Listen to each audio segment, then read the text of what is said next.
Hello, everyone. Hi, Smug. Hold on. Okay. Do I have to tap the sign? What sign? Don't worry about it. I can't read. Those specific words I actually can't read. It's unfortunate. On an unrelated note, I always have issues with like timeliness and time management. It's weird. All right, what are we doing?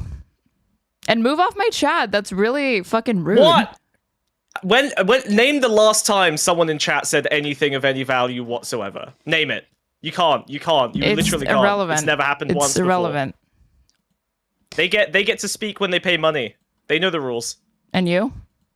That's going to start applying to you soon. Yeah, you know what. Okay. What are we doing? Say it. Oh, you want me to do it? Yeah, correct. Today we're going to look at Hasan owning some goddamn libs, okay? The libtards can't handle it anymore. They can't hack it. They don't know how to talk to MAGA. They don't even know how to talk to their own parents. Now they have to hire Hasan as a family therapist to come in and bring either side of the political spectrum back together. He will heal America. He's the only one who can do it using My Psychic War playbook, which he definitely read. Yes, we're about to review a debate from the now banned Hasanabi, aka Hasan Parker, aka Hasan Piker, that I found. And me and 714,000 other people found this debate. There was a clip that recently went viral of these like Boomer MAGA parents saying to their kids that they would be okay if Donald Trump ordered a strike on a mall, like a random mall that they were walking around in, and killed them, and that the reason was is because they would trust that he would only do that for a good reason. So they would be okay with state-sanctioned murder if Donald Trump did it, even of their kids. So that's commitment to the bit. And naturally, Hasan was like, somebody should be keeping an eye on these people. Actually, I should be talking to them. So he invited like the brother or the kids onto his stream, and he had a conversation with them that I watched a little bit of and found quite riveting. Alerted Smug here, and so we're gonna get into it. Okay. I responded to the Smug signal, and now I'm here. Yeah. Yep. So this is called Many People Are Saying This Is My Best Quote Unquote Debate. Yeah, this was 8 days ago. And he sat down with the necessary conversation to talk about Trump and the future of America. And does he ever? And yeah, this is his best debate ever. And the reason why is because, well, you'll see. We wouldn't have ICE if we had a secure border. If we hadn't had Joe Biden's open borders, we wouldn't need ICE. I really believe that. It all comes back to Biden. Why are y'all laughing? No, it was the border. We just let anybody and everybody in. Let's start by, introducing who you are to the audience. They might not know. My name's Chad. I've been a TV writer, movie writer. I write novels primarily. That has been my career until I decided to do a podcast with my parents, who are both MAGA, because my sister and I, who are very much not MAGA, hadn't really talked to them in a matter of years, since probably Obama's second term, somewhere in there. There was a big rift. We stopped talking to them, but they were getting older, and I was like, are we really not going to ever talk to them again? And so on this, do you already think it's insane that they cut off their parents because of ideological disagreements over Trump, or do you think that that's necessary to do in some instances? I think a lot of liberals have to do it. I think that there's like a really deep incompatibility between like your average liberal and your average MAGA freak. So I think that while I think that you shouldn't be a liberal and therefore you shouldn't have this necessity crop up, right? I sympathize that it's impossible to like stay. If you believe in one objective reality, there truly is no way to like reconcile with someone. People that support this man. Yeah. You literally cannot interact with them. They no longer appear human to you, and they may as well not be human from your perspective, but based on your worldview. Speaking of interactions with non-humans, Salty Squid Stream, thank you so much for the 60 bits for letting all the immigrants in to take my job before AI can. All of us illegals really appreciate it. Thank you so much. Okay, continue. Hey, that AI was trained on immigrant data. Don't you forget it, all right? They had to do all the fucking moderation. So don't worry, all right? The AI is also immigrant powered.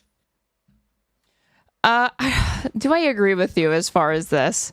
Yeah, for liberals, probably it's like necessary to do. I saw a TikTok the other day of a woman that was crying because it was like when your childhood friend of several years cuts you off because of politics, political disagreements, and differences. And I went to their page and they were MAGA.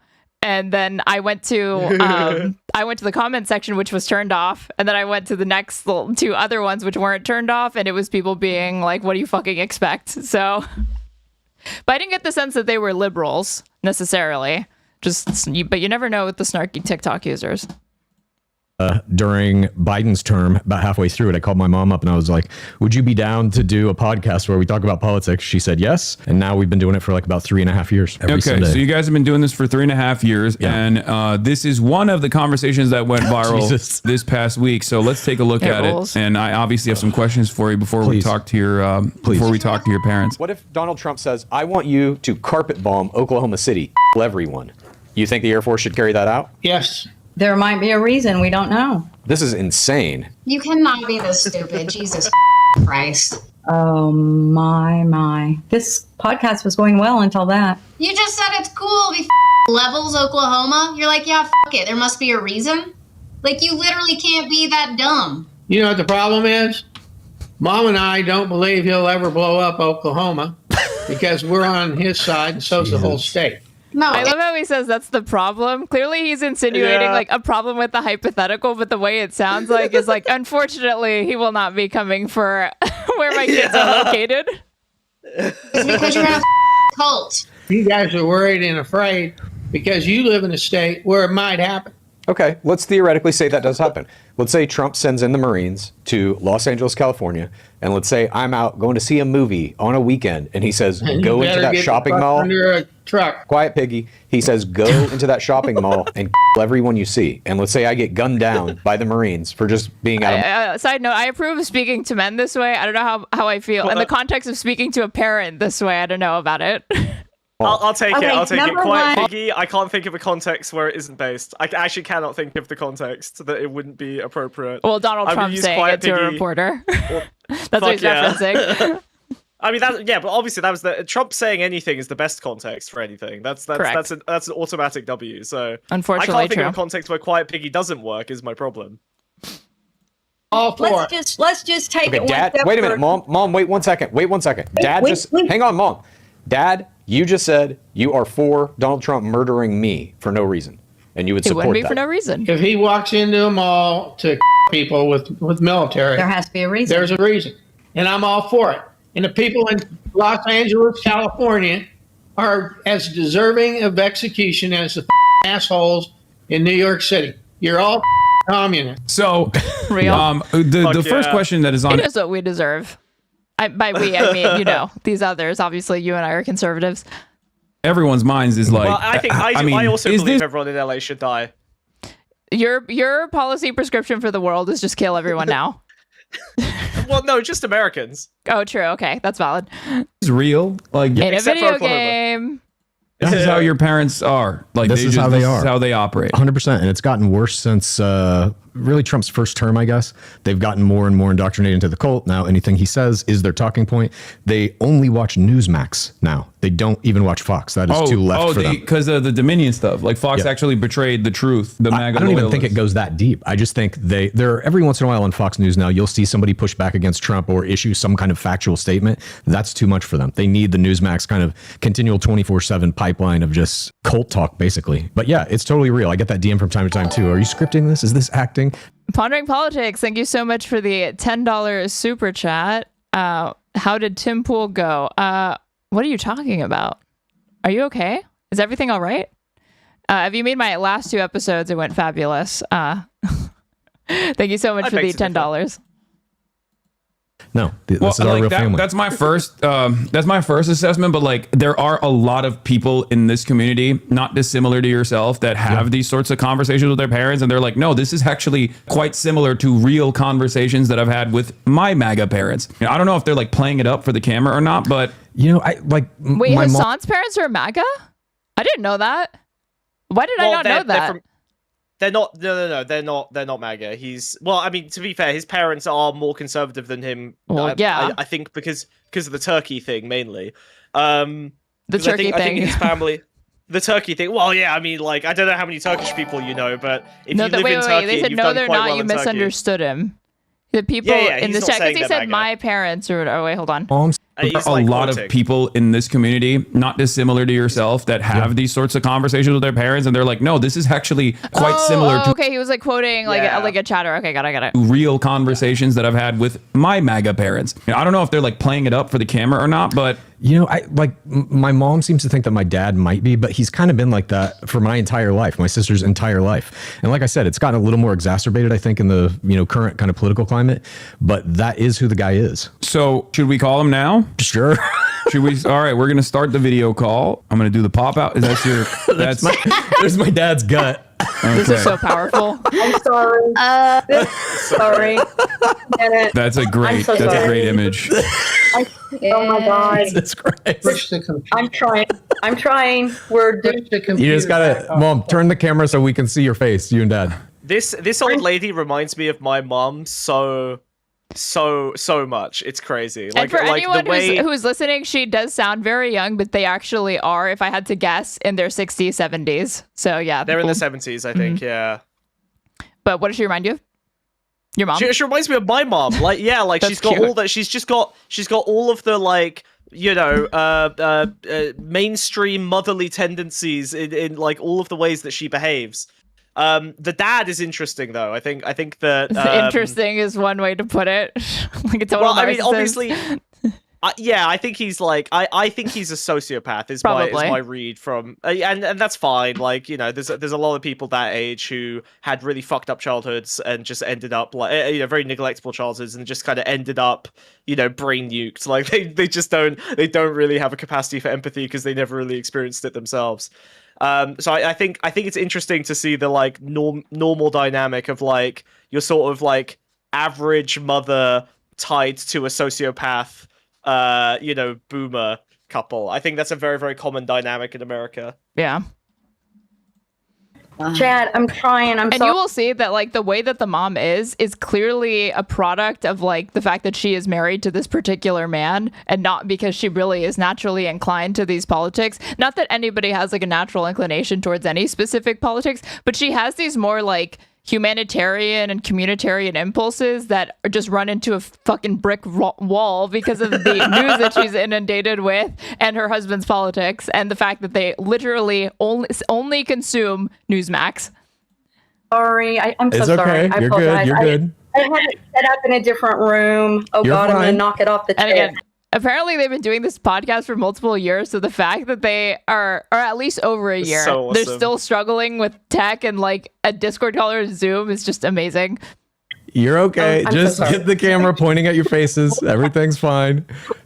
No, that is not it. It's got to go this way. Yeah, no kidding. Okay. Country mom. Don't worry, I'm doing a little production The stuff here. father being like, no kidding, not moving a single fucking inch to help, just leaving it to the mom to deal with is awesome.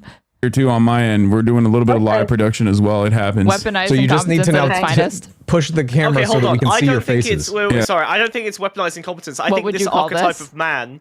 I would call it like honestly, I think it's basically cowardice. It's fear. Like if you don't lift a finger, then you can't do anything wrong. So this kind of man who only cares about his like, performative aesthetic, like how much of a man's man he looks like, he's not going to do anything because to do something would be to fail. He doesn't help out in the kitchen because the motherfucker probably can't handle a knife. Like I think there's a lot of dudes like this where you could say it's weaponized incompetence out of laziness. I think most of these dudes are more likely to be doing it out of a kind of fear. Can't Like, they just handle a don't wanna knife, look but can stupid. handle a gun to go hunting, right? Well, yeah, for sure, exactly. Yeah, That's what I'm I not mean, saying that they're weaponized not capable of incompetence. Like learning they it. can do these things, they choose not to. No, they can learn to do these things, but learning is always embarrassing, right? Like you do have to learn it. He has the ability to do it, but he doesn't want to go through the process of failure and embarrassment that everyone needs to go through in order to learn any skill. Maybe not. That's my read on these I mean, guys this man anyway. clearly has like a titanic ego, so Yeah, that's just Sure, yeah. showbiz. I can't push. Jesus Christ. Okay. Chad, I'm sorry. God damn it. Just a minute.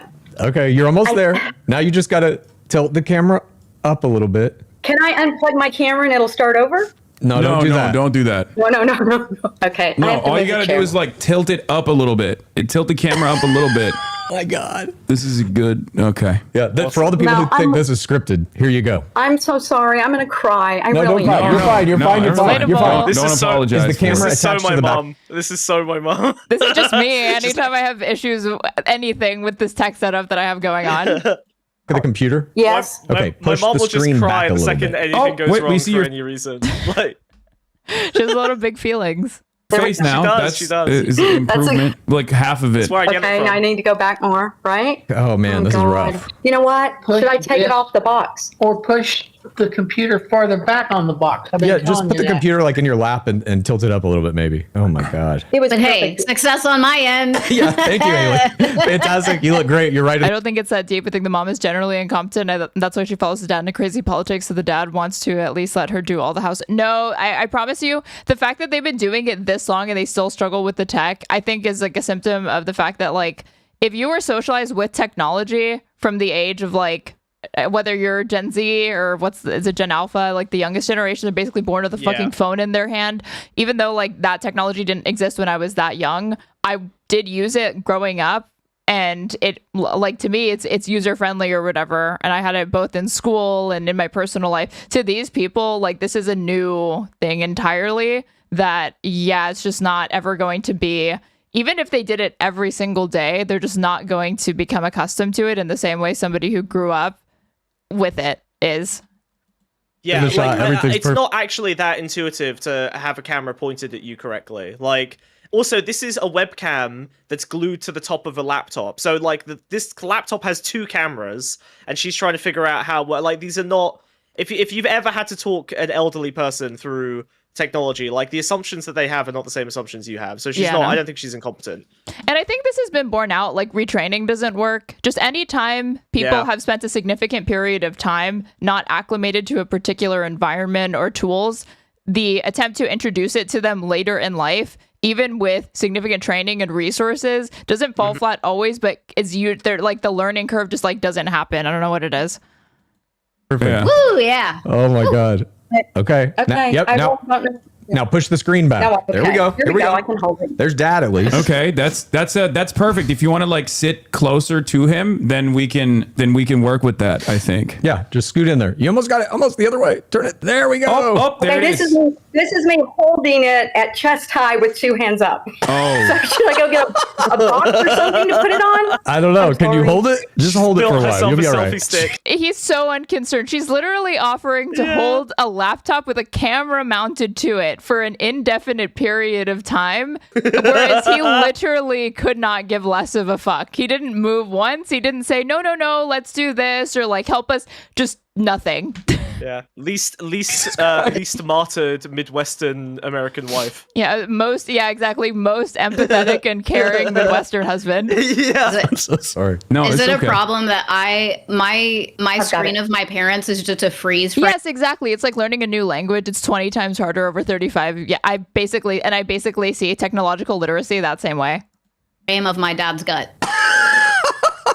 Well, We can see them. At least we can see them in real Is that time. fine? I think that's Okay, good. you can see them. Okay. I Yeah. can hold it. I'm game. All right. You're gonna hold it up the whole time. She's a Well, I fucking have warrior. nothing else. I don't know what else to put up there to Maga make strength. it That's a cool. lot of arm strength. Yeah. That's arm I can do strength it. and okay. Boxes and pillows. All right. Well, I've got it. Okay. Well, this works for us. So, Okay. hi, I'm Hasan. For God's I'm sake, here Aaron, with lower your the with your Discord son stream quality. Chad. I I've seen don't some need- of you I don't need fucking 4K stream quality here. No.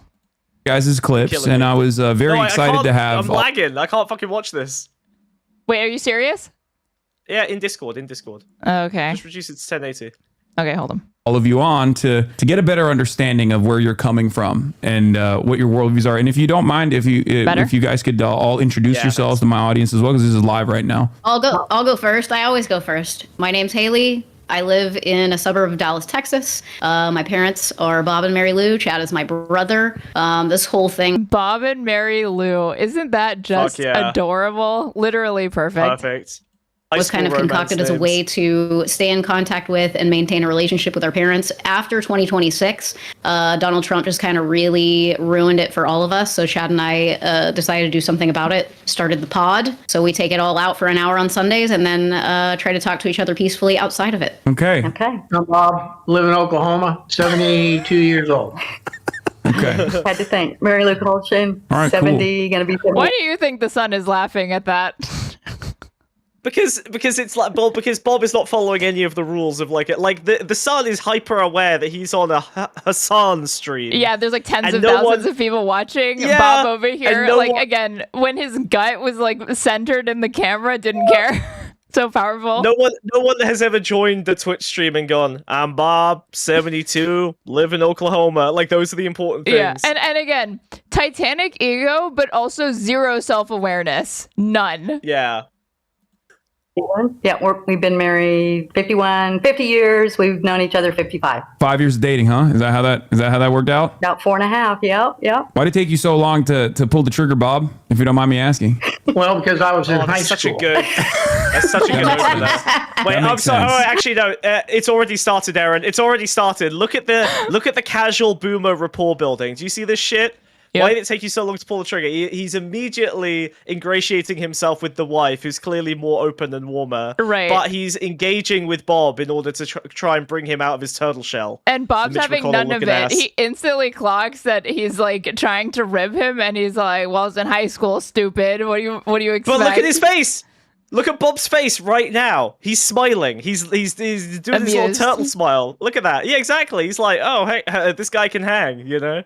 Oh, I have to adjust my camera so you guys can see Bob's beautiful face. Hold on. I wasn't doing the math in my mind. He was a senior in high school. I was a sophomore. Yeah. Okay. Nice. Okay. And we did a little education and then into the Air Force, and then Chad came and then back to education. So we did get our degrees along with a 3-month-old baby named Chad. So you guys got degrees, both of you got degrees in college? Like you went to college? Yeah. What did you guys get your degrees in, if you don't mind me asking? Also, I'm Hasan, and I'm 34 years old. I live in Los Angeles. I grew up in Turkey. And if you've watched any Fox News coverage on me, you probably know me as a anti-American communist. Himself. Terrorist who hates America. These little things matter. This is important. Played a role in Zoran Mamdani getting elected as mayor of New York. Also, I once famously said America deserved 9/11 when talking about American foreign policy, bringing about the concept of blowback. But that's just the top line. I think we all want. Isn't he just so good at that? Completely, like the self-mythologizing surrounding like any controversy that he's ever faced. Well, I got in trouble just for describing blowback. Anyway. What's best for America. It's good to own it immediately so that they can't gotcha with it, right? Like you just take the worst thing that's ever been shown of you on Fox News, right? And now you can't really be, hit with it. Yeah. What are they gonna do? But in our own unique ways. But just wanted to get you guys situated on how you might hear information about me. But I'm very excited to hear what you guys have to say and where you guys are coming from as far as your beliefs. So yeah, getting back into it, you said you went to college. What did you guys study, if you don't mind me asking? My degree's in accounting. My degree's in physical education, health. Wow, that's awesome. Okay, so again, educated people, Bob and Mary Lou over here. Well, they have college degrees. Could you guys? These are both right wing degrees, Aaron, and you know it. Accounting, he's a really numbers moving guy. money around, straight shooter in a corporation, exactly. And physical education, really. PE, come on. How many left? Elaborate on your political. I don't even know many left-handed PE teachers, let alone like what communist PE teachers. They get filtered out. Yeah. Political journey. If you don't mind. She is a woman getting that is actually rare in the United States. I would have to say, like growing up, the majority of my physical education instructors were male, and like I had a couple of like. Of the 3 women that I had, 4. Okay, I had one in one of the elementary schools that I went to. There were like 4 at my middle school, and there were 4 gym teachers. One was a woman, and she was straight. And then the 2 in my high school who I'm pretty sure were gay. I'm asking like what happened? Like how did you guys find out about Donald Trump? Were you lifelong Republican voters before then? Like how did this happen? Go ahead, Bob. I've been a Republican all my life, but it got more intense when we lost the election to Obama. Okay. Because I saw him as a far left-wing liberal who didn't give a rat's ass about the United States. Real? Was there anything else about Obama you didn't like? That was pretty much it. I mean, it was the main thing. Okay. Just gonna put my apolitical hat on as well for the rest for the duration of this interview. I don't know if you can see it. Oh, and also look at the I have one to match. So there's some dynamics here that are obviously a little bit fucked because these 2 libtard children obviously are gonna have a lot of emotional problems with their parents that come through. But I think their tactics are pretty representative of how liberals operate. And the fact that they just feel the need to try and find a knife to twist on, you didn't like Obama because he's black. Because that's the worst thing that you can possibly not like Obama for in the liberal mind. That, like, they're just looking for any opportunity to hit them with the liberal worldview, like just to beat them over the head with a hammer, rather than actually try and engage with them in the way that Hasan is, which is just treat them like regular people for a little while before getting into any intense conversations. Yeah, like this son has to expose to his father what a lot of people are already thinking and suspecting, that like his hatred for Obama stems from like a deep-seated racial resentment towards the fact that Obama is black and scary, and a secret Muslim, right? But it is funny that he'll like put his dad on blast. But again, the father, this is a man who wouldn't hesitate to put his own kids on blast either. So is it really that wrong with that, given that that's the setup? I don't know. I mean, like, I still, despite me genuinely believing that the dad is just like your average sociopath who had horrible parents in the fucking 50s when they grew up, and now parents that he never saw, probably for the majority of his like childhood. Yeah, like extremely neglectful parents. Not neglectful, but like in the United States, at least, like it was common to be like latchkey kids or whatever. Like people would leave their kids. Like if you were near a phone or a neighbor or an adult, that was considered like supervision. And if you were able to like kids would be left at home, or if they're like, oh, they're gonna be with their friends, or oh, they're just gonna go to the park, like just tell your parents or whatever. That sufficed for like parental supervision. People worked late. Like there was a different culture surrounding like what constituted good parenthood, and then the pendulum swung too far in the other direction. That's how you got helicopter parenting and all of the issues that come with raising your kid like that. And not letting kids walk to school and shit like that. Yeah, which is like constant hovering, no independence, like fostering codependency. Exactly. Yeah. But I think when he says stuff like, he's willing to have Oklahoma be bombed with his kids in it, right? Like, how many friends of yours have you had a vegan conversation with where they said, yeah, I'd eat my dog, in some back against the wall stupid hypothetical where they're just willing to bite literally any bullet to defend their existing choices. Yeah. Yeah, basically, like I don't think people will say it's very, and then a liberal will always be like, well, if your ideology is consistent, then you're always only going to say things that you actually believe, and once you say it, once it's out of your mouth, it's become reality in the real world, and that's your belief, and if you change your belief later, then you're a hypocrite or you're flip-flopping. So, like, I think because you don't allow other people the opportunity to change their position without punishing them for it, you end up in these situations where a guy like Bob will just lock down to, yeah, of course I'd bomb an entire city filled with Americans, including my children. Because there's no reason for him to ever change his mind, because he'll only ever get grief for it. Yeah. He has to be willing to pay a cost also the answer, to leave the position. If I had to guess, he feels like the answer is going to be equally as stupid as the question, which is this hypothetical, because the first thing he pointed out is that this is something that would never happen. So what is the point of asking it? It's asking it of me. Yeah, exactly. And so he's just taken it as an opportunity to throw a rock at his son's face for being annoying. Could go get mine, but I can't move the camera much. Yeah, no, don't worry about it. All right, so Dad, you got radicalized around Obama. Mom, I assume it's basically the same. I mean, we've talked about this on our show. It's basically the same for you, but I also think living in close proximity to Dad kind of locks you into a certain mental trap, a perpetual cycle of fear, aggression, anger. I think being raised in the little town we were in growing up. I'm sorry, but it's that pathological on the part of the mom. Fear, aggression, and anger? Like, that's not, like, the 20 minutes of this that I've already watched, that was not the vibe that I got from the mom. I would say fear, but not aggression and anger at all. Yeah, Aaron, I think the media you consume is the reason that you're locked in this cycle of fear, aggression, and anger, and that's why I find it impossible to talk to you. Like, how is any human being supposed to respond to that? How do you get? You're leaving the person you want to change literally zero room for growth by saying shit like this. Yeah. Oh yeah, it's because of the cult you're in. Oh, it's because Trump can do anything and you'll back him. Like, you need to. You're so much more interested in the cathartic experience of owning someone than actually trying to make your parents again. If you cared about them being a cult, you would do what you needed to. This is the thing. If if they're at the point where they stop talking to their parents, started this podcast so they could get all the politics out in one go once a week, so they could have a normal relationship.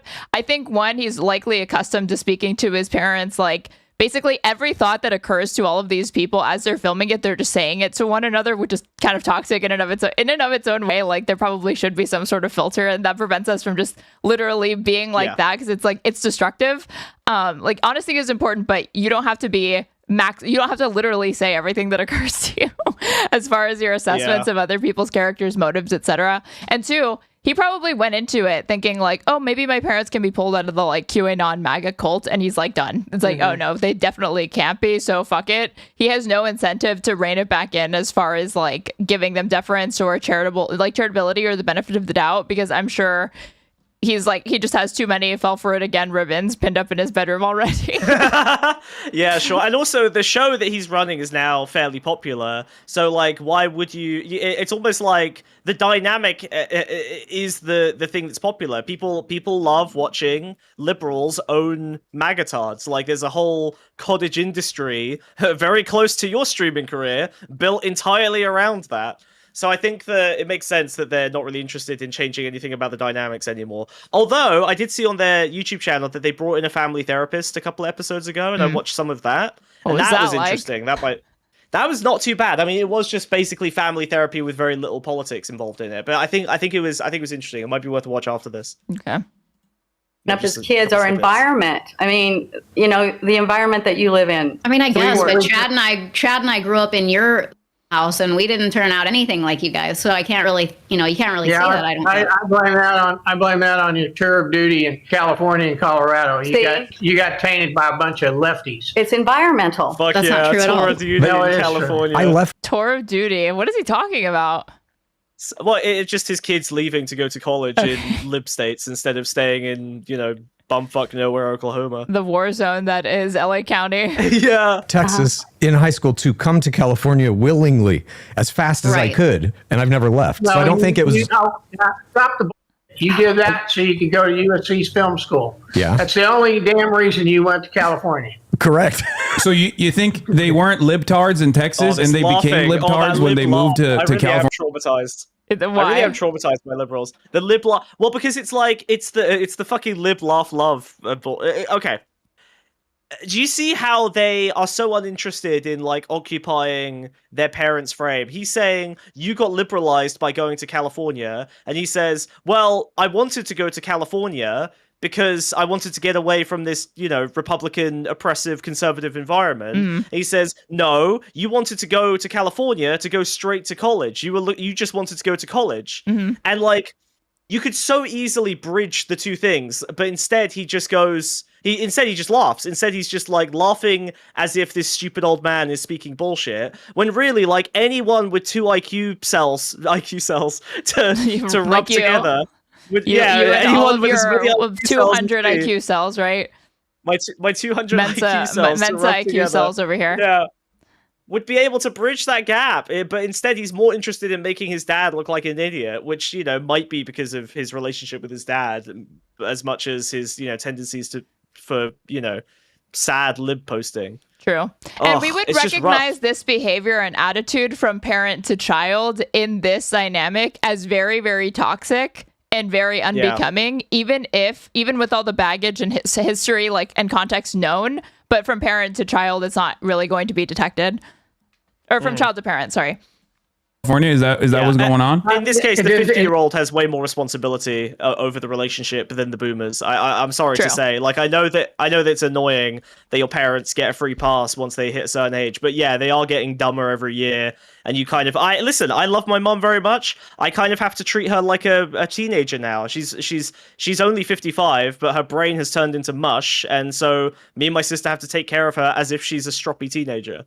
Like, that's just some, people's brains go, Yeah, I mean, by the end, elderly people are basically like toddlers and babies, except they can walk. The potty training and intellect thing. And vote! And drive and vote, yes. They're babies who can drive and vote. As Smugbug watched ContraPoint's Patreon video on daddy politics. Oh, if you knew how silly that question was, you wouldn't have asked it. No. He is not a ContraPoint's Patreon supporter. Something is telling me. I'm not. But you know what? The only Patreon my wife subscribes to is ContraPoints. So I like that. I could probably go watch it. Yin and yang, you two. Yeah, it didn't happen overnight. Chad's lived in California longer than he's lived anywhere else. It's just Haley simply not true. That's not What are you true. talking about? We just didn't talk politics when we were younger. It wasn't, it was a moot point. Like when I was in high school, I didn't give a shit about any of this. It wasn't until I became an adult and then as a parent that all of this really started to matter to me. And I happened to be in Colorado, but I was never conservative, even when I was a teenager. I mean, I was like, you know, on the boys' baseball team and wearing like traditionally, I would say, masculine clothes. Like I've always kind of pushed boundaries and kind of lived on the fringe. It's not that this is anything new or that Colorado made me that way. I've been this way. You guys use that as an excuse, but it's just simply not true. She did have a wallet chain in high school. I remember that. Bob, do you feel like you're abdicating responsibility as a parent that both of your children became so liberal, and you're kind of saying like, oh, it must be California and Colorado? Well, I can tell you one thing: So if Chad would have remained in Texas and took the other scholarship to play baseball at Trinity, it would have been a hell of a lot different than he is now. That's probably true. Yeah, actually, I don't know if that's like not wrong at all. And he probably this podcast wouldn't even exist because he may have followed his parents' footsteps and their like trajectory into right-wing politics. Yeah. I don't know as far if that's as Haley's concerned, she got nested with a bunch of liberals that were so far left. It's ridiculous. May I say something, please? What? I think some of their political beliefs and what they believe in is my fault because I gave them too much freedom growing up.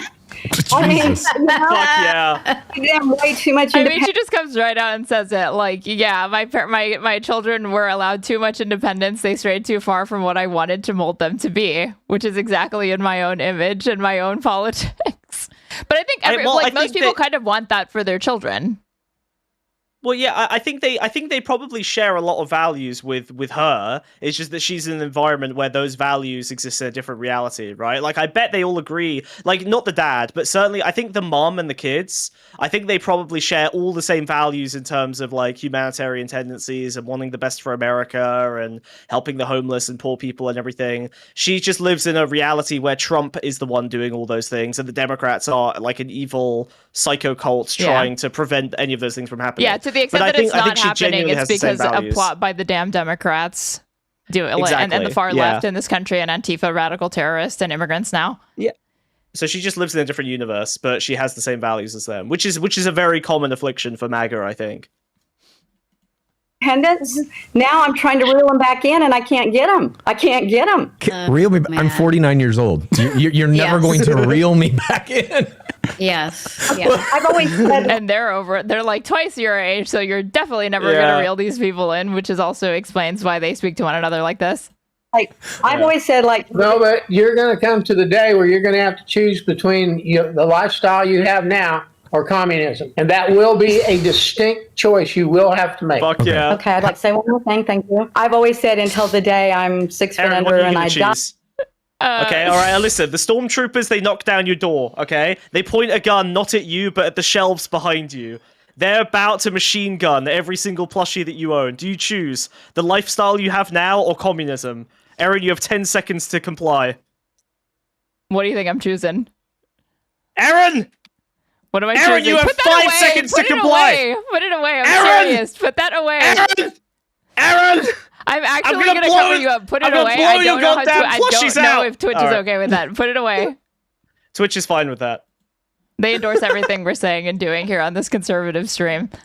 Yeah, exactly. Why's my bottom half? If I feel like you're making like a big weird thing that you should. Also, I don't have to choose one or the other. Under communism, I have all of these stuffed animals and more, obviously. But I'm laughing. I was laughing because this reminds me of there was an episode. I'll never find it.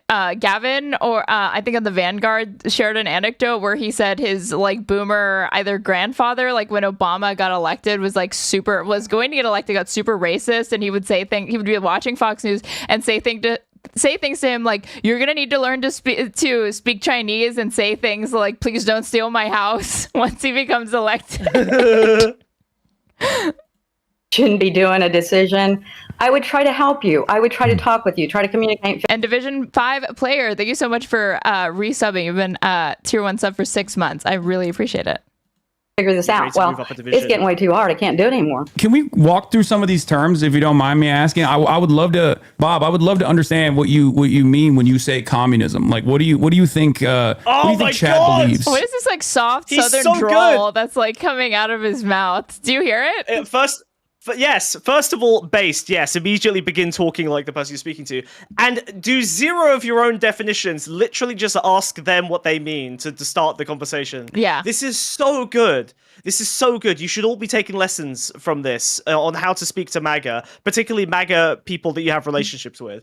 Oh my God. Could you imagine Pisco in this conversation? Holy fuck. Let's define our terms first.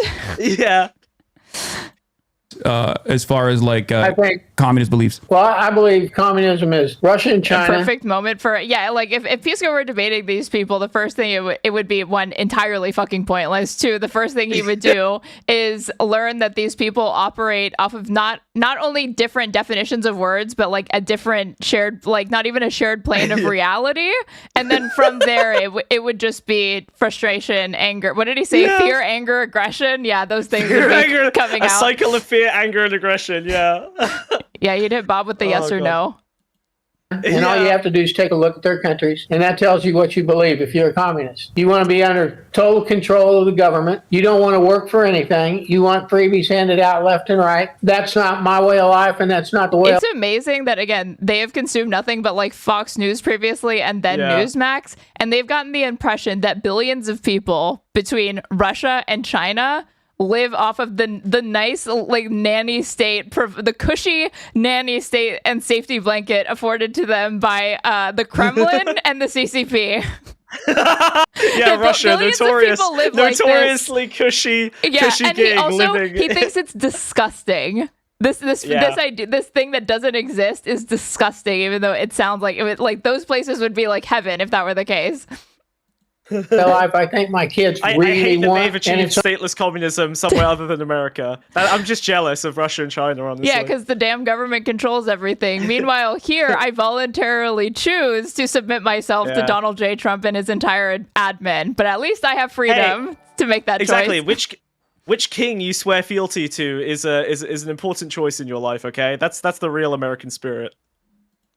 Some point in their adult life, they're going to have to make a choice, because our side of the coin is not just 20% of the people, like you said when we talked to you earlier. You have no idea how many MAGAs are out there that are. And look at the spirit from Bob. He's like, one of these days, these kids of mine are going to get their act straight and they're going to fucking change, even though he just said, Dad, I'm in like my mid 40s, like approaching 50, like it's not happening. But he is unironically more like holding out for his children to change. And he actually does think something's going to come of it. These kids clearly are like, no, my parents are like never going to change. I actually think he's threatening them. I don't even think he thinks they're going to change. I think he's basically saying one of these days, one of the ICE stormtroopers is going to hold a gun to your head, and you are going to comply or die. You're going to become what the rest of America already is, or you're going to get shot in the face like everyone else that should be killed. It's a like very materialist understanding of the world. Like he doesn't realize it, but he's saying the contradictions of capitalism are going to come to fruition, such that you're moved to the right forcibly. Bob's just an accelerationist. He's just a dark accelerationist. He has no other worldview.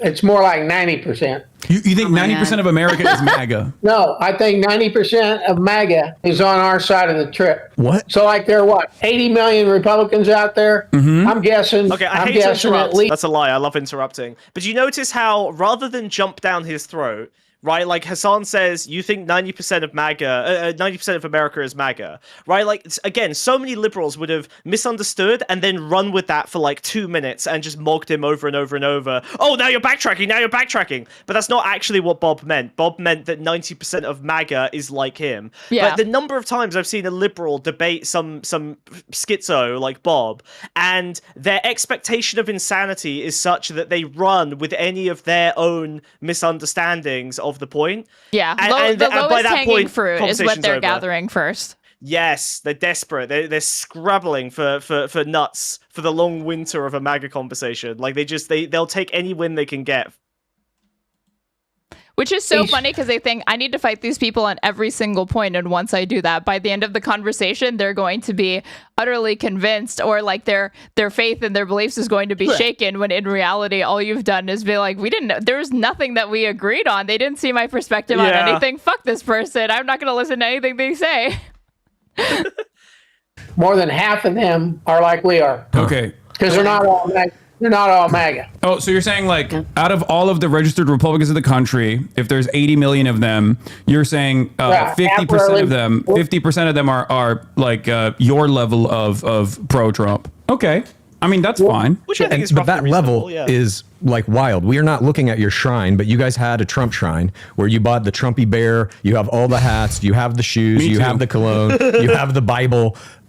You think most Republicans have? I'm actually just relieved to hear that they purchased those things and actually received them. Every time I see MAGA products and Donald J. Trump products, I'm like, are these people ever gonna get their like golden Trump sneakers and their Trumpy bear or whatever? Like, does this actually exist, or is it? I think a total scam. I think they're getting tricked. I think they're getting tricked by Twitter ads into buying like third-party merch, and that merch does come. It's just that it comes from China.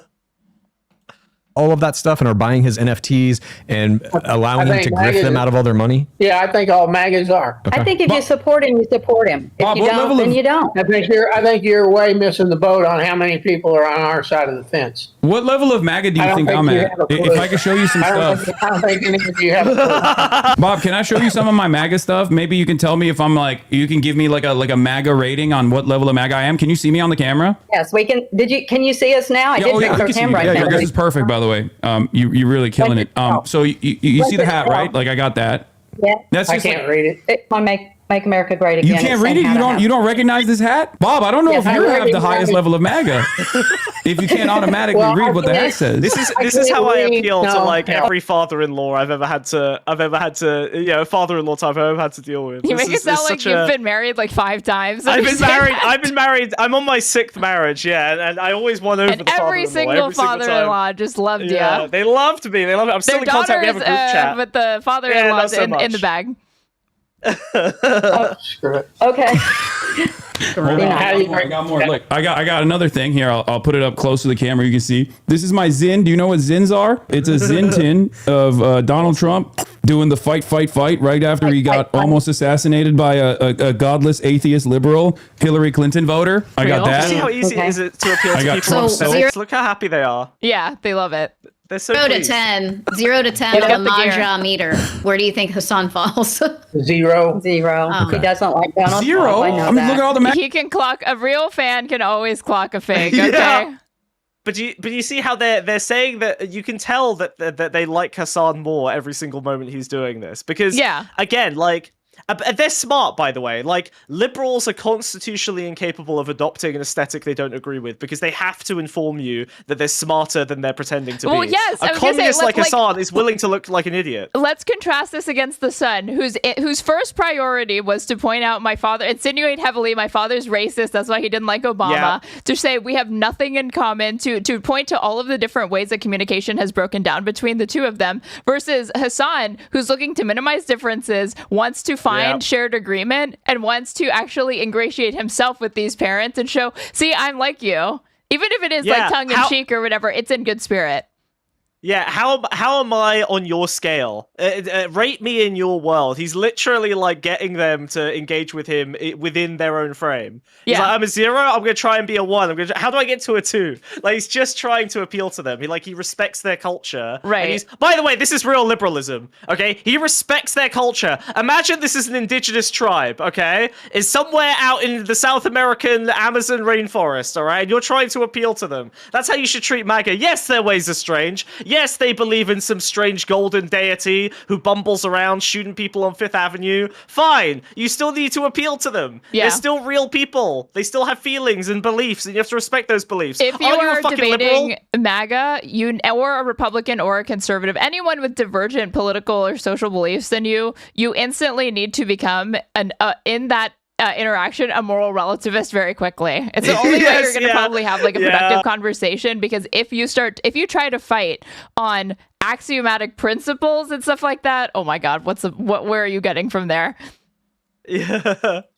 MAGA stuff. I have more MAGA stuff than you do, I think, Bob. I'm gonna be honest. I think you're out of your mind. It's okay if you don't like Donald Trump. I don't like Donald Trump. I love Donald Trump. And again, he's like, he doesn't even feel compelled to like bring out the gear, get into this dick measuring contest. He's just like, you're insane. You're literally out of your mind if you think that you're gonna like mog me when it comes to Trump worship.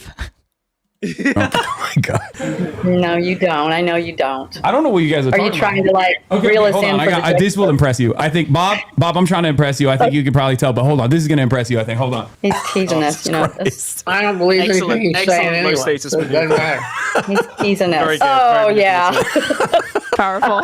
That would be a 10 plus. That's a pretty good one. So how come you guys don't have that? So now the question is, how often do you wear that out in public? Oh, regularly. Always. I wear it out. I wear it out to the rallies when I go to the rallies. The Trump. Hasan would gladly and easily wear this before he wears anything that's like Democrat insignia or aligned. It's so funny. Because like again, nobody would take this seriously. But somebody might take like just a "Make America Great Again" like standard MAGA hat seriously. But he would be completely fine with that. But the idea of him wearing like a Democrat, like a D pin, like a "I'm with her" T-shirt or whatever, that would actually be like I think he would really struggle to be comfortable in that. I think that, so he has his own limitations. The juxtaposition is Dreg, who does wear "I'm with her" hats and t-shirts and shit. He loves wearing Hillary Clinton merch, which is like the perfect polar like that is to liberals what Hasan is for MAGA, I think, in that instance. It's so funny. Rallies to the polls. Yes, okay, we get it. You don't like Donald Trump. Wait, what do you mean, Bob? I feel like I'm out. And like you saying that, it actually reminds me of this debate panel I must have watched years ago on Prime Kai with this. He's literally a neoliberal. That's how he defined himself, Bastiat, and he was also like a corporate lawyer or something like that. And he was wearing and. Again, keep in mind, this would have been like 2020. He was wearing like an H with an arrow, like it was a Hillary Clinton or like kind of "I'm with her" pin or something like that on his like lapel on his suit that he was wearing. And I remember seeing the comment section on this video, like, is this motherfucker wearing like a Hillary Clinton pin in 2020 or 2021? Like, Jesus fucking Christ! Like. It was like a left audience, and I was like, this is like the equivalent of like clocking that somebody was wearing like a small Celtic cross pin or something like that to be seen voluntarily wearing Hillary Clinton merch. I'm out MAGA-ing you a little bit, I think. I don't think you are, but I'm not going to go dig out my stuff. I think you're a little impressed. I think you're a little impressed. It's like you can't admit it, but it's okay. I kind of am. No, he isn't. That's something he had to go dig out from behind him, and he ain't. There's no way in hell he wears it in public. Oh, God. That's your complaint, that he had to dig it out from behind him, that he's not wearing it 24 hours a day? Not that he has a giant "Make America Great Again" cowboy. Yeah, that's so powerful from Bob over here. Instantly shifts the goalpost. So like, okay, so you have the stuff, but will you actually like you talk the talk, but do you walk the walk, or are you actually going to wear that out? Yeah, I do like this. Okay. You're making us laugh. See, we're getting somewhere. We're getting somewhere. So I was asking about communism. Does the wife lady like Hasan attention? I think most wife ladies would like Hasan attention, probably. I like Hasan attention. Listen, I'm not made of steel. Yeah. Bob, and you were telling me like, just look at Russia, look at China, and that's everything you need to know. But like, do you have any policy specifics about like what you think? Because Russia is not a communist country. It was the USSR was run by a communist party. It's no longer communist. The Russian government is a capitalist government. But at least with China, give me a break. What do you mean by that? Russia is not a capitalist country. You don't think Russia is a capitalist country? No, it's not. Why do you think that? Because it's not run like a capitalist. It's not run like our society. They have one guy that runs the entire. I love how he was like, "Why isn't it capitalist? Because it's not run like our country." But and you our see how country is like quickly moving towards an oligarchy like Russia. That's true, yeah. But like, do you see how Hasan, like, he makes a statement, right? Like, this is the first hard fact that he's put out into the conversation, and when it gets objected to, he's not conceding, but he immediately starts redirecting and pivoting the energy around it rather than conflicting on this, right? Yeah. He's not going to get into a debate about whether Russia is a communist or capitalist country. He is literally just like trying to find points of agreement or contention so that he can like lay out the field when he's trying to work on Bob. So I think it's interesting that he's not going to just get into a debate about this. And he already grants it. He started off by saying, like, historically, yeah, the USSR, like, understood itself to be communist, even though he didn't get it bogged down into, like, that wasn't real communism or any of that stupid shit or whatever. He was like, it was communist, not communist anymore now. Huh? If you're in the know, you can hear the way he's saying it. Yeah. Like, he's leaving room for the explanation that we're both aware he would normally give. So I think that's like, so I'm probably to avoid his fans getting pissed off with him. I would say just ditch that and don't even signal to your own fan base in any way. But Hasan's still kind of leaving room for that interpretation. If you don't believe that, you need to sit on your hat. You don't think that's Trump? Yeah, I'm going to be honest. I think, you know, Trump is pretty much also single-handedly running the country right now, too. So I don't know. I don't think that's communism at all anyway. We need to get it straight. Okay. And it's going to take one guy to lay his ball sack out there and do it. You think there's people... Again, to me, my debate brain, what do I hear? Opportunity to interject and be like, hey, let's engage with this massive contradiction that I perceive in your worldview, which is you just derided your children for wanting to be disciples and defectors of the United States, unpatriotic, and live in communist China or communist Russia, where the nanny state takes care of everything from cradle to grave, and we understand this to be a bad thing. They're too authoritarian. And then he just said, he didn't even disagree with Hasan when he said, you know, Trump is like single-handedly running this place. And he's like, yeah, well, we could use a little bit of that. Damn right. Yeah, it's damn straight, exactly son. The kind of authoritarianism we need. Hell yeah, Every brother. liberal in the audience, just their buttholes just puckered. Like, they were like, yes, finally, hypocrisy. People like you in Russia that also feel the same way about Vladimir Putin? Oh, I'm sure there are. Okay. But they're all locked up. They're in jail. No. Okay, look, so he engaged with it. He pointed out the same contradiction that I noticed. And this is around the time that I had like clicked away or whatever. He noticed the same thing that I did, which is that you just said that you don't like that or whatever. And it's like, well, it's different when they do it, right? Yeah. But he's doing like, it gently. He's not like saying you're wrong. He's just saying, well, yeah, it's a true interrogation of his beliefs to see, like, okay, not pointing it out to be like, and you're wrong, BTFO'd, embarrassed, but pointing it out to be like, wait, how do you reconcile these? And Bob is not going to break a sweat very easily. He's like, well, they get thrown in gulags here. That's not what's going to happen. People's lives are going to be made better when Trump intervenes, unlike Putin or Xi Jinping. He's like a good Hitler. Right. Level about Vladimir Putin, like the same sympathy towards Vladimir Putin as you do about Donald Trump. Oh, sure. Yeah. Okay. Dad, you're pro-Russia, right? We've talked many times on our show about how you want them to win the war against Ukraine. Wait, so you want a communist country to win the war against Ukraine? Well, look, Obama gave away Crimea. Why don't we give away that little piece of the Ukraine to make peace over there? Ukraine's never going to win. Some liberal interventionists might not even disagree with the statement that Obama gave away Crimea. In that war. That's an absolute impossibility, because the only thing they got that they think is helping them with their defense is the United Nations, who couldn't defend an 80-year-old grandma sitting on her front porch. True. Okay. So my opinion is let's give away the piece of the Ukraine that they've already taken, call it a day, and go back to the farm. Because the only thing Zelensky's doing is building himself a big old fancy hotel and resort in Poland. Okay, so you don't like Zelensky. I call him Zel Disney, by the way. He's a Mickey Mouse. He's Mickey Mouse president. Yes. But the question I have for you is... Wait, what is this Mickey Mouse shit? What is he getting at? Did Zelensky act or something? Didn't he have like a... He was a comedian, yeah. Okay, it was that. Maybe that's what he means. You criticized Obama for giving away Crimea, but now you're saying Trump should do the same about even more pieces of Ukrainian land. So is it good when Trump is doing it? But okay, if I had to guess, Bob is going to be like, look, Obama started this mess and the only way out is through. So we just need to fucking, cut our losses, get rid of a little bit more, and then just try not to do it again. If I had to guess, this is his logic. Which is a plausible position if you don't have any values that require millions of people not dying. And I don't think Bob has any of those values. So I think he's fine. I think this is all very rational and consistent within his worldview. I don't think he gives a fuck about people dying. I don't think he needs to at this stage in his life. Biden already fading. Obama will always be their prime adversary. Yeah, for sure. For boomers or whatever, Obama is still public enemy number one. And they still think he's the one pulling the strings. They don't think that a white man was in charge. That white boy being Joe Biden. He was VP, and you can't. A man who would willingly submit himself to be Barack Hussein Obama's VP is not somebody who is going to be in control. later. Aaron, let's be honest. I think Biden caught a little bit of the black. I think we have to be honest here. I think in that VP term, I think he caught it. Oh, well, naturally. But of course, what good did it do him except to make Kamala Harris his alibi in his own term, right? Yeah, it's a shame that he requested the whitest VP that's ever existed in American politics.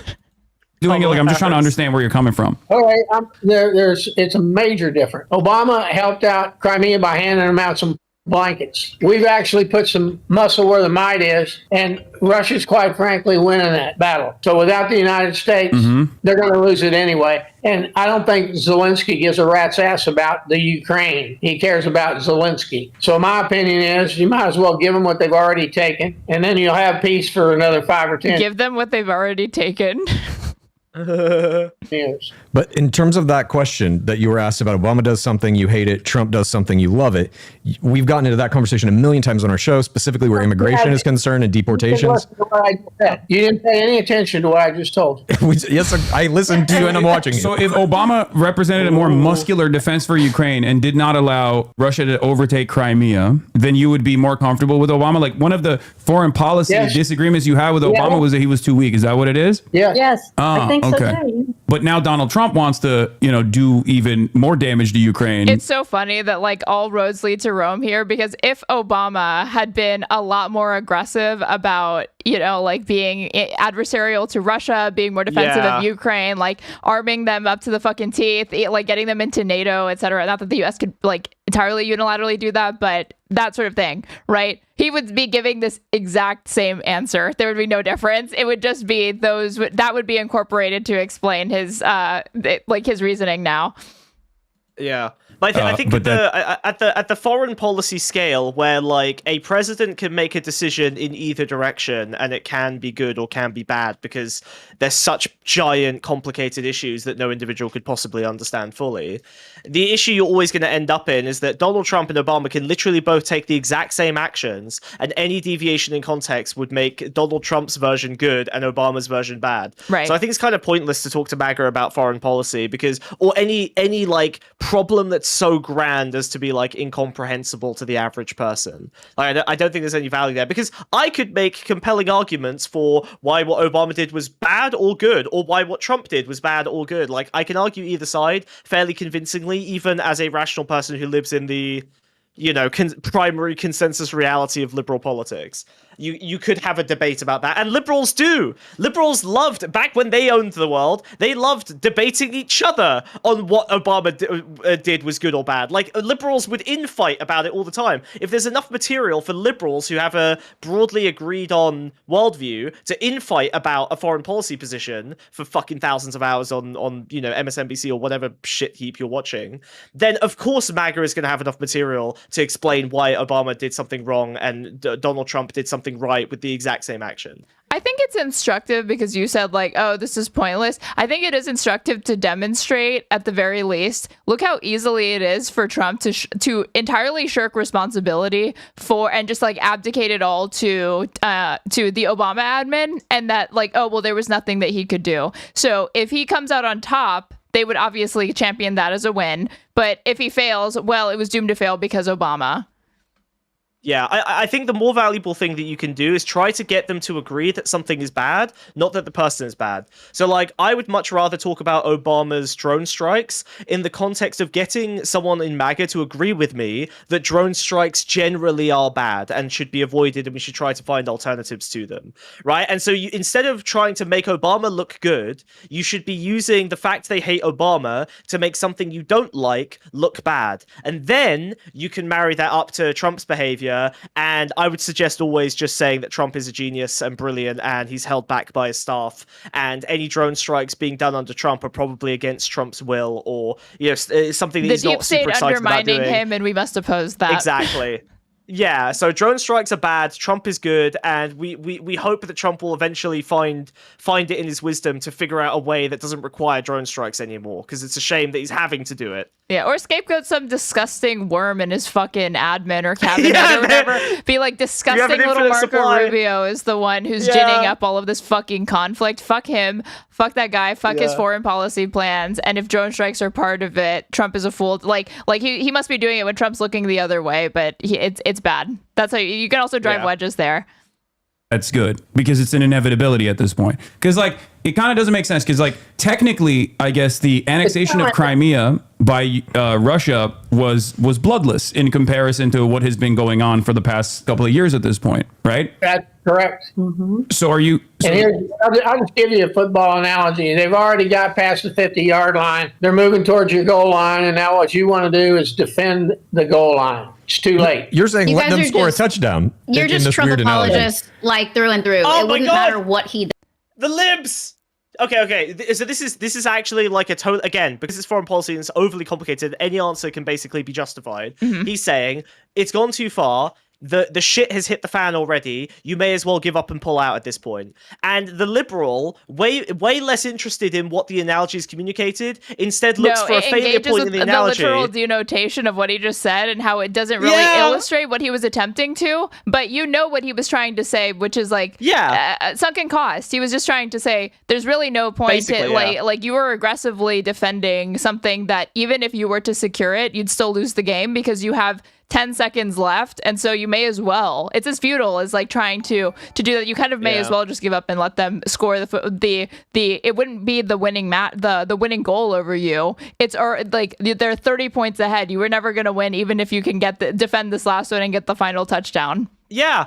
And if I were arguing with this libtard, I would be saying there are plenty of instances in sports, quite famously, where you will give up a position in order to save energy and resources and time that you might need for a future play that has more strategic value. So even in looking for a point in the analogy that doesn't work, the liberal is incorrect and the right winger is more correct than him.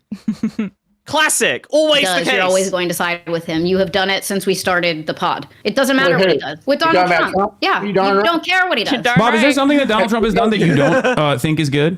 Donald Trump has America. Right. And that is the right pathway to pursue. So instead of trying to see like, oh, so he agrees with everything that Trump does, huh? Let's put the most indefensible actions that Trump has taken in front of him and see what he says or whatever. It's like, no. Like, show me where, like prove to me that actually might not be the case, and like, don't let me run off into the sun, like pouncing on a bunch of, again, low-hanging fruit to show that you'll defend like the insanity that the Trump admin will do. See if there's anything he can articulate where he's like, yeah, I wasn't a huge fan of that, because he has the space to do it. So it's the liberal manlet syndrome. They can only reach the low-hanging fruit. First. What was the question? What was the question? Is there something Trump has done that you disagree with? Well, we Well, the only thing I don't really disagree with him. I'm hoping that he hurries up and gets this Greenland deal done. Don't mess around with it. What deal do you perceive that to be? Greenland. True, but of course, in his mind, that's an isolationist move. Yeah. Because he's saying get it over with. So he's like, can we just wrap this up already? Even though, again, to take Greenland, whether we did it through diplomatic means or through force or whatever, it would obviously be this like highly interventionist and destabilizing move. Wait, sorry, Aaron, you've done it again. You're looking at his ideology as either being isolationist or interventionist, as if these are like two things on a one-dimensional spectrum, and someone with consistent politics is always going to be in one camp or the other or in the middle. And that is true. No, but I'm not that indicting him. I'm explaining people. his worldview. I'm saying that he sees that those two. It's like on a sliding scale. There's either war or there's not. That's how he sees it. Okay. So he's like, okay, Trump needs to like get this thing over with. And he's not, it's the possibility of warfare or some sort of forever conflict because of this has not even entered into his mind as being a possibility, because he has total faith in Trump that if he does that, he will execute it flawlessly, and it will be this discrete action that is like at worst a footnote if it ends up kind of bad, or at best it's just like another W in the fucking bag for Trump. Yeah, which also, fair enough. Like, Trump did execute kind of a We're not even talking about Venezuela anymore. And that happened at the beginning of this year, or like literally less than 30 days ago. Yeah. Absolutely impeccable win for Trump on that one. So like, I wouldn't be if I was Bob, I would also be thinking Trump can basically just take the country once. Yeah.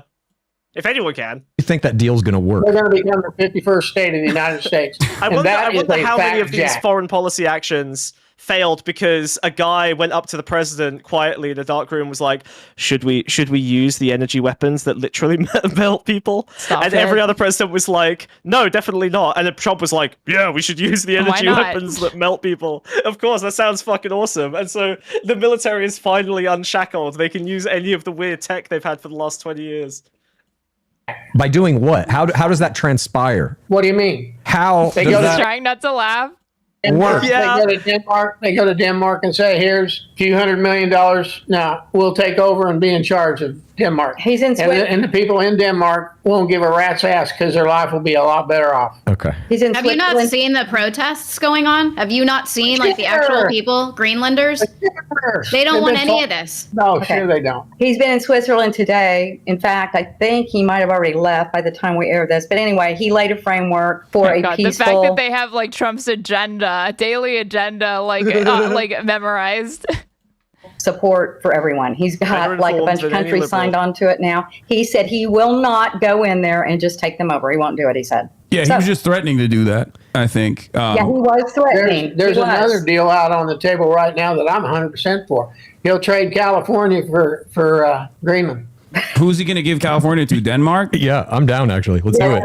That's my point. Who in the hell's going to want them? Oh, California is the 5th largest economy on the planet, isn't it? Like somewhere. Yeah. Okay. I don't think America would be better off without California, Bob. I feel like that's an un-American statement coming from you. I'm actually a little disappointed. Well, let me put the hat back on. Let the real MAGA speak. You know? Yeah. Let me ask you that. I've lived in California now for. It's not about making him look bad. Like he's clearly only playing in Bob's frame. True. So he's not saying. He does have the advantage of doing this good cop, bad cop shit because the kids are obviously taking on the role of like poking and like drawing attention to the more substantive disagreements that he's not touching for rhetorical reasons because he was laughing.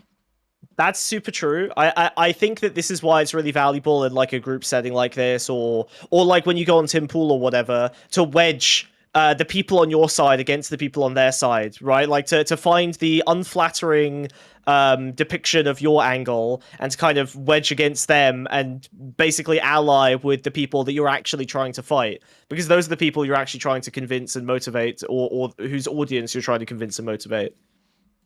We can take it over. Wait, take what? We don't need California. Okay. In fact, half your state wants out of California. The northern half of Californians want to get out of California. He's talking about an initiative that Californians tried to do that was struck down as unconstitutional anyway by, I think, our Supreme Court, where they didn't want to secede from the union, but because California is so large, like he just said, the economy of it is like the 4th largest in the world.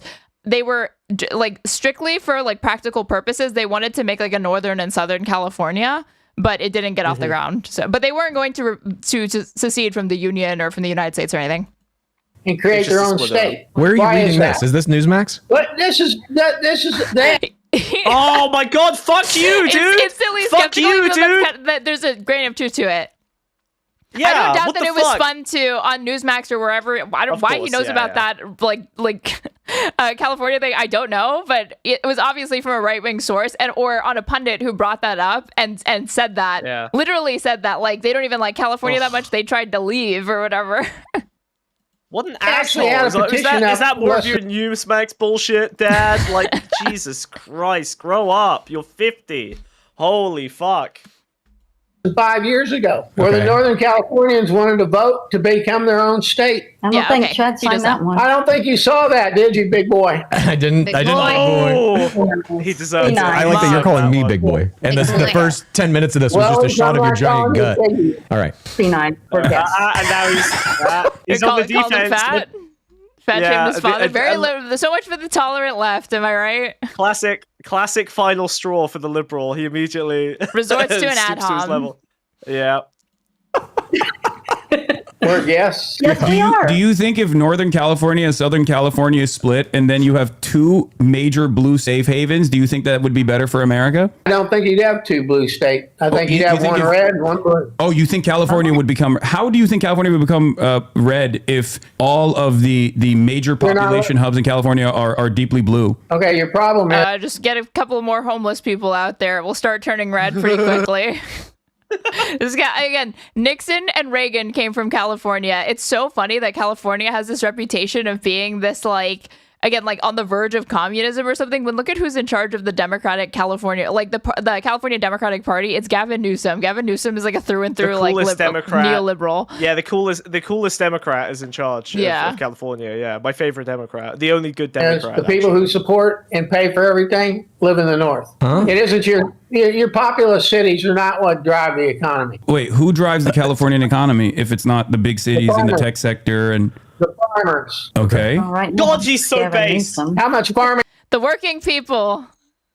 But you know what? I fucking agree, because California's GDP is entirely based on a fake financialized economy that doesn't actually represent real goods moving around the world as much as a service-based economy that relies on like a ton of like immigrant and like non citizen labor.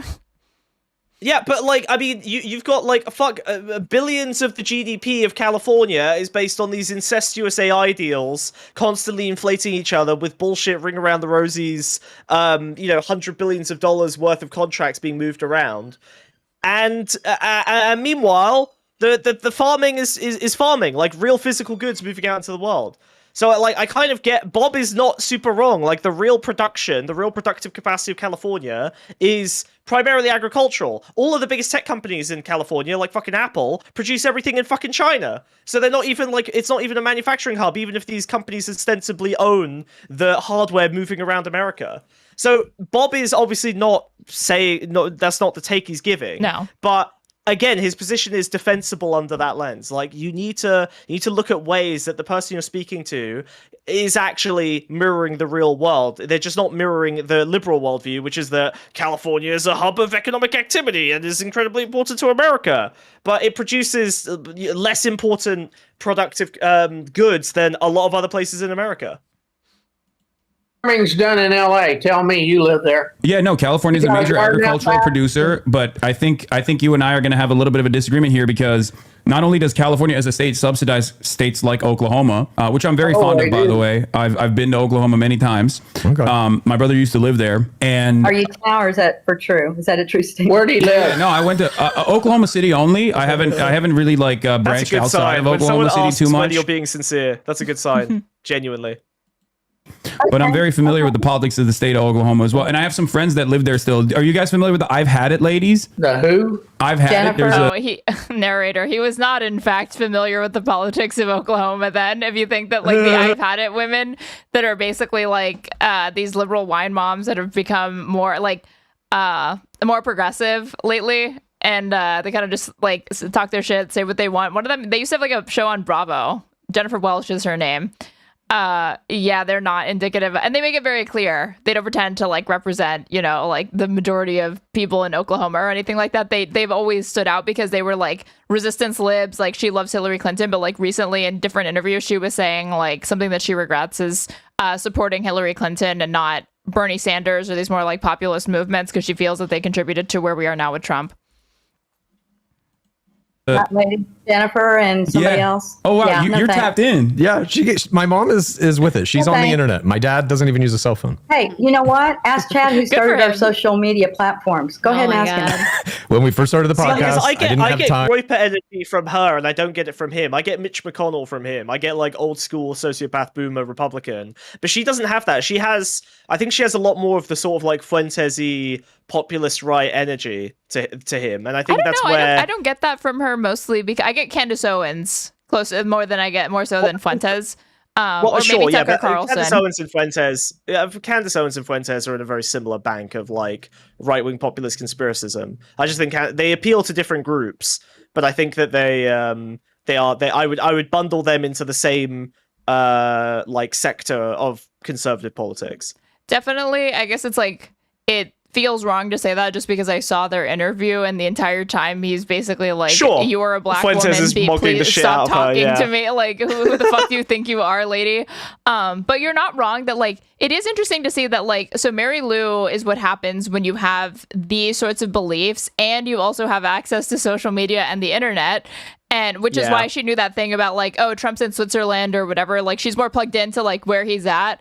Bob over here is what happens when you were like a former like Tea Party guy, you know, and like establishment Republican, probably huge George W. Bush fan, like, but now you're a Trumper, but you don't engage with any social media or like QAnon subreddits because he doesn't even have a phone apparently. So you're exclusively getting like Newsmax. So that is kind of like a weird cocktail of beliefs that's like going on over there because he actually will probably hit certain walls as far as being able to be radicalized in this weird way. But then that's where they start leaning more into the like cult of personality aspect of their like worship and devotion to Trump because you're not like minute by minute scrolling through Twitter, Reddit, like seeing what's going on. But when you're watching the news or like Newsmax, right? They're giving you a lot of like 50% of it is just updates like just on Trump, the individual. So I said, Mom, you can do all the social media. And it was a bunch of pictures of horses and butterflies. And then last year I kind of took it over. Wait, sorry. Someone in chat is deeply wrong. Sorry, Aaron. I hate to always be doing this, but hold on one sec. I got the what California is mostly shipping. Are you insane? I got let me just give me a all right. I got a chart. I got a chart here. I got a chart. There we go. Bring it out the charts. Bring out the charts. All right, look at this shit. What do you mean? What do you mean shipping? What is this quant shit? What shipping? Shipping my fucking ass. Look at this shit. Look at this. Look at that. In tech, #1 by a mile. Shipping's like halfway down the list. You're stupid. You're wrong. Get out of here, quant shit. All right, I'm done. Sorry. Jesus Christ. So on and so forth. But yes, Mom, you did do it, and I appreciate that very much. One of our platforms. I did Instagram, I did TikTok, and I don't like Facebook, so we're not on there. Wait, why don't you like Facebook? I don't like it. It's old people, and I mean older, and I don't like it. And I have a lot of nice friends on. Yeah, woman she's who's so like cool. Approaching 70. She's too cool for Facebook, too young and hip. That's for old people. Okay, she's fucking awesome. I love her now. I'm all in. On That's rough. She's just a girl. She's just a girl. Poor Facebook. You got a 72-year-old woman saying people on Facebook are too old for her. I called it. She's saying Facebook's old. Come on. She's on TikTok. She's on Twitter. Yeah, so she's a fucking groiper levels rising. Please. Okay. Please be a groiper. Please. All right. Please be based. Okay, yeah, I don't like Facebook either. So I guess we're in agreement there. So you like TikTok. All right. So California agriculture is actually pretty important for the state. It's pretty important for the food supply for the rest of the nation. But Bob, I think you know this already, but a big part of the Californian agriculture actually comes from the people that are working at those farms, right? And I think you know where I'm going with this. A lot of those people that work at those farms are migrant workers. Many of them documented, some of them undocumented as well. So how do you feel about Donald Trump's aggressive actions against these people that are working tirelessly to make sure that we can have, food on our tables for a reasonable price?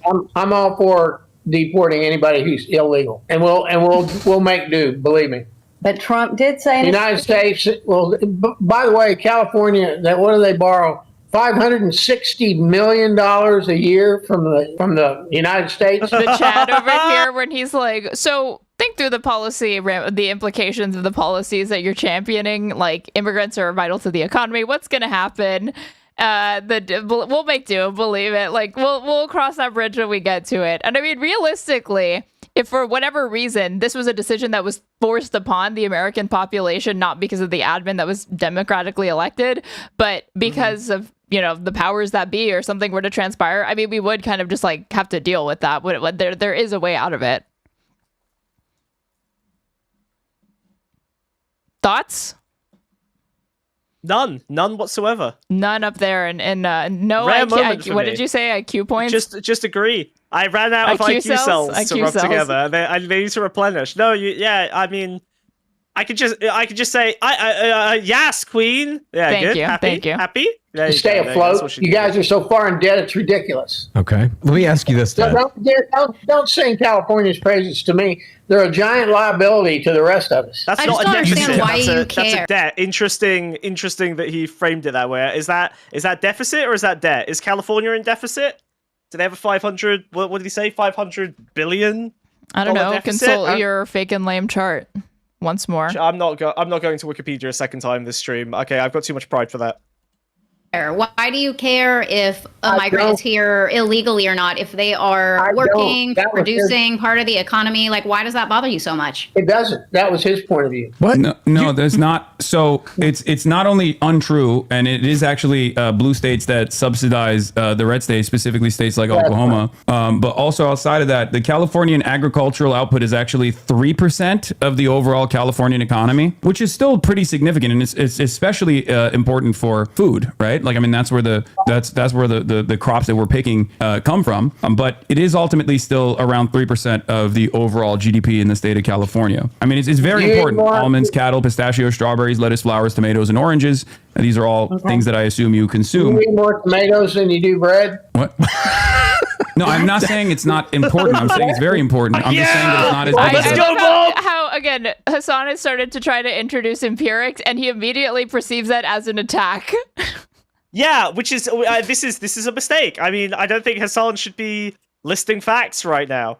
I think it's okay for him to kind of do some gentle pushback here and there, but like, you see how Bob immediately became defensive and inaccessible the second any kind of like suggestion of a fact came up. Yeah, and they're hostile. They're hostile to it. A fact that contradicted his assertion and worldview.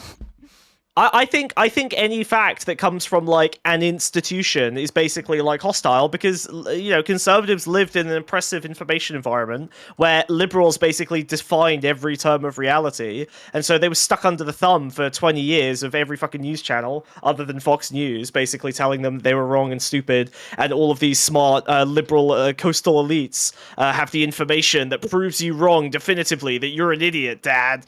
Like, I think I'm not surprised that the second a fact comes up, it feels like a hostile attack, which is why you probably shouldn't bring them up, unless you're trying to appeal to liberals, like I did earlier in your audience, because your audience are all liberals.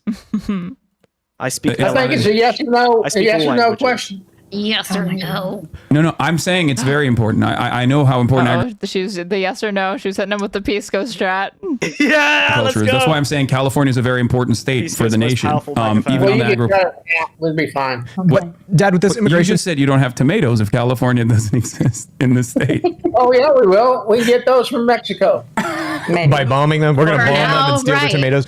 But Dad, you're kind of constantly also talking about like you don't care if Trump deports U.S. citizens or agitators or kills people or any of that. You're down for whatever he wants to do. You're playing it a little cool here, which I don't quite get. But you're so far beyond just supporting the idea that he's getting rid of the illegal aliens. On our show, constantly you're talking about. What? I support that he gets rid of all illegal aliens. But you also have stated that you support him deporting U.S. citizens who just don't agree with him. I didn't say that. We have never said that. My That's God. a lie.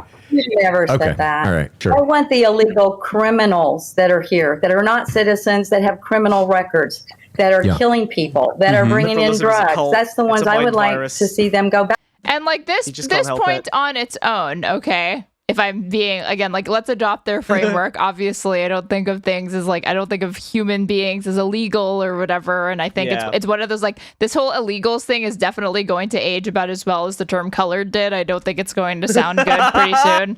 But that aside, if the desire and like, if you support that policy because you don't want people who we don't keep track of, quote unquote, because that's how they think that, like, they think that people that are undocumented are just that, like, there's literally no, they're like non-people that don't exist formally in the United States, which is how they can get up to a bunch of shenanigans, right? Yes, and violent criminality, because they're literally untracked people. And they're trying to kill people. They're trying to kill innocent Americans. So why wouldn't you want to rid your country of the scourge that is the, these surreptitious illegals, quote unquote?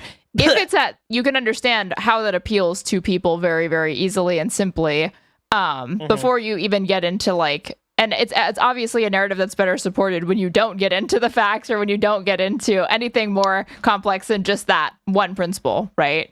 Yeah, it's like an original sin thing. Like because they cheated their way in. The only reason you would have cheated your way in is if you were up to no good. If you had like a nefarious reason for bypassing the system. Yeah. So I think that's why it's so easy to conflate illegal with rapist, criminal, gangster, whatever, MS-13, whatever it might be. And even though we're a nation of immigrants, people have to remember that people that are born in the United States, particularly white people, the majority power group, they're not going to leave. So this idea of ever desiring to go to another country and work there, live there, like learn a different language, assimilate somewhere else, like assimilate in Mexico or Canada even, it's like totally foreign to them because they personally would never do it. So, of course, they're already insanely skeptical and like saying, but we're a nation of immigrants. Like, they don't understand them. Like, they're the byproduct of like settler colonialism, right? And they don't understand that point to be compelling whatsoever because they're like, I have no desire to leave this country and go to another country. So why it's very, very sus that somebody would do that and come to this country, even with all the opportunities that we have, even with how great that country is. And then from there, it's like nativist arguments about like, well, you know, because they're constantly, what's the other MAGA line? Oh, if you love China so much, go live there. If you love this country so much, go live there. Just leave or whatever. But it never comes back that like, oh yeah, some people actually are like, you know, the idea of America sounds so appealing, I'm going to go live there. Like that part never computes to them or it doesn't come back into the fold with this conversation.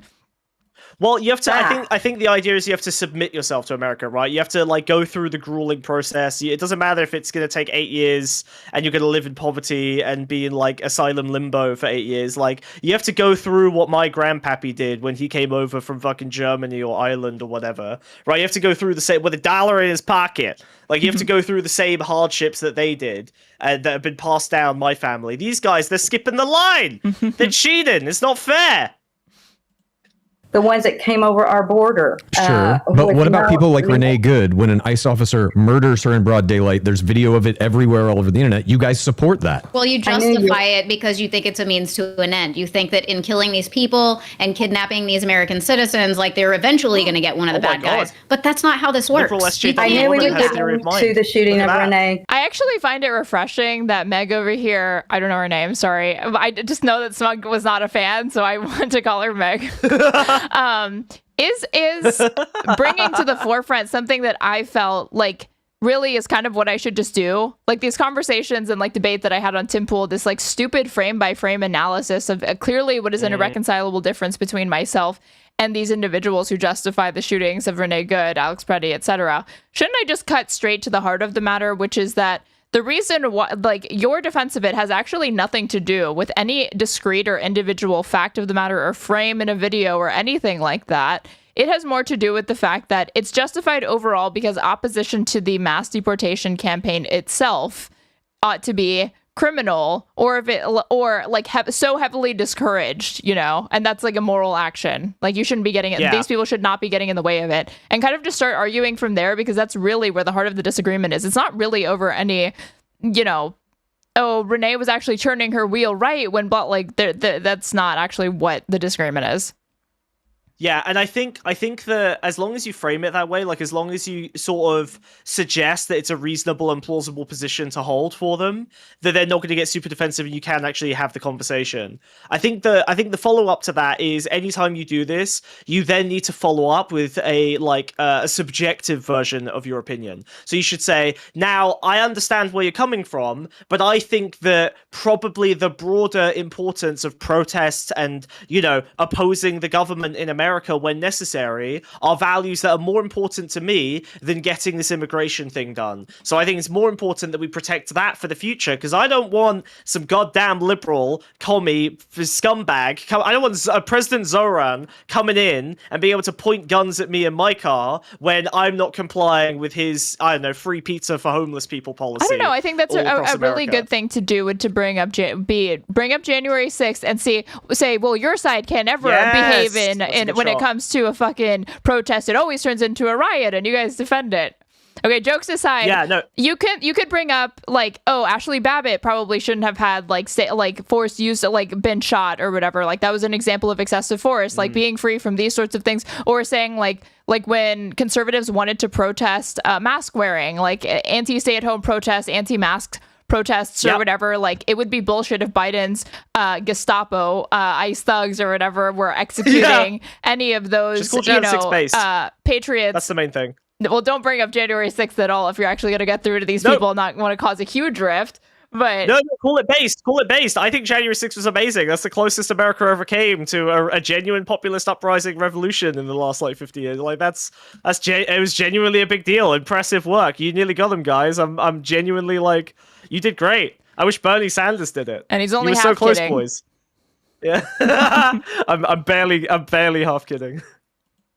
Good. I do not want to see anyone die. But to close that point up, I think you have to bring up an example of like a protest that conservatives have engaged in that they were loud about, that to say that like, hey, I would stand up for that person in that context or whatever. Like if somebody got fucking shot at like a anti-mask protest with the same set of circumstances, like Renee Good or whatever, but instead it's somebody who's like protesting stay-at-home orders or whatever, that would be fucking bullshit, right? And at that point, of course, I expect them to defend like, well, the cause is righteous, therefore, obviously it would be. And then I guess from there, you just have to kind of bargain over like, maybe we don't like, how about we just kind of universally don't carve out exceptions for when we are going to like cheer on the state murdering somebody. Maybe we just kind of have that as like a principle. No one in the United States, whether you're an agitator, whether you're a criminal, whether you're a citizen, whether you're a child, whether you're an adult. I don't want to see people get killed. All she had to do was get out of the car. All he had to do was not shoot her in the face 3 times. And let her run over him. Get out of the car, be handcuffed, go to jail, and let her run take it over up with the judge, then you're dismissed. Okay, so it's comply or die. How would you approach this if they're saying this? Like, see, all she needed to do was this, but like Alex Preddy lays that to rest, that theory to rest, because he was not being belligerent whatsoever. It wasn't clear that they were trying to initiate an arrest. They were using dispersal tactics. He shouldn't have had a gun on him and got up in their face. That was an extremely dangerous situation. He could have whipped that out and killed someone. Of course they were defending themselves.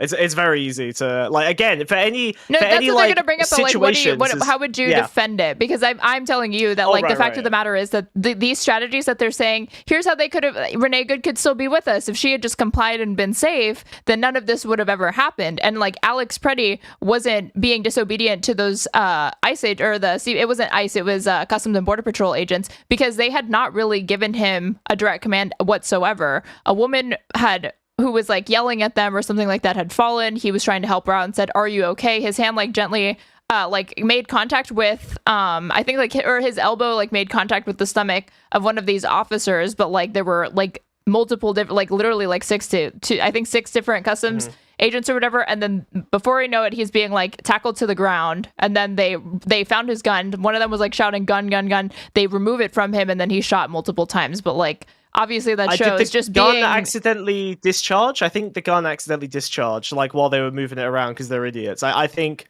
Is that true? Maybe I'm wrong about that, but I'm not sure. I saw it because I only saw the breaking news. I didn't give a fuck about it. Like another dude gets slimed by ice. Don't say that. Like what? No, I mean, you know what I mean. Like it's just bad shit happening. I'll read up on it in 4 days when the actual information is available. I'm not keeping up with breaking news. I don't think that's ever valuable.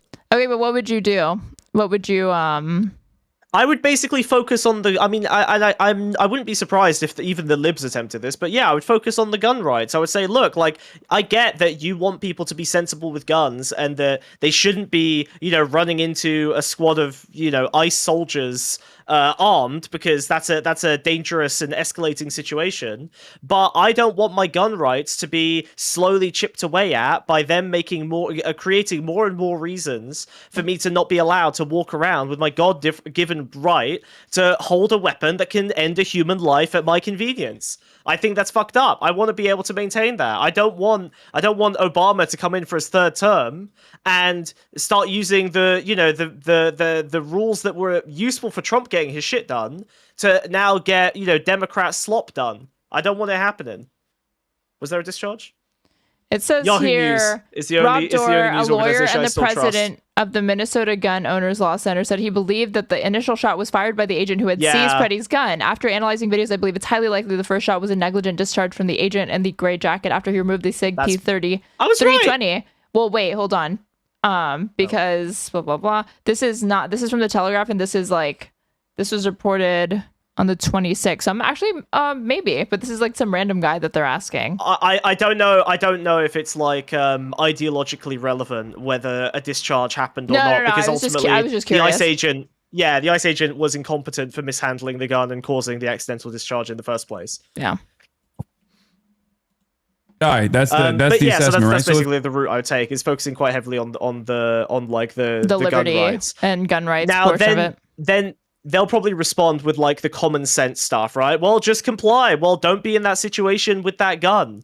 And then I guess you could maybe this is lib debate Todd shit still, but I suppose you would then be forced to either accept the difference of opinion and try a different tack, or because ultimately, like, the fundamental is basically they're going to say it's good that Pretty died because he was in the way of the greater good that needs to happen. Yeah, it's and collateral everyone damage. in the way of that greater good. Collateral damage, right? And there's no way around that argument, because they're basically saying that they're willing for a few people to die in order for, lots of innocent women in fucking sanctuary cities getting raped by immigrants to be saved. I mean, you can't make an omelet without cracking a few eggs, am I right? I think most people's ideology, though, does have room for this sort of for justifying these levels of violence. Mine certainly does.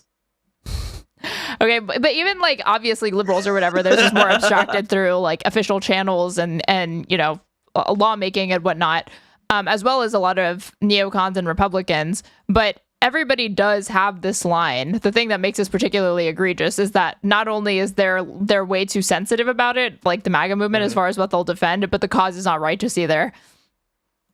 If the same guys, I think, like maybe ICE agents are in Oklahoma going door to door, and they come to your house, and there's a miscommunication, let's say, when you're like pulling out of your driveway, like you would have to, that would just be an L that everyone would be holding in that situation. Like, God forbid. That if they're going door to door. They tell you, if the law enforcement tells you to do something, just do it. You won't get shot. She tried to run. See, like, this is not even a hypothetical that they can engage with, because they literally cannot conceive of ICE agents, Customs Border Patrol agents, DHS, law enforcement, et cetera, ever not just apprehending them and moving them to a jail or a holding cell if they were to just comply. Only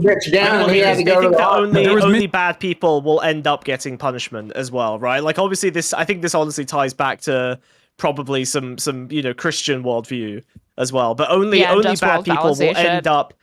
Exactly. Like, only bad people will end up getting punished. If you didn't do anything wrong, even if you get detained and taken to like a detention center, nothing bad can happen to you because you're innocent and the system works, and an innocent person would not, Police would never do that to an innocent person. Yeah, if she floats, she's a witch type shit. You know what I mean? Like, it's damned if you do, damned if you don't. Miscommunication, because they were giving conflicting commands. He was actually in violation. Jonathan Ross was in violation of the code of conduct anyway. They're not supposed to be approaching the vehicle from the front. And not only was that a violation of even like the ICE agency manual. What did she violate? Let's go the other way. No, hold on. Well, let's walk through. Let's walk through this. Let's walk through this, and then I'll cover that side as well. One of the things that law enforcement does, which ICE isn't even a regular law enforcement, they technically are illegally detaining American citizens when they're detaining American citizens. That's not actually something that is in the purview of bringing up their training. No. So he's I'm not really sold on the training thing, because again, ICE are not meant to, like, the MAGA wants ICE to essentially be a Gestapo type force, right? They're meant to be a sledgehammer that doesn't need to follow the rules, and they're meant to be just like loyal soldiers that will do what Trump wants. So they don't really give a fuck about policy. And to the extent that they're not following policy, it's obviously because these Antifa super soldiers made the situation so chaotic they had no choice, but they were forced to violate policy and do so. So, like, I don't know that that's even the route that you can take. Yeah, but I was actually referring to how Hasan gently handled Bob trying to flip the script, right? Hasan's talking about what the ICE agents did wrong. Bob says, well, let's talk about what Renee did wrong. And Hasan's like, we'll do that in a second, but let me just finish talking through this, and then we'll do your one afterwards, right? Like, he's negotiating and like building concessions. You can only do this if you've already built up goodwill in the first portion. But now that he's built up goodwill, you can see how he's expending it. He is genuinely spending some of the little social capital that he's accumulated here in meaningful ways. You don't get to do this unless you've built up genuine rapport and kind of done the legwork, and you can't do it too much or you will run out and eventually frustrate them. That's not something that they're allowed to do, but it's technically considered a legal gray area because how can you make the distinction whether or not someone is illegal, an undocumented immigrant, or a regular, documented U.S. citizen? But basically, what Jonathan Ross did in the process of executing Renee Good was violate a bunch of different things that he was not supposed to do. He wasn't supposed to approach the vehicle from the angle that he approached. He was filming himself. He pulled his service weapon out and he shot Renee Good, and 2 of the shots actually landed after Renee Good had completed the turn. The first shot landed when the trajectory of the car was very clearly moving out of the direction. You can see that on numerous camera angles as well. And then they stopped her from actually receiving medical care as well. There was a physician on the site. They told him, no, you can't come in. And she bled out for 8 whole minutes, according to the doctors that treated her. Which one? It's really the bleed out. So the shots, because obviously, you were on Tim Pool, they're going to say, well, firing 3 times in 5 seconds, it's all the same thing, blah, blah. And, again, there's a rational basis for that. Or rather, there's a consistent worldview that can support that. But the preventing a bleed out and the guy fleeing are probably the 2 important things that matter and kind of demonstrate wrongdoing, because the organization itself was behaving strangely in the aftermath. Yeah. After she got to the hospital. There were so many different issues there, right? I think we all want law enforcement, we want law and order, but we can't let bad cops and bad ICE agents, which are even worse than cops to begin with, get away with this kind of criminal behavior. Otherwise, we're going to have lawlessness and disorder, right, Bob? No, you would have had no problem with this if she just did what she was told. And by the way, you're already calling it an execution. Clay, I don't remember seeing a trial. As an angry chatter. I'm trying to figure out who they're referring to. Or anything. There's not going to be one. That's the whole problem. I'm a liberal. Oh, well, there you go. She was in the wrong and she got popped. No. The problem is cops are not supposed to be judge, jury, executioner. He's not even a cop. He's an ICE agent. Fuck yeah. Okay, but ICE agents are not supposed to be judge, jury, executioner. There was no due process, right? It's one of the most American concepts that even, a filthy un-American commie such as myself actually ride for. I love the First Amendment and I certainly love due process. So when a member of law enforcement ends up shooting and killing someone on the spot, they're actually denying that person. You said ICE is not a member of the law enforcement. So go back and retract this. No, ICE is not. I said ICE is law enforcement. They don't have the same level of... No. You misunderstood me, Bob. No. This is lib shit. Stop with the ICE isn't federal. Shut the fuck up. It doesn't matter.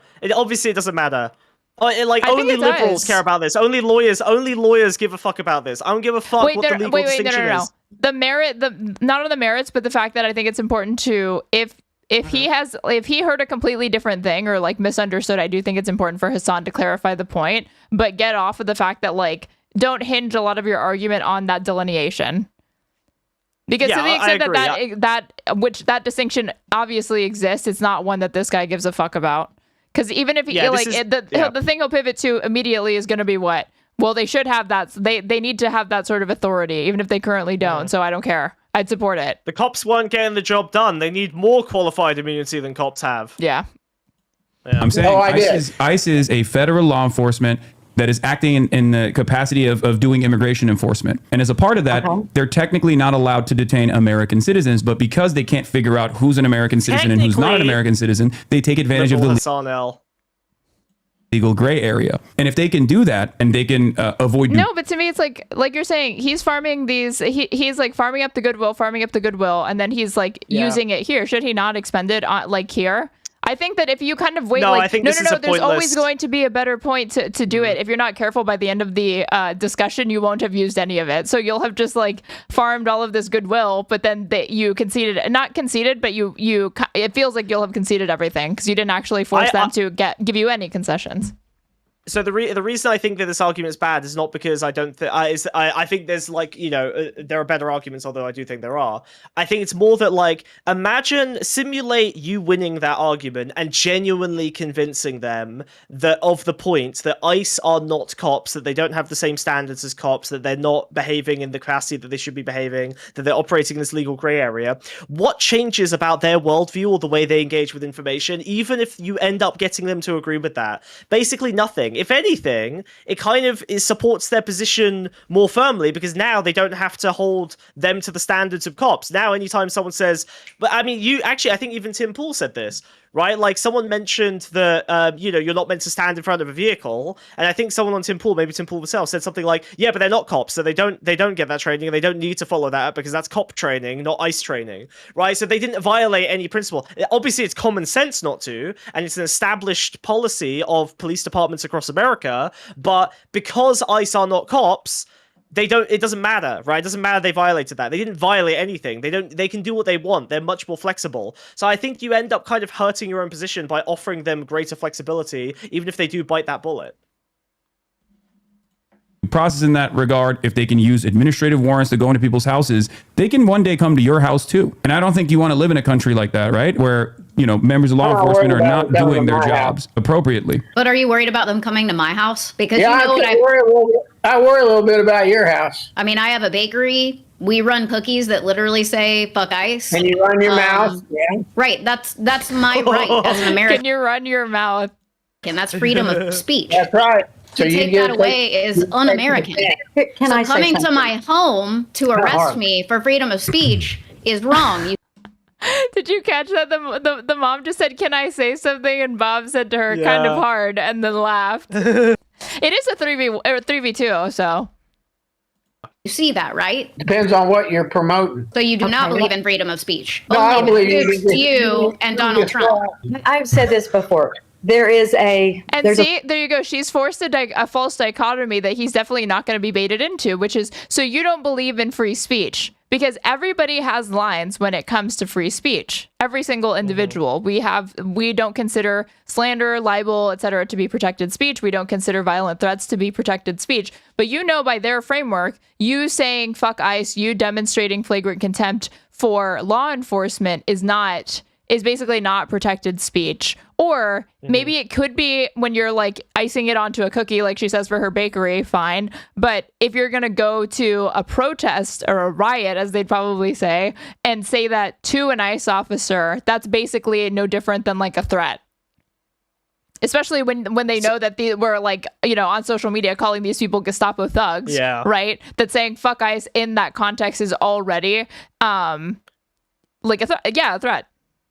Tantamount to that. You're right. Sorry, I've also just been one-shotted by the concept of a liberal thinking that protesting is writing "fuck ICE" on a cookie. That's such a perfect.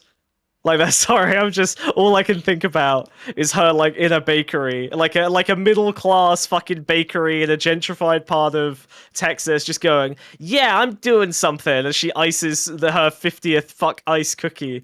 She's for that doing her day, part, and then sells them to a wine mom. Maybe she donates them. Yeah, maybe she's donating them to like a homeless shelter. Okay, maybe I can get behind this. The fine line in the protesting, the rioting, the consequences once you step over the line. If I was out in my street right now, well, let me start this way too. I've watched that clip over and over, all different angles. I've even watched the clip the 3 minutes prior before she got shot. I wasn't there. You guys weren't there. So going on all the clips on. Oh, Mary Lou, why are you watching the state-sponsored execution of these people over and over? I don't even do that. To the extent that I have viewed those videos, it's literally been for like stream content briefly, like Tim Pool or whatever. Like I watched each of them exactly once, and I did not watch them again. Yeah. Everything I've read and pulled from all the different sites, then you make your own judgment call. When I first saw some of that, and I will say, when someone says they watch something 50 times, I think that's a very useful clue as to, first of all, who's correct. I genuinely, right? Because I think liberals watch that shit 3 times, they're like, that's a fucking nightmare. And conservatives had to watch it over and over as a narrative was developed that eventually made it okay. And I think you had a lot of it was a slightly interesting phenomenon with the Renee Good thing, because a lot of the right wing were initially kind of horrified. Like they actually were like, ooh, that's a bit of a fuck up. Like obviously we need to be hard and fast and break things, but like, ugh, that's not so great. And you give it 2 or 3 days and suddenly everyone in the right was basically in alignment that it was a correct thing to do, because over time the pundits had developed the narratives that allow you to resolve the cognitive dissonance and evenally have like a clear line on exactly why it should have happened. And it's impressive how fast it happened with this. Viewings. Yeah. They're getting because it took a long time for George Floyd. And that's true. and Derek Chauvin, it did, like, you're only now seeing it permeate into the mainstream, this idea that like Derek Chauvin was innocent, but they weren't confident enough to say that in like the days following it or whatever. The narrative at that point was, oh, he's a few bad apples or whatever, like he should be fired, maybe he should get in trouble. It was mainly BLM is going too far, right? They focused far more on the reaction rather than the actual crime itself. Yeah. But now they have their marching orders and they know exactly how to defend it and say Derek Chauvin was actually innocent and George Floyd was a scary black man who died of fentanyl at the instant that George Floyd or Derek Chauvin put his knee on his neck. That was just, coincidence. Yeah. And everything, I was going, oh my gosh, that's not right. That's terrible. But then once I watched more clips and where they slowed it down and I could hear different things and I could hear the police say, get out and I could of hear the car. Commentary, reframing it. I said, my God, why didn't you get out of the car? Clip. I'm not getting out of the car. Yeah. Does that mean I deserve it? We don't want that. I don't want it for anyone, including you and Chad. So quit trying to put words in your mouth like you always do. You should be smart enough not to take the chance. If I was in I don't even think I should be defunded. I don't believe that I should exist. Why am I complying with this? You know what? We wouldn't have just ICE a useless fucking... if we had a secure... She's just going there.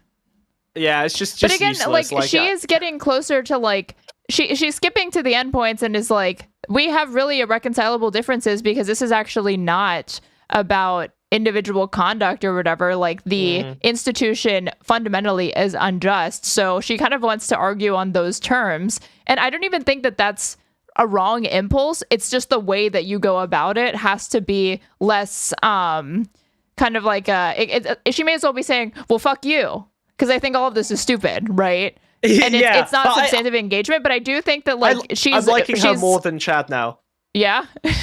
Well, because despite the fact that she is like obviously an insufferable lib, because she's coming at it from a purely, it seems like a heavily emotional basis, she's actually closer to reflecting the instincts of her parents than Chad is, who's doing this like disassociated, liberal, rational kind of. I think it's notable that he's based in California and she's based in Texas as well. I feel like she's actually more reflective of a kind of politics that like an emotive politics. And he's got this like sort of high and mighty, lib shit attitude. And I mean, think about it. Like you're saying, she is closer to arguing on their terms, which is why I like kind of respect it. And I don't think it's like a lost cause entirely. Like multiple points, she's been like, because you guys think like this is your disposition or whatever. So of course you were always going to support X or defend Y or oppose ABC, right? And similarly, she's saying that, like, in response to them justifying all of this, she understands it's not really about the minutia or the frame-by-frame replay of Alex Preddy's murder or Renee Good's murder,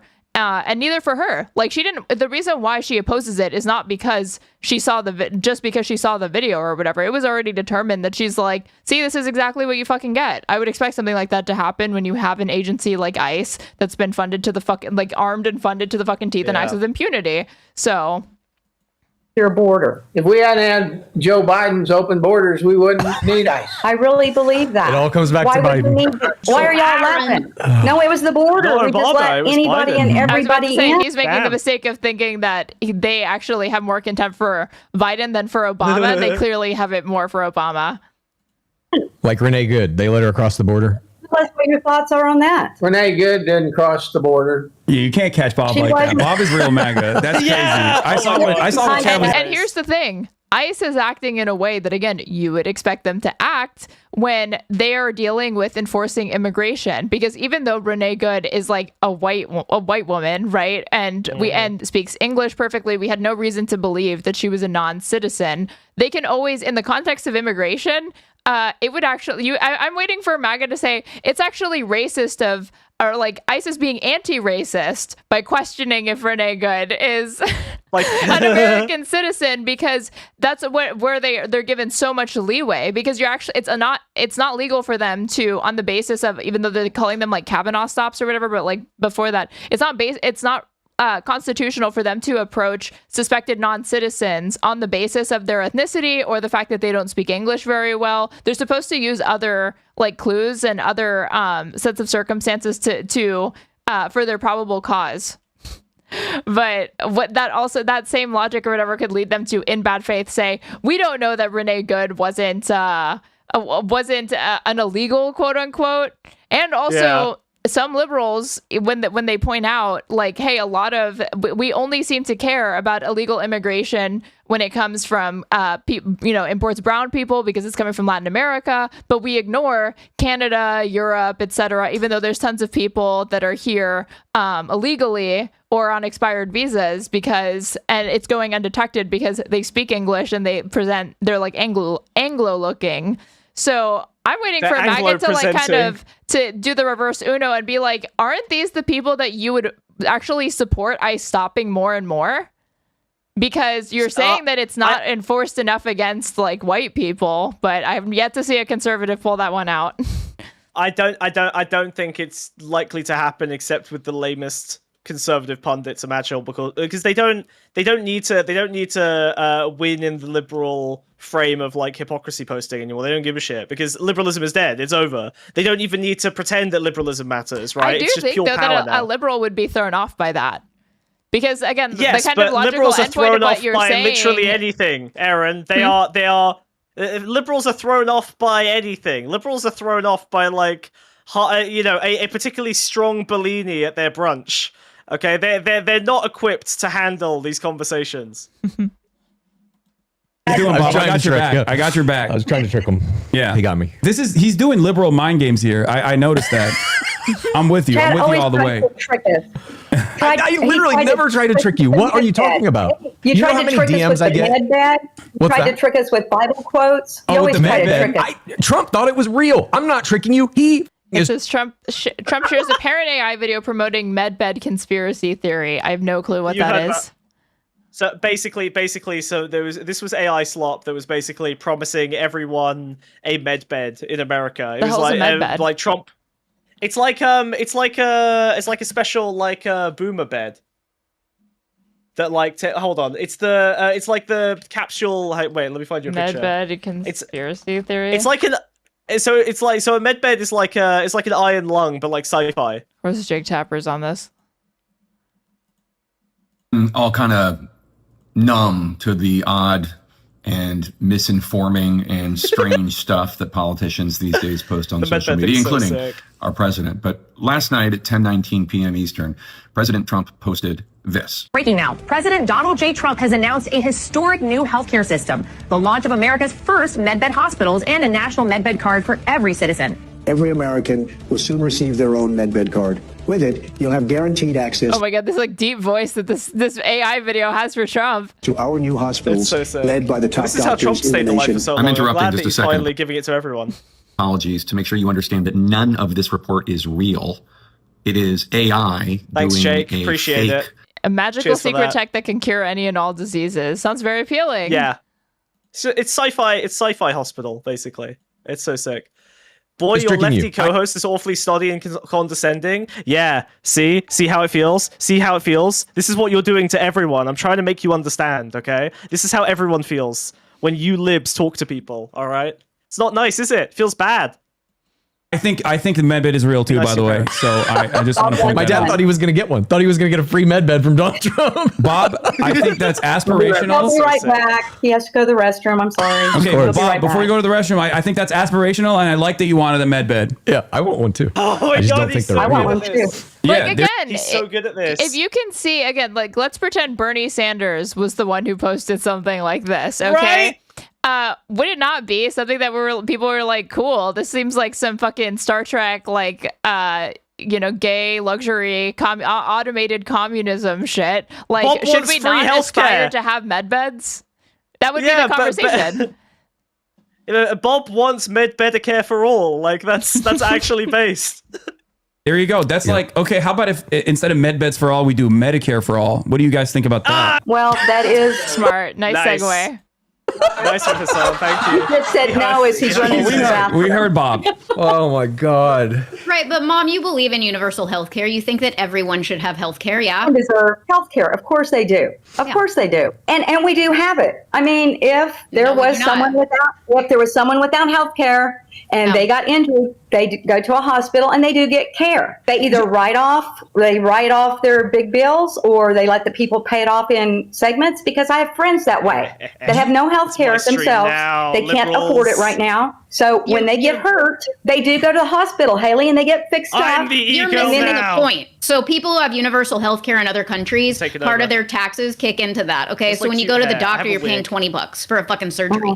Here in the United States, we're screwed. Okay, premiums are at an all-time high. A surgery here for anyone is thousands, tens of thousands of dollars. That sends you into medical bankruptcy. You're done.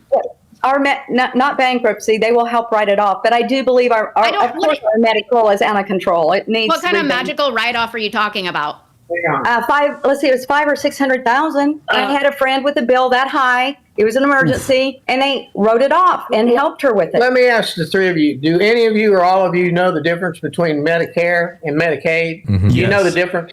Okay. Yeah, okay. I'm a professional political commentator for like the past 12 years. I'm very familiar. Okay. All right. Now, So Bob Medicare. Bob likes that one. Bob laughed. Bob laughed. Yeah, Mary Lou's Hasan gave enjoying him a it. little bit. She's yucking it up over here. Yeah, but Mary Lou's sweet. I think when Bob laughs is very important because that is his laughing is a sign of vulnerability. Like he is genuinely, he's showing that he liked the bit. Like Hasan got him by acting like him, right? Hasan just did what Bob was been doing to him like 10 times in a row. True. He's just performed a Bob at him. When Bob laughs, a child is born, probably. yeah. Who have worked and contributed to the fund.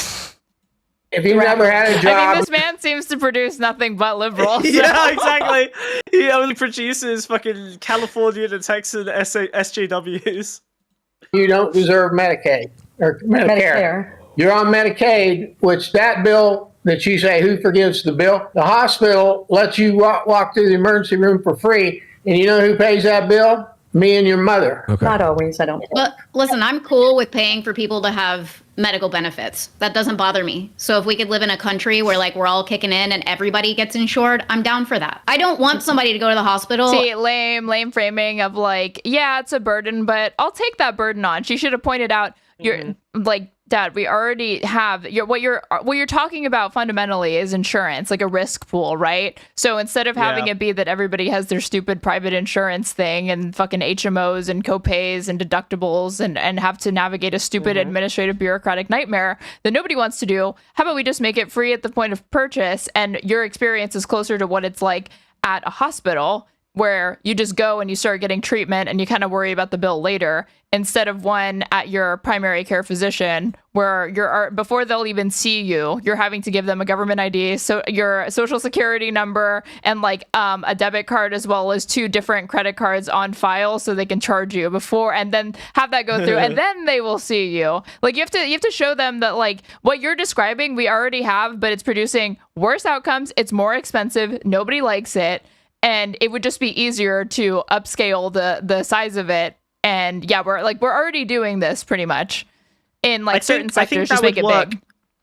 I think that would work on Mary Lou, but I think Bob has a different value set that would probably interfere with that. I think you'd be better off probably just suggesting that everything works exactly the same way, except instead of corporations taking the profit, the state takes the profit and then spend that on, I don't know, immigration enforcement. He's going to hit you with the Reagan quote. He He's going to hit you. Nothing more terrifying than a government employee saying, we're here to help or whatever.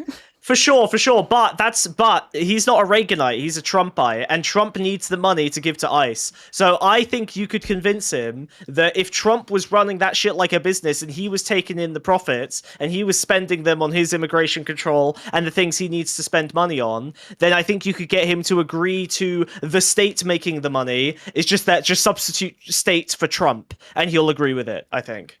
Yeah, it's true. That's why I was about to say, like pointing out the difference between he's like contemptuous and skeptical of the state, which Donald Trump is obviously in charge of, but he trusts Trump's individual judgment. And so if you could say like somebody as competent as Trump would basically be at the helm of all of this, you'd be far more likely to support it. I think if you're at the point where you're like, I do think it's an L for you to say like, oh, just point out, I want, instead of it being concentrated in the hands of private capitalists, which he already has shown he trusts more than the state. Yeah. You can't point out like, oh, it would be a statewide project because he's going to run away from that.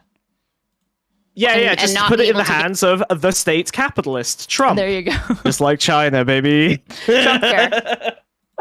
Life-saving care. Like, I don't want that. Why do you want that? I don't think there's a place like that now. I don't care whether they do it. Every other place is like that. Pay for it. Every other country is like that. Like we are the only country. We're unique in the sense that we have medical bankruptcy as a concept here in this country. See, Mary Lou's for it. She just thinks it's literally impossible and doesn't realize that it's actually not a fantastical idea that your government could do things for you and actually allocate your taxes in a more efficient way that benefits you. That is, in America, that's a fiction to most people. They truly do not believe it unless they see it. And even then, they're so skeptical of it. They're like, there must be problems here somewhere. They have these damn wait times, or they have people must be dying. Like, it sounds too good to be true because of how terrible our system is. They think it's and they assume, because we're Americans, that if we're doing it this way, it must be the best way to do it. Otherwise, we wouldn't do it.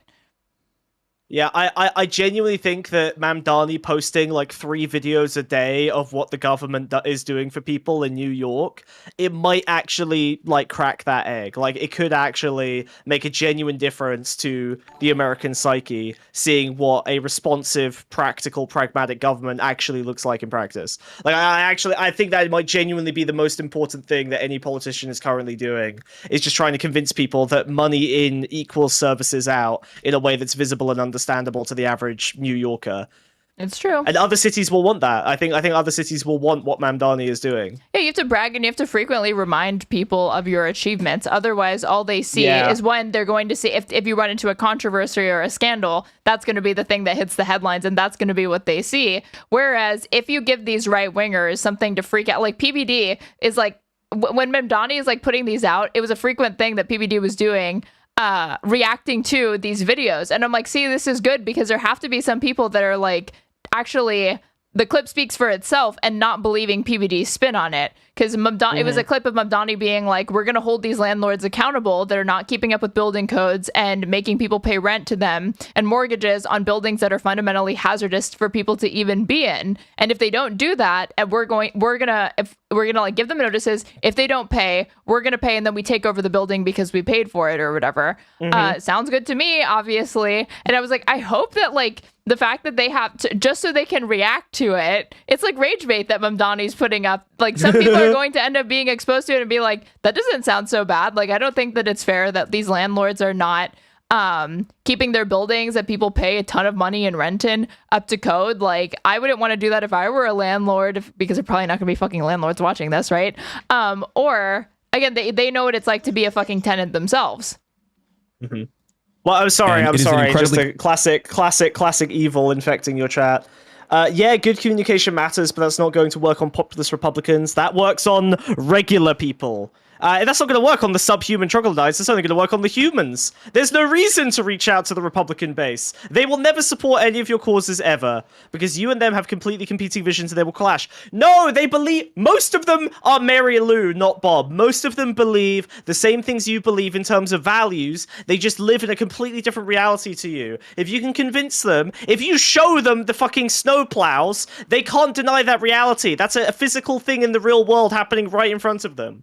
There is a level of interference with like local politics that it cannot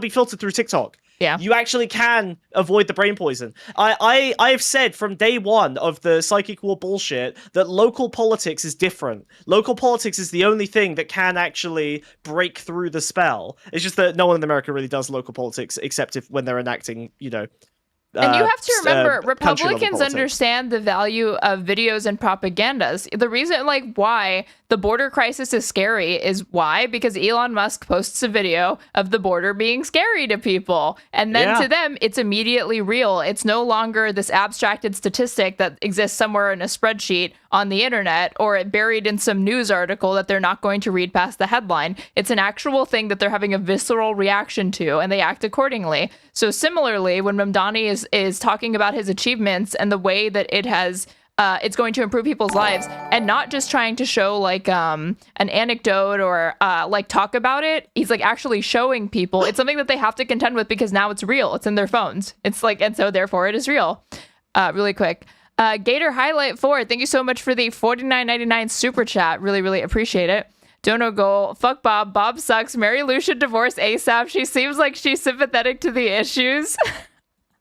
One's in chat if you support Mary Lou kicking Bob to the fucking curb and girl bossing it up going her own way.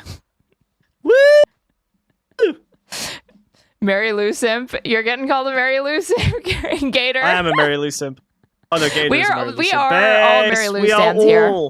We are all stands. And notice, like, I didn't notice this. I noticed it in the comments that somebody pointed it out, so they must have familiarity with this type of person, that the only time Mary Lou spoke forcefully against Bob or like disagreed with him was when she perceived him to be rude or not demonstrating proper manners, because she's already been like, Bob, we're their guests, right? But this commenter was like, the reason why she has to do that or be like, oh, sorry, he's being rude, is because they cannot reconcile the fact that like the person that they love and married and have been with for 50 fucking years, in this case, like literally over 50 years, might just be an entitled, selfish, rude piece of shit asshole. And so she's constantly like encouraging him to be better, but he's just like not that person. Bob is the person that's gonna cut you off and tell you to shut the hell up, and he doesn't care that he's on your turf. It's Bob's world. She'll be freed. Mary Supreme, Mary Supreme, Mary Supreme. Costly endeavor. We're Mary supremacists. We're very supremacists. Because we don't have socialized healthcare in this country. We do. We have it for you, Bob. You get Medicare. It's one version of that, but even then, the entire reason why healthcare is as costly as it is because we have this parasitic middleman called healthcare providers, insurance providers, that's a pretty good that are actually not working to make this cheaper at all. And as a matter of fact, they benefit from how costly healthcare is in general. If this entire industry did not exist, and it doesn't exist in many other countries, as a matter of fact, like I said, we are unique in the sense that we have private healthcare in the way that we do, and we have no alternative. We have no government alternative. That is the reason why healthcare is so costly in this country. So if we were to abolish the private healthcare sector in its entirety and have the government control this healthcare process, it would literally be cheaper for every single person, including yourselves. You would be paying less for your healthcare. Well, maybe not you guys because you're on Medicare, but you'd be paying less for your healthcare overall. And you would be paying it in the form of taxes, and everyone could just go to the hospital and get preventative care and not just... Bob is looking away, and he doesn't have a phone, so I do wonder what the hell he's being distracted by.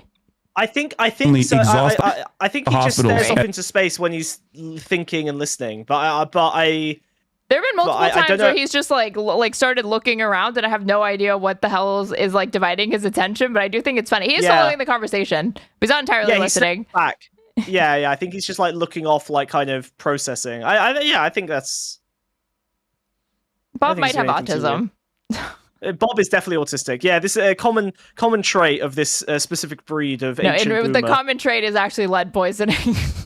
At the point of no return, I think when it's they have to use neglect. It could be a dog. It could be a dog. Emergency room. Tell us about Obamacare then. Why was that not any good? And like premium sky high and... Because Obamacare was... Did you see this? See? Yes. I would immediately see on this like, yes, Obamacare did suck because it didn't go far enough and it preserved private insurance. I hate Obamacare as well. This is why we need to move past it and have Medicare for all. But also notice how Mary Lou is now asking Hasan a question as if he's like well informed, because he's not made them feel stupid and shitty, so she's willing to be more vulnerable. Like, Mary Lou is agreeable generally, I think, but this is her, agreeable from Bob is just him interacting with you in any meaningful way whatsoever. Agreeable from Mary Lou, I think, is her willingly asking you questions that she might not get a answer that gels well with her ideology in response to. So I think this is a really, really good sign that he's like won them both over. Obamacare, the Affordable Care Act, was actually created, and this might come as a surprise to you guys, by Republicans in a right-wing think tank called the Heritage Foundation in the 90s, right? And it was first implemented by Romney in the state of Massachusetts. The reason why they created this healthcare system, was because they wanted an alternative to socialized medicine. You got to be careful with the Romney name drop, because Romney is a public enemy of MAGA, because Romney is not a Trumper and has voted for Biden in 2020. And I don't know if he voted for Kamala Harris, but he definitely didn't vote for Donald Trump. So usually that would be a move that like might work with the generation of like, that likes Trump, but like does say like, oh, he can be embarrassing, or like, I kind of prefer the George Bush types. But with this type, I actually would have like steered clear of saying like, I would have just mentioned Heritage Foundation, because they did Project 2025, and these people like 2025. They're not going to like that Romney was anywhere near, like this sort of thing, right? Yeah, that's a fair point. I do think they hate Obama so much that my assumption would be that they're fine with Romney just because he was anti-Obama. You know, he just was against Obama. Yeah, he's the guy who tried to defeat Obama. The scary, exactly, but he was the scary Mormon who couldn't. They wanted to make sure, or not scary. He was actually a square in a lot of ways, but he was the out of touch, wealthy elite Mormon that could not do it. We don't get Medicare for all, so they were like, "Here, this is the alternative. It's still a subsidy. It's still a subsidy to private insurance. I don't want private insurance to exist in the country, or if it exists, I want it to be heavily regulated, and I want that private insurance to only cover things that are, like plastic surgeries or whatever, and not life-saving or preventative health care that everybody needs to get." This would make this process would make the entire system more affordable overall. It would be less costly, it would be more affordable, and it would be more efficient. Okay. But Dad, you're against that. We heard you while you're peeing say no, you don't want this. Oh my God, I'm gonna kill myself. Holy shit, you in a love video bad game. things or you only love bad things and you hate good things, right, Dad? Oh God, if I was Hasan, I literally would have turned around and cuffed Chad in the face by giving him the back of my hand. Jesus Christ, he literally just, it was so excruciating. He just got them into a position where they might agree with it, and Chad's like, "You're a bad guy, so you don't like this." Stop. Like, at least with Mary Lou, there's Mary Lou doubters in chat. I don't think that I do see like a genuine intellectual curiosity for Mary Lou. I mean, you kind of have to be in some ways for certain people to be radicalized by MAGA because it is an idiosyncratic ideological movement. So there are some things that you have to be open to just to entertain them, especially when you're coming from where Mary Lou might be more inclined to, which again, I think that in slightly different circumstances, she would be just like a lib, if not a progressive. Yeah. But yeah, like again, like the sun just like instantly fucking like ruining destroys all the work in 3 seconds. I can't believe it. They just can't help themselves. For people who paid into the fund. Okay, like taxes. Beyond that, you've got an argument with me on who gets it and who don't. But tell me then, why is Obamacare, like they said now, the premiums are like sky high? Double, triple. Yeah, the reason why is because they did not tackle the private function of healthcare. Healthcare makes money off of denying you healthcare coverage. You pay into it, right, and then they do everything in their power to make sure that they don't pay your hospital bill. That's how they make money. Okay, so it's working against your interests. Is that Medicare? I will say for a lib, Chad is in shutting the fuck up the appropriate amount. Like, he does occasionally fail to restrain himself, but for the most part, they're both sitting back and letting Hasan do the work, and I appreciate that. He's cooking. That's a rare trait. They're willing to taste what he's cooking. Well, I'm saying like private healthcare makes money. We don't get denied anything in Medicare. What did you? I'm sorry. What? I said you're wrong about us having to pay extra for healthcare above and beyond what we're paying for Medicare. That's not true. That's a false statement. There's some things that have to be pre-authorized though now. But we get it all covered. Okay, so yeah, we're not dribbling out the back door because we're old. No, I know. That's why I'm saying everyone should pay into it with taxes, and obviously not like children or the elderly that are no longer working, but everyone should pay into it and have one major pool of tax funded healthcare that we take out of. It won't change until Democrats and Republicans agree on it, and we'll be dead by then. But there's also these powerful lobbyists. Yes. God, so why are boomers like this? So casually morbid and like, well, I'll be dead by then. She says not sadly, not wistfully, not regretfully, just like straight, like to the extent that she's sad about it, it's because she won't live to see this policy come to fruition. But that's another reason why they'll oppose it, because it's like, well, fuck that. They're just going to steal my money via taxes and I won't even get to see it. A skepticism that's warranted in America, because it's not clear that if your taxes are going up to the majority of people, that's going to be fucking worth it, because we don't have enough universal programs that make it feel like it's worth it. We have important programs that people rely upon that help people, but if you're not that person, you don't see that. And you're like, fuck this, I could spend my own money better. That are in the medical insurance field that are paying all these politicians to make sure a bill like that would never pass. It's all about money and whose pocket can get greased so that this will never happen in this country. And you understand that Donald Trump is a part of that. All he cares about is money. Okay, no. He cared about America. What? We just talked about fucking idiot. You're not going to be able to attack Donald Trump with these people. You just have to show that, like, you basically have to be like, yeah, Donald Trump's smart, but he doesn't thought about this, so I'm sus of him, because if he were like this is like it's a mistake Trump's for him to not pursue on... it. You can't attack him and say that he's stupid or like he's it's a priority issue as well. You can say, look, like, I'm sure this would be a great next thing for Trump to look at after the immigration stuff is dealt with. Yeah. You could also bring up, I was going to say, like, the fact that Donald Trump is working hard to get people on board with the fucking tariffs actually will work out in the liberals' favor, because if Donald Trump can get this group of people to be okay with the state raising, again, tariffs or taxes, then you're going to have a cohort of Republicans that are open to raise taxes if they feel like it's worth it. The difference is that you can point out that, like, okay, those tariffs are not actually really like paying back dividends or anything like that, unlike Medicare for All, which would. How did that work out? What did the liberals all talked about how much they liked tariffs? Is that how that went down? No, Aaron? You can't talk about liberals' attitudes on the tariffs whatsoever, or like the fucking legality. What you have to do, I'm saying, is just take advantage of the fact that, like, because I agree with you, like, the liberals don't like it. I don't fucking like the tariffs, but you can't use it. You don't. You like it for your weird reasons or whatever, but it's not. No, wait, sorry, no. Sorry, no, I love, what do you mean? I love tariffs. I think, like, the global neoliberal order needs to be restrained. Reasons and for these, like weird esoteric It's not reasons. esoteric. It's not esoteric at all. I think that Bernie Sanders is pro-tariff. You should like tariffs. Tariffs are... just because Bernie Sanders likes a thing does not mean I'm going to like it. There are some things that Sanders supports that I definitely think are dumb. Fine. Let me. Okay, all right. Let me. You thought that was gonna work on me. You thought that you could jingle keys in front of you. But Bernie Sanders likes it. Do you know who you're talking to?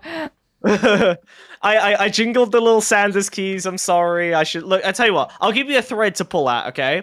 I think a really good way to understand what is actually valuable about tariffs is to look at what South Korea did in like the 50s and 60s to go from a war-torn disaster state that had basically collapsed into one of the most powerful forces on the global stage for creating its own technology and manufacturing. I think every country has the opportunity to basically do what South Korea did to build its own industries effectively. India's another one that's doing quite good, where they have basically banned the imports or heavily tariffed the imports of technology. One of the reasons that India has such a powerful tech basis is because they have to produce most of their tech in-house in order to save money on imports. And that's why India has become a very common place for tech jobs, which are quite lucrative in India, to be outsourced to India. Yeah, the people in America yearn to be like India. That we just love Modi over here.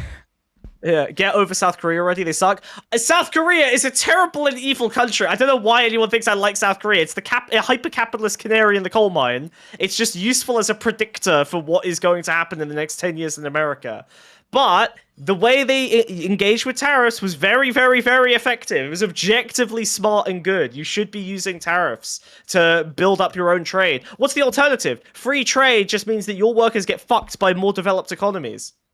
What's the alternative? Liking my stream on YouTube so it pushes it out to more people, and then more people can bear witness to this amazing stream between myself, a young conservative, and this snail over here, a young anarchist. I'm a young groper, to get it right. A young groper, right, my mistake, mistake. Look at my tie. Look at my groper tie. Come on, get it right. Adorable. He's got parked in a bank account in Qatar that he got from selling the Venezuelan stolen oil. You don't think he cares about money? Yeah, so he can move it around. Move it around for what, though? Bank account? He's going to make sure it goes to the right place. Benefit people. What a statement. Yeah, he cares about money so he can move it around. But, like, again, for what? For what end? He'd just be doing things to do them, man. There's a lot of entire chat is angry about the tariffs thing. I can't believe it. Oh yeah, you definitely. You fucking trigger me with the tariffs. You're obviously going to trigger them. It's not that deep. Why free global trade means that more developed economies, that's not racist, are able to crush smaller economies and exploit them. Look at the fucking European Union. You've got a trade group that is always exploiting the smaller countries. I visited Greece a couple of years ago. It is a wasteland. It collapsed into economic devastation. When you go around Greece, every fucking company that is still active that isn't an abandoned building has a German fucking name, because the German corporations that have an outsized influence and power bought up fucking everything during the financial disaster and have extracted all the wealth from that fucking country ever since. The damn This has happened in Germans. multiple European states. The IMF does this everywhere fucking else in Africa and South America. Tariffs are a way for you to control the development of your own country in a way that gives your workers benefit. It's not fucking nationalists. It's just, like, forget the state being involved. It's just local workers deserve to be able to develop their own industries.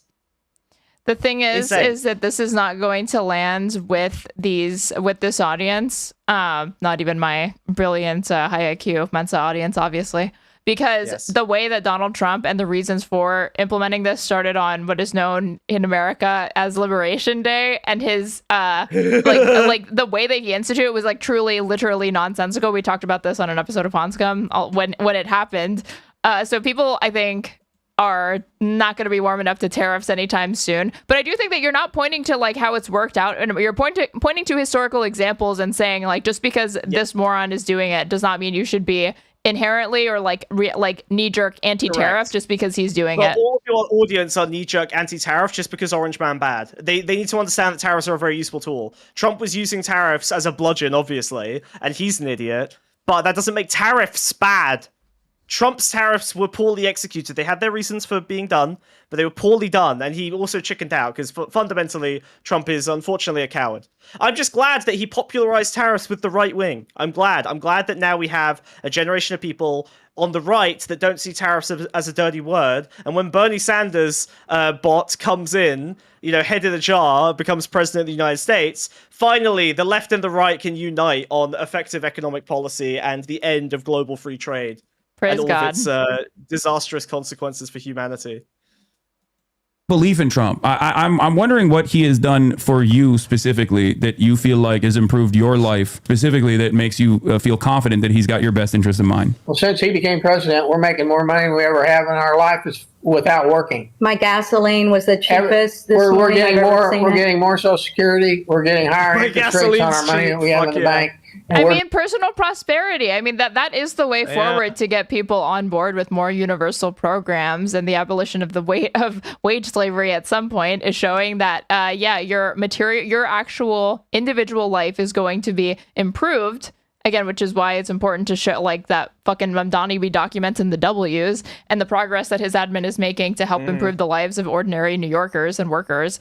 And because then you can have tangible ways that you can point to people's lives being improved domestically, not having to point to like Switzerland, Norway, Denmark, etc. anymore. You can actually point to, no, we're not exceptional in the sense that we cannot get this stuff to work. It is like math. It can work here in the United States. But of course, it is so funny that these people, like, to the extent that their life is going well for whatever reason, they're just like, yeah, they just give Trump credit and everything. Well, I mean, but of course, everything that wrong, blame Obama or Biden. Bob is also a rich guy that accumulated a bunch of assets, and since COVID, basically all assets in America, gold, housing, whatever the fuck you pick, has like doubled or even tripled. So he's going to be doing fine with any amount of money that's sitting in basically any asset anywhere, just because the rich have gotten so rich that they're all buying assets, and so the prices have inflated. So anyone that already made their wealth, like Bob, is going to be doing pretty well right now because asset inflation is skyrocketing. If you haven't already acquired those assets, most notably for most people housing, then obviously you're going to be struggling. So that's why it feels good for Bob, and why he's not going to feel like anything's going wrong, is because he already made his money early enough that now he's benefiting from it. Yep. Typical boomer.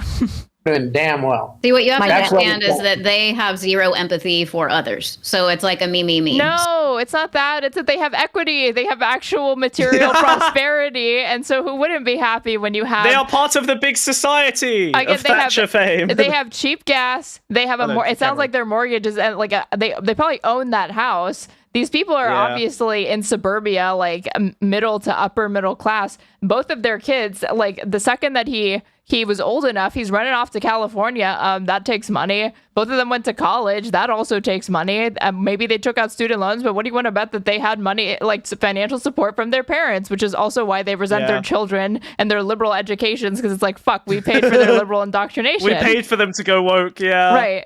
So who wouldn't be happy? Like, they do have a great life, but what you want to say is, like, you shouldn't be, like, your life is actually it should be more accessible to more people. We just need to distribute these resources. We don't actually have an issue with, like, a deficit of the resources. We just have a distribution problem.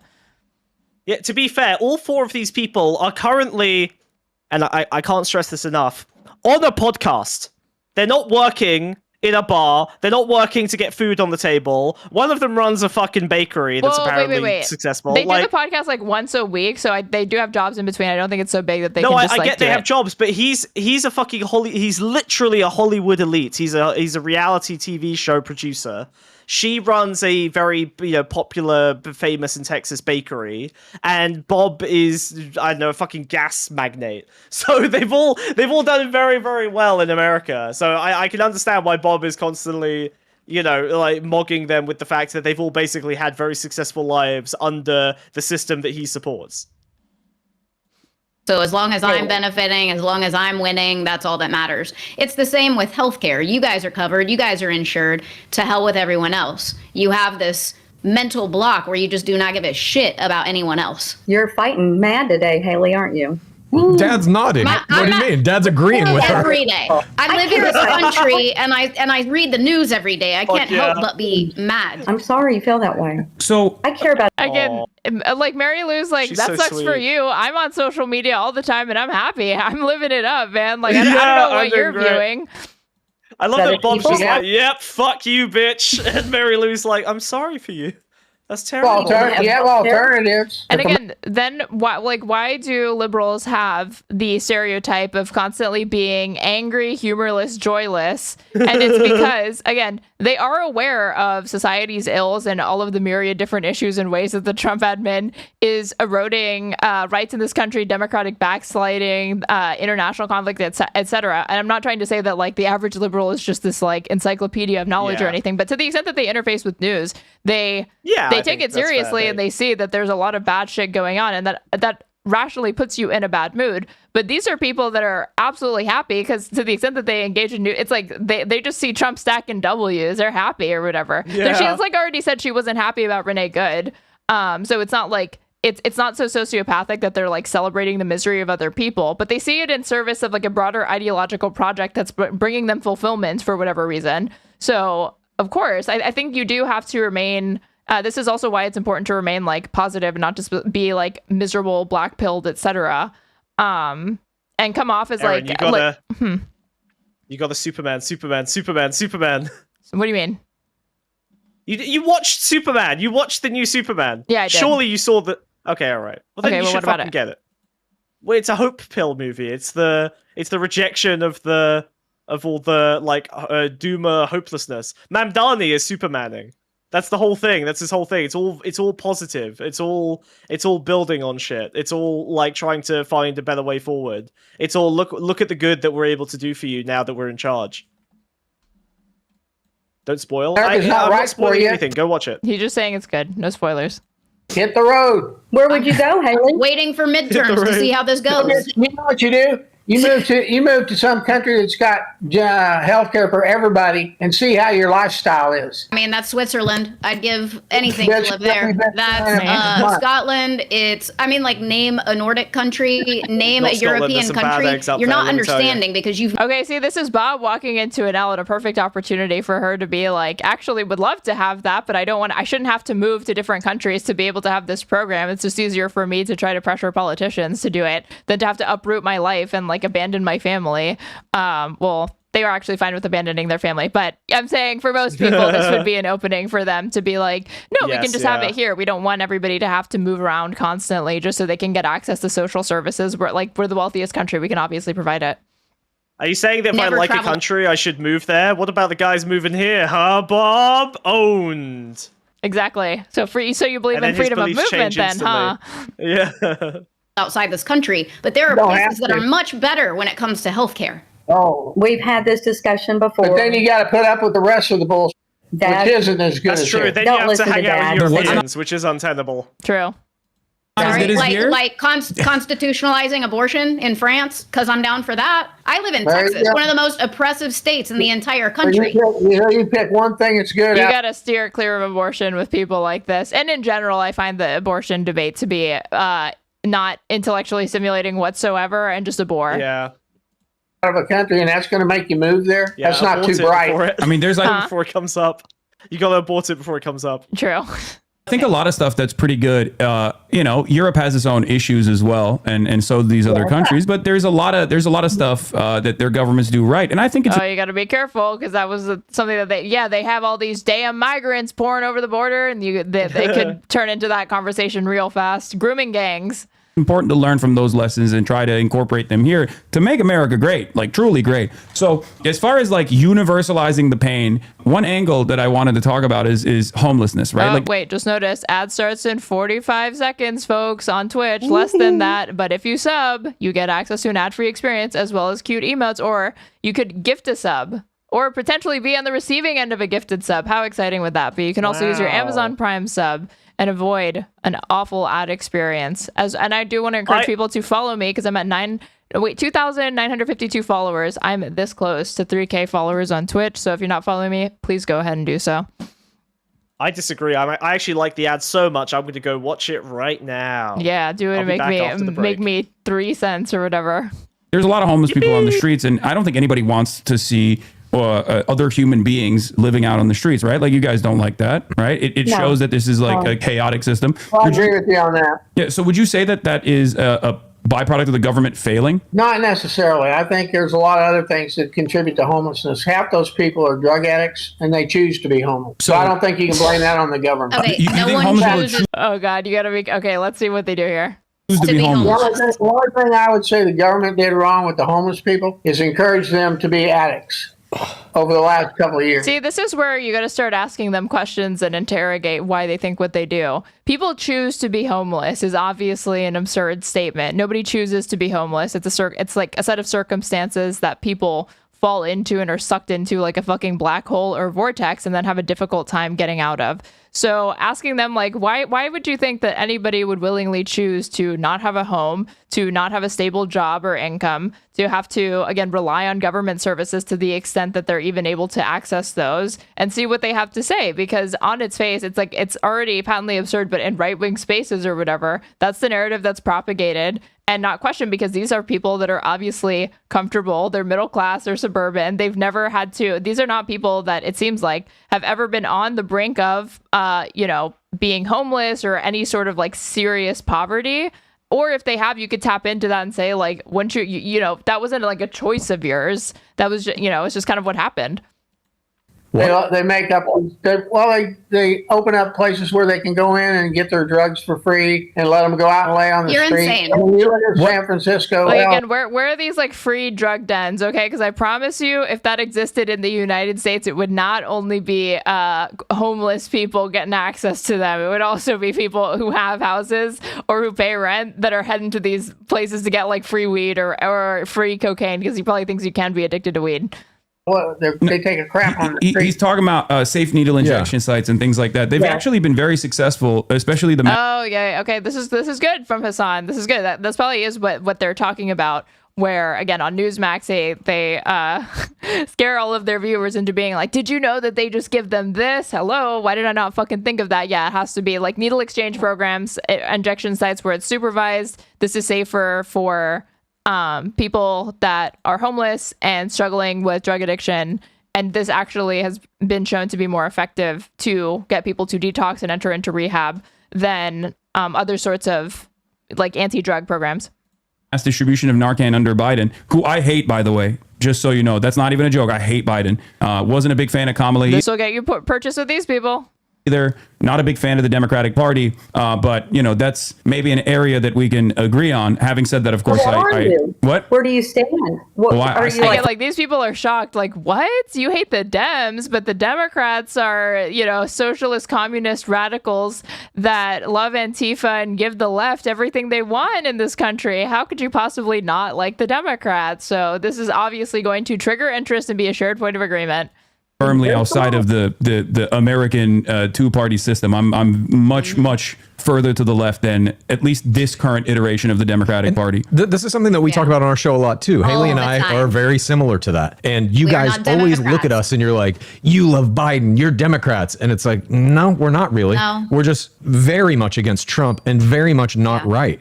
But the two-party system, Haley and I also think. I would have to watch episodes of their podcast, but I'm curious how much Joe Biden defending that they've done, or maybe like policy of his like defense. Because we just got to the point where, now that you're back, Smug, Hasan has like unambiguously, thoroughly thrown Biden and the Democratic Party under the bus and said he wasn't too much of a fan of Kamala Harris. And the Mary Lou over here is like, what? You don't like the Democratic Party? Yeah. But like, I thought all communist Antifa terrorists like the Democratic Party and Nancy Pelosi because they just give everything that the left wants to them. So this is a point that's like going to be like intriguing because he's about to break their brain and be like, did you know that there is a paradigm that exists outside of just the Democrat or Republican Party?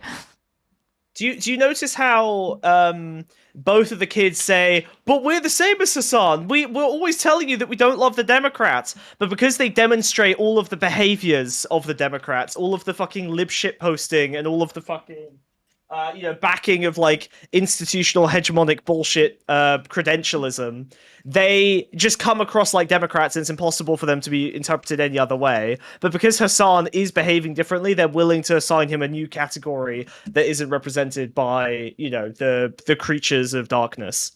But let's see if he falls into the libertarian trap. And the libertarian trap for this conversation is just right-wing libertarians who are nominally, again, I don't like the Republican Party. Fuck these, corporate Republicans. I like Thomas Massey types, maybe Rand Paul, etc. But then end up defending everything that like MAGA does and Donald Trump does. But let's see if Hasan actually falls into that. Like, if he will choose to defend aspects of the Democratic Party's platform or their politicians, or if he tries to keep the conversation outside of that entirely. It just doesn't work. We're at a point where we're seeing the complete failure of it now and the ability for an authoritarian to come in and exploit it for personal gain. But you guys think we are like hardcore Biden supporters. That has never been the case. Here's what I don't understand. Why you and Haley don't love the American flag. You don't have patriotism. Okay, now hush. Y'all laugh at this one. Awesome. I sat at my father's funeral with the gun salute going off when they handed me the perfectly folded triangle flag for my father's service. Yeah. And that's gut-wrenching to me. Sure. You see how important shit is to people? God, I hate libs. You have no soul. You have no religion. You have no understanding of anything beyond CNN. Nothing. MS Now. Look at what she has. And what does she have? She has her father's folded up flag? Handkerchief. She didn't really explain what the connection was as to if that was a source of comfort or something like that. But I guess if I had to guess, the idea is that she had her it was a reminder at the time of her father's death that her country was behind her. She's in a wonderful country. Yeah, but he there's represented something an there. Unbroken chain of something, important. Yeah, there's something there that she finds to be important or whatever. Run your mouth. I had so much pride that day, and that's the stuff that you guys will never feel, and that makes me sad. That object. Sorry, Haley, go ahead. Okay, so she had nothing except pride for. She at least was reminded that she had pride for her country on that day, which is why it's a positive thing. But what I'm guessing is that what do you think? Is leaning into jingoism where you can the move here, and patriotism, because they're just gonna find what the left understands to be to be patriotic, to be aspirational, not American whatsoever, or very, very vulgar. Use things that they like to make them like things that you like. Use things that they hate to make them hate things that you hate. So you should take that flag and you should break down the symbolism of it to try and understand what is valuable to them about it, and then use that to explain, I don't know, why you value freedom of speech or why you value the right to bear arms. Tie that to another value. Use that emotive pride that she has to explain why you get worried when ICE agents are able to shoot a man a dozen times in the back just for, executing his God-given right to carry a gun around. Like, that's what you should be doing, is tying it to something valuable in your worldview that can then fit into their frame. Yeah, it's true. I guess I'm probably trying to emphasize the point that that's all you're going to have at the end of the day, Mary Lou, is literally just the practical manifestation of it, a flag in your hand, but you're not gonna actually have any of the liberties or rights that are supposed to come along with being part of a developed country with a constitutional framework like ours. So it will literally be a symbolic thing if you don't aggressively defend the things that are worth defending. Now, to live out, it is very funny that your dad got turned into a flag. You know what I mean? Like, the horror of, a human being being reduced to, a folded piece of tarp is fucking horrific. But you have to roll with it, because it's important to her, and humans decide what is meaningful. They always have, and they always will. And so you have to accept that if someone finds something meaningful and important, you have to respect that. You have to find a way to reach them through that meaning, because it's too fundamental a piece of their psyche for you to unpack it and destroy it. You shouldn't. You shouldn't take apart. You can't just snap someone out of a cult and then expect them to be able to live a normal, reasonable life. It's not their entire psyche is constructed on top of this. Yeah. Are you political or something? It's been known to happen on my stream every now and then. I think innately, within me, even since Smug is not political whatsoever. I was a kid, stand and do the Pledge of Allegiance. In my mind, I'm telling myself, you can't tell me what to do. I'm not going to follow this shit blindly. Okay. And so you were a rebel a long time ago. You were when rebel. You were 6 or 7. You're a rebel. Woo. You're a rebel. You had a grip on it. Okay.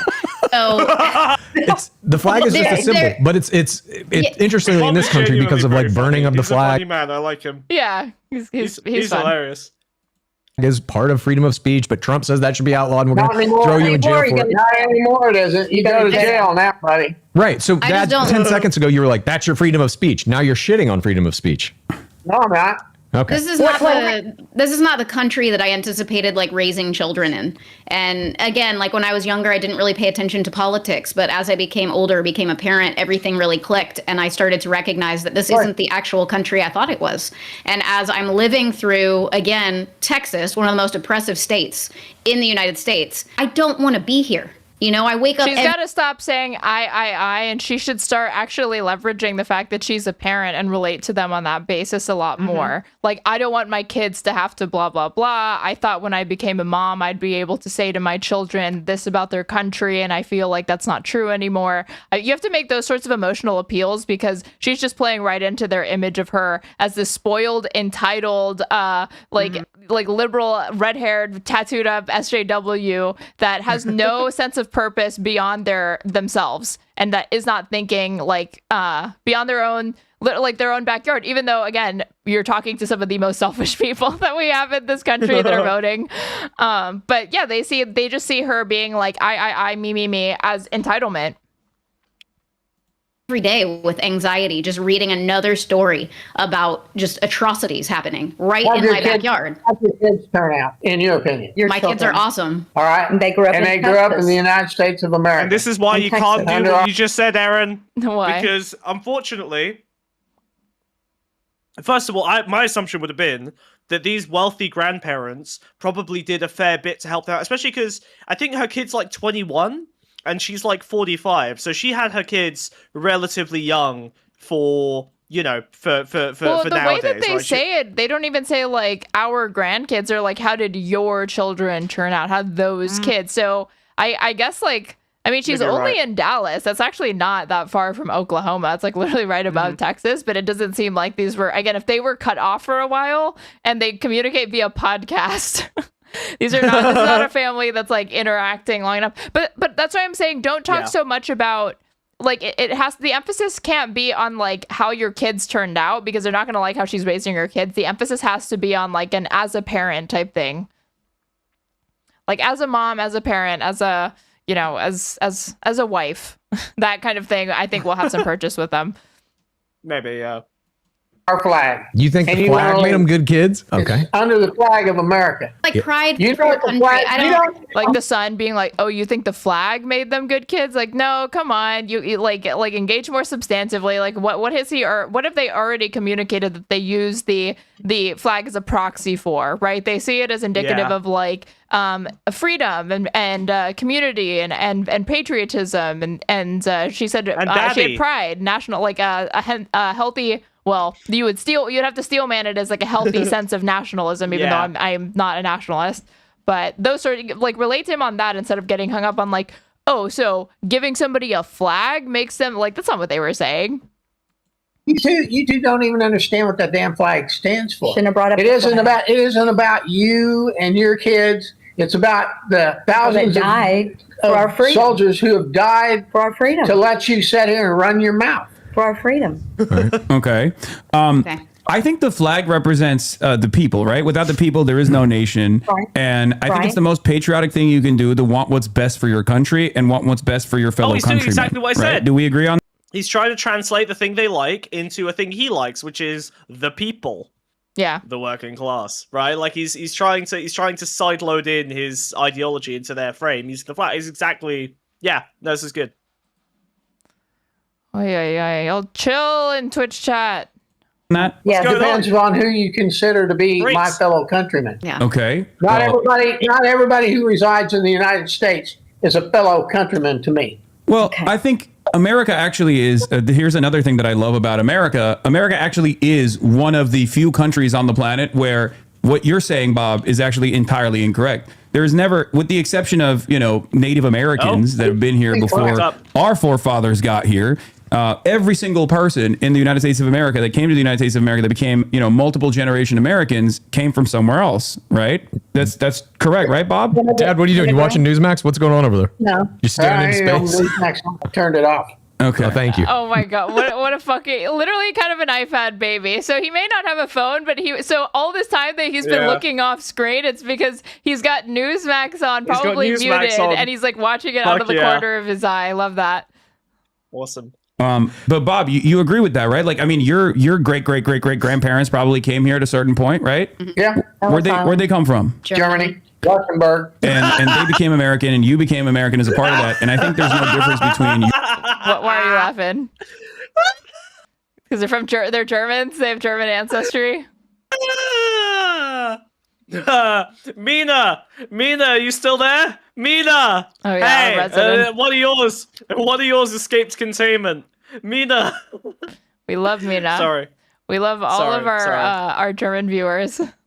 Yeah, sorry. Your great grandparents, when they first came here and were regarded as being swarthy and not Anglican blood, as Benjamin Franklin once famously wrote about, when they were initially considered not real Americans. I'm sure they experienced some of that same exact bigotry that you're dishing out right now. But I think that's the beauty of America, is that people come in from all different parts of the world, and over 2 generations they become American. Oh yeah.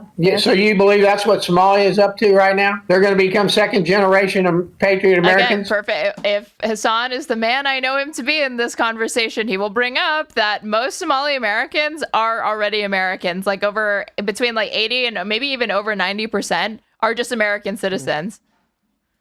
They already have. Somali Americans are 95% American citizens. Yeah, and they're all bad. They're all bad. All Somalis are bad. Jesus. Yes. Okay. I don't think so, but I don't think there's a difference. Here's the big point of contention, right? God. I don't think someone coming from a different country and then coming to the United States of America has a different set of values or a different set of interests than someone like yourself. They all want a roof over their heads. They want a hot meal on their table. They want clothes on their back, and they want a better future for their children. And I think that is what unites all of us, all around the world, as a matter of fact, whether they're coming from Somalia. From Tampon Tim. Here's where I'm going to say, again, only a man gets to make this point, because he's actually getting to the philosophical tenets of why you should believe these things. He's very quickly and really in a very succinct way summarize the kind of absurdity of being an American and yet having this exclusionary attitude and conservative attitude towards immigrants and immigration broadly, when we are a nation of immigrants. We're a settler colonial nation that genocided Native Americans so we could supplant a white population on top and go from there. So the idea that you're going to turn around and be like, no, you're not a true American, says the person who, like, he's talking to, like, where do your family have roots? Is it in this country? No, it's in Germany. It's in a different country. But, like, only a man is given the space to be able to do these sorts of things, because if I'm convinced that if this came from Haley, or if this came from me, if I was talking to Bob and Mary Lou, they'd be like, you crazy, like, leftist with your, like, highfalutin, lofty ideals. You don't know the first thing about, you don't know shit about fuck, basically, is what they're going to say to me. And they're going to see my pitch, which would be basically communicated in the exact same way as is very, very naive. Or it's like divorce. It's like, well, that might be true if they're charitable enough to grant it, but, like, it doesn't apply anymore. So.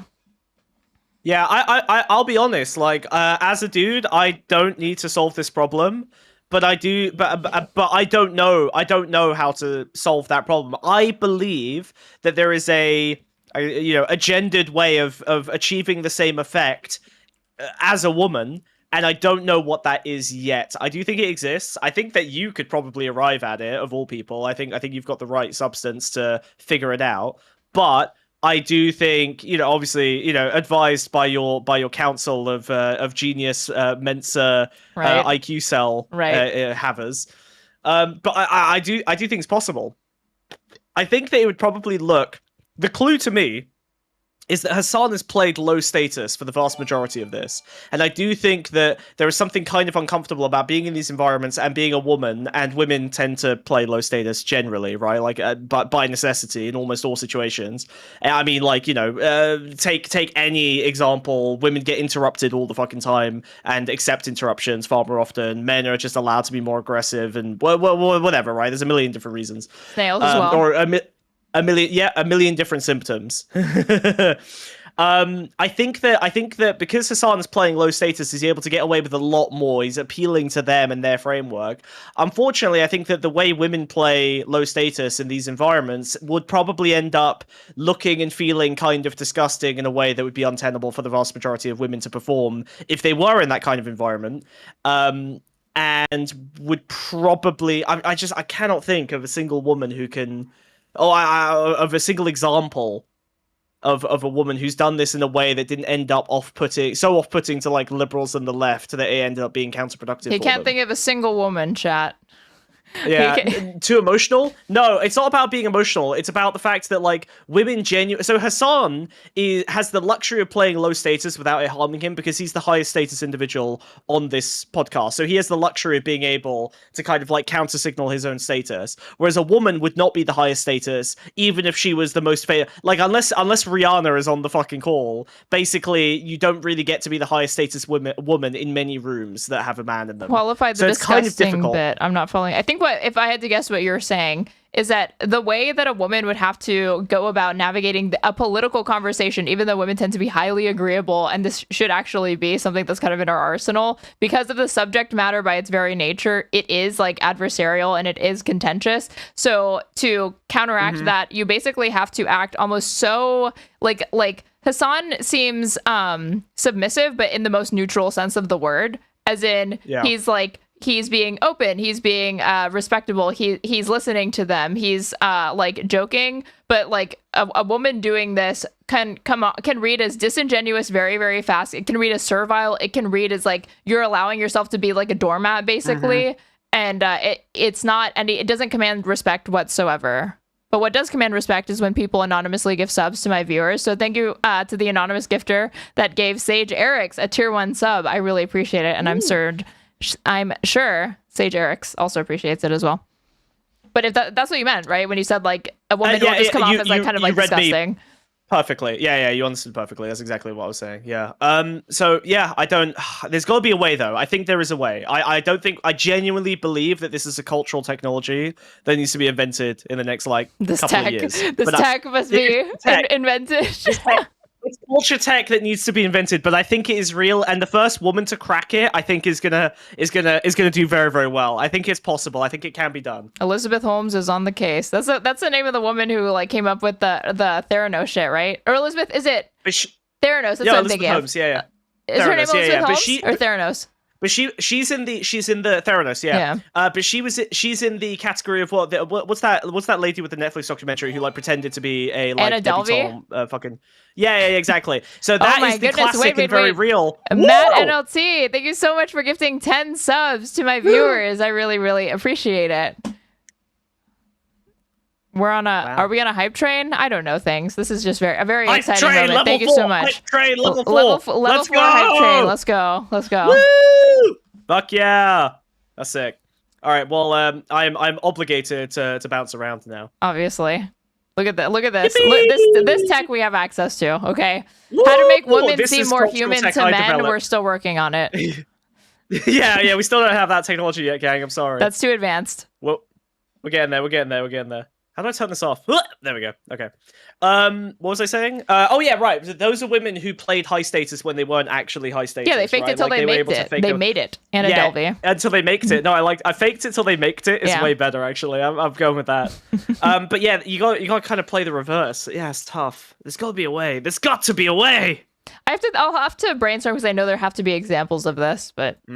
Or whether they're coming from Germany, it doesn't change that. It doesn't change that at all. What'd you say? Typically, when you think about women that have been successful in politics, like just objectively, I'm not saying I like Ann Coulter, but just like as far as being able to have a career like Ann Coulter, she's somebody who is not at all doing what Hasan tries to do. She's like she's very commanding. She forces that. She is very opinionated, and she's not afraid to call people out for their bullshit, talk over men, and assert herself. Yeah, she's a man. Unfortunately, that like she's deploying a masculine energy and a masculine says. I think I've just realized what the issue is. To try to be a man because you will never be a man, so you just have to be a woman. I know. I definitely think there are some women who can be men. No, you'll never be a man, so don't even try. That's I would not. If anything, again, like I would stick to thinking like how can you use like the box that you're going to be confined to as a woman in these spaces, but to your advantage.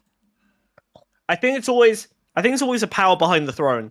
I think the kind of woman I'm thinking of is the kind of woman who would never be on camera because she would avoid it because she knows that would take away from her power of being like a conniving vizier in the background. That's true. Who's that? What's her name? Susie. What's her face? The Trump advisor. She was chief of staff for a while. She was like a big deal. Susan something. Okay. You don't know about her? She was like a huge Susie Wiles. Susie Wiles is like. Yeah. You must know Susie Wiles. Yes, she's literally like, kingmaker, right? She's exactly the kind of thing I'm talking about. She always behaves low status, but she is like essentially the power behind the throne for much of the populist right.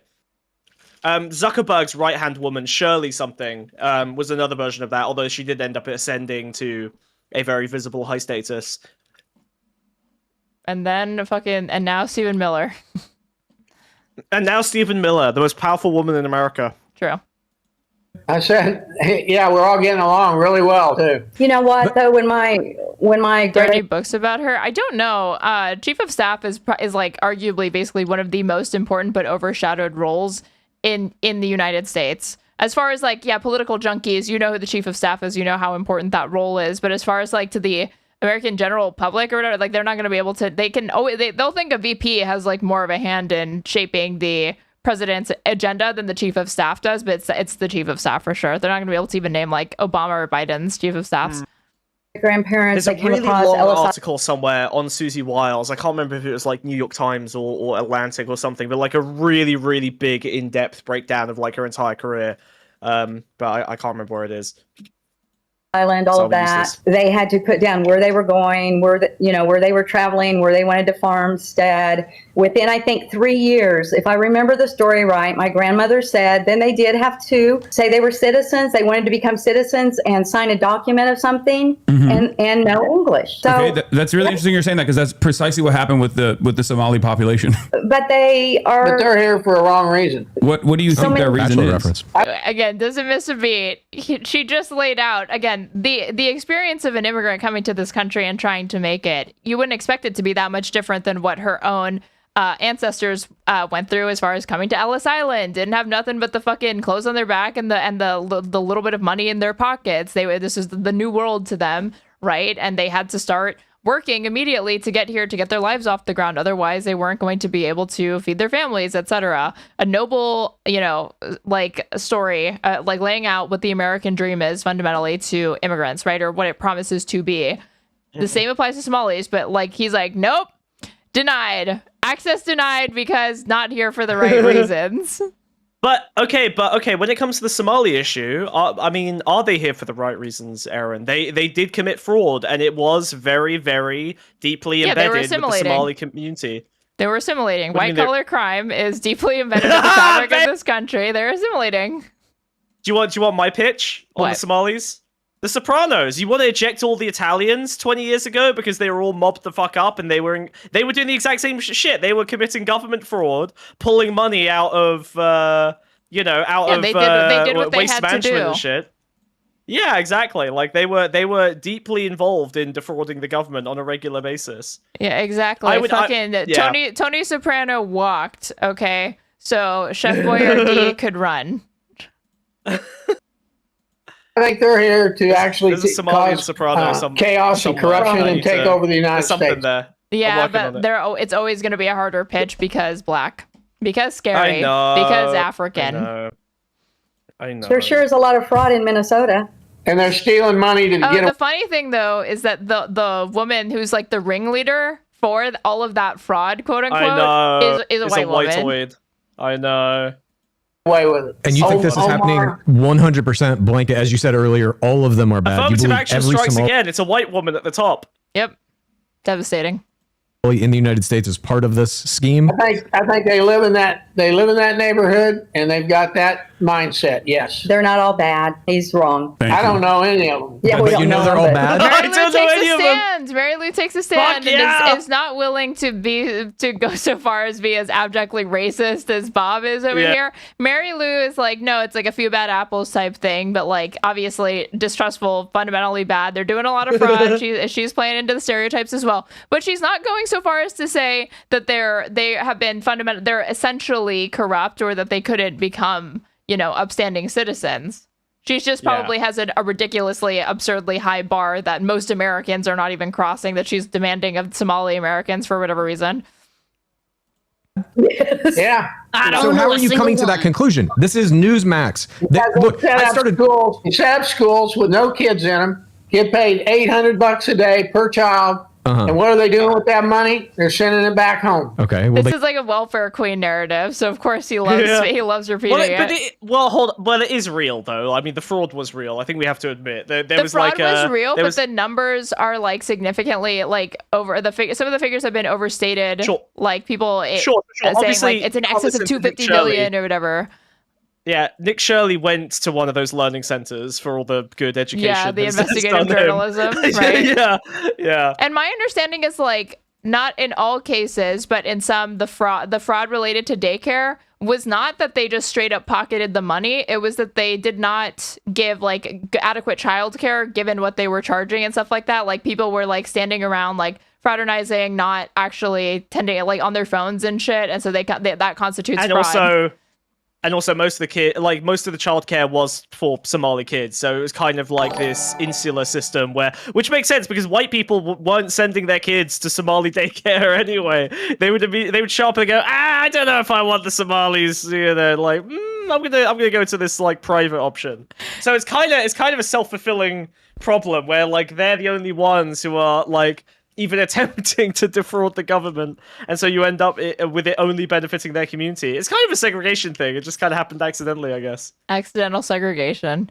Gator Highlight 4, thank you so much for the $5 super chat. Mary Lou ain't having it. Bob ain't getting laid tonight. I'll tell you that right now. I promise you that is not going to be the case for these two. The thing that turtle ain't coming out of shell tonight. Yeah, no. The thing that causes a lady like Mary Lou to withhold, it's definitely not this shit. No, it's being mean to someone at the function. I was gonna say it's something far more petty and like inconsequential. can do whatever they want with the money they make. I started watching Newsmax because of you guys. I watch it for about at least 10 or 15 minutes a day. All they're doing right now is just pumping that Somali fraud straight into your brains 24 hours a day. That's what they're, oh my God. And essentially their whole channel is doing that. You have to acknowledge that it did happen. Why can't the libs do this? Why are they so scared of being racist that they can't say that an immigrant community banded together to exploit a very stupid liberal government that made a lot of money available under limited scrutiny because they only cared about doing good superficially and performatively and not actual genuine impact? It's the basis for demonizing this entire community and mobilizing ICE in Minnesota.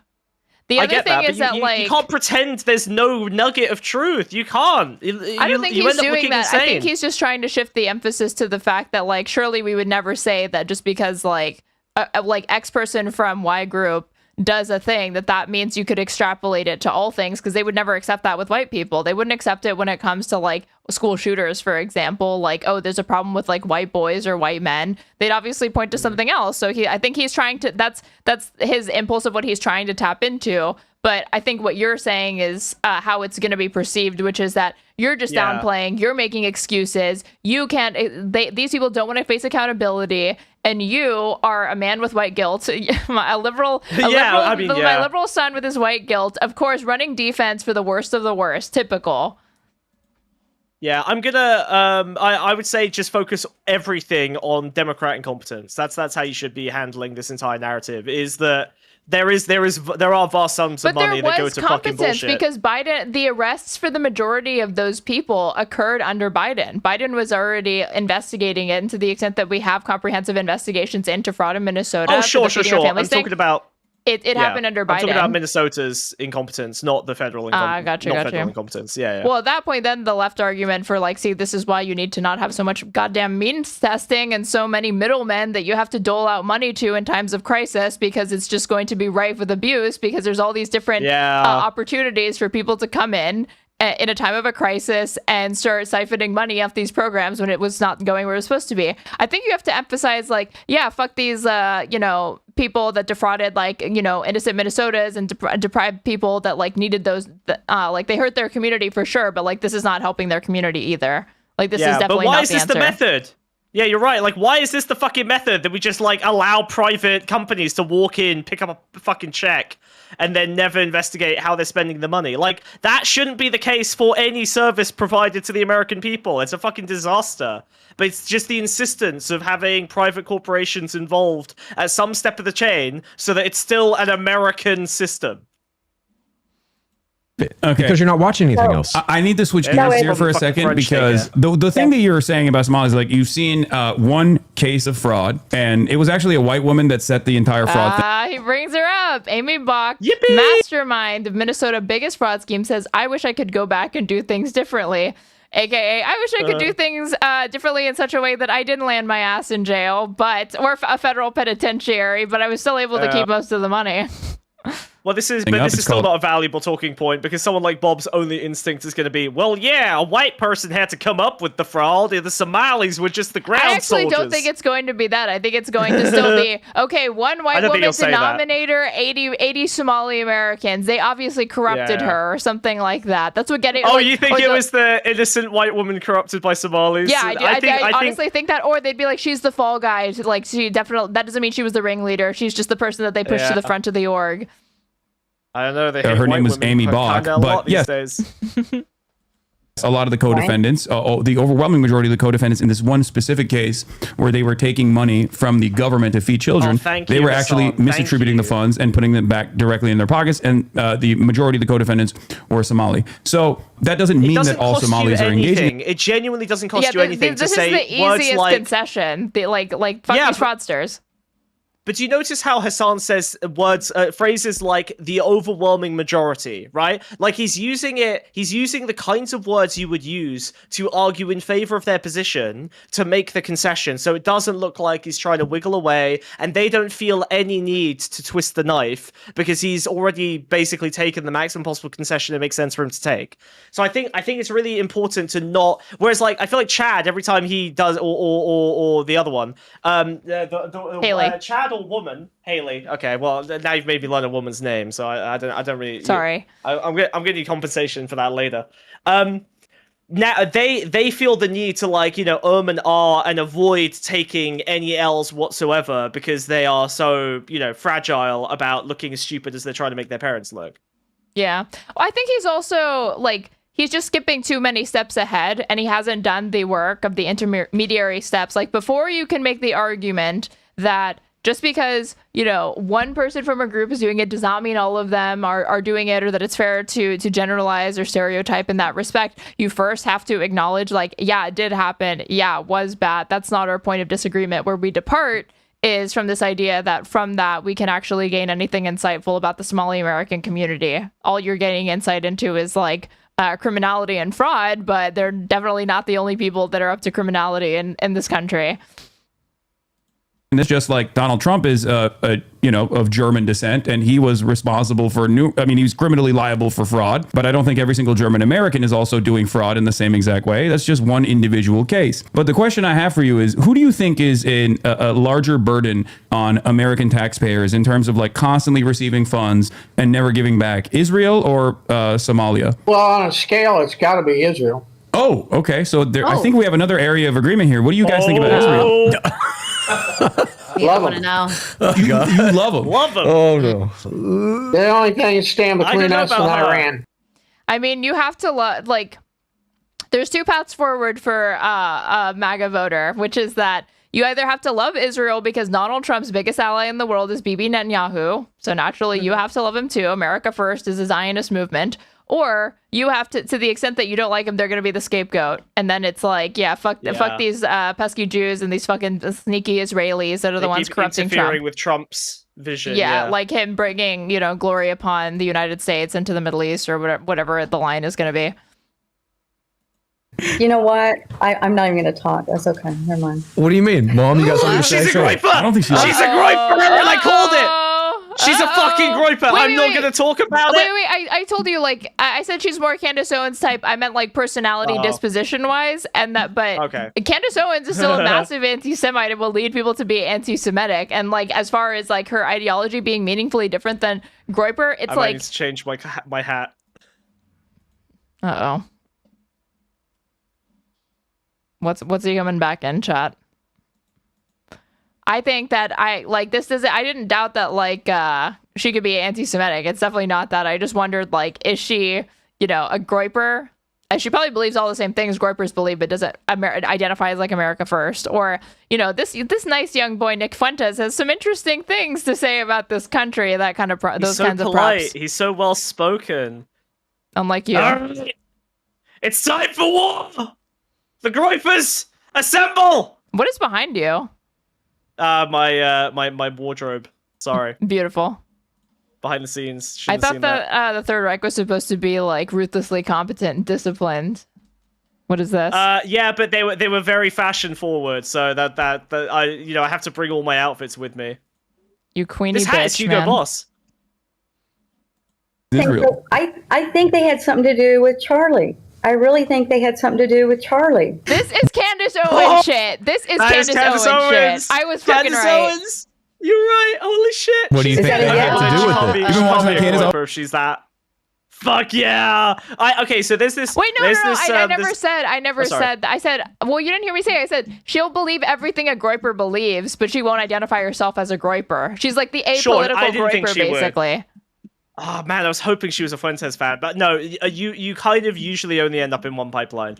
But I think it's notable that it's Candace Owens. There's this girl I know who's totally apolitical. She basically does not think about anything politics, and yet somehow the singular political pipeline she fell down was Candace Owens. God. And so you can have a lovely, she's great, I love her, but you can hang out with her at the pub and have a wonderful conversation, and then occasionally I'll just activate her like a sleeper agent. I'll just mention 9/11 or chemtrails else casually, and I swear to God, her eyes light up, and she just starts spitting like 17 hours of Candace Owens' deranged conspiracy. It's the funniest fucking thing in the world. I love Candace Owen fans. They're so fucking awesome. And the fact that like Mary's referring to Charlie Kirk, but first name only. Something happened to Charlie, and it was Israel. Israel's behind it. He's a time traveler. Friend of hers that she lost, because Candace Owens again was actually friends with him and does just say like, she doesn't go Charlie Kirk, she's just gonna say Charlie.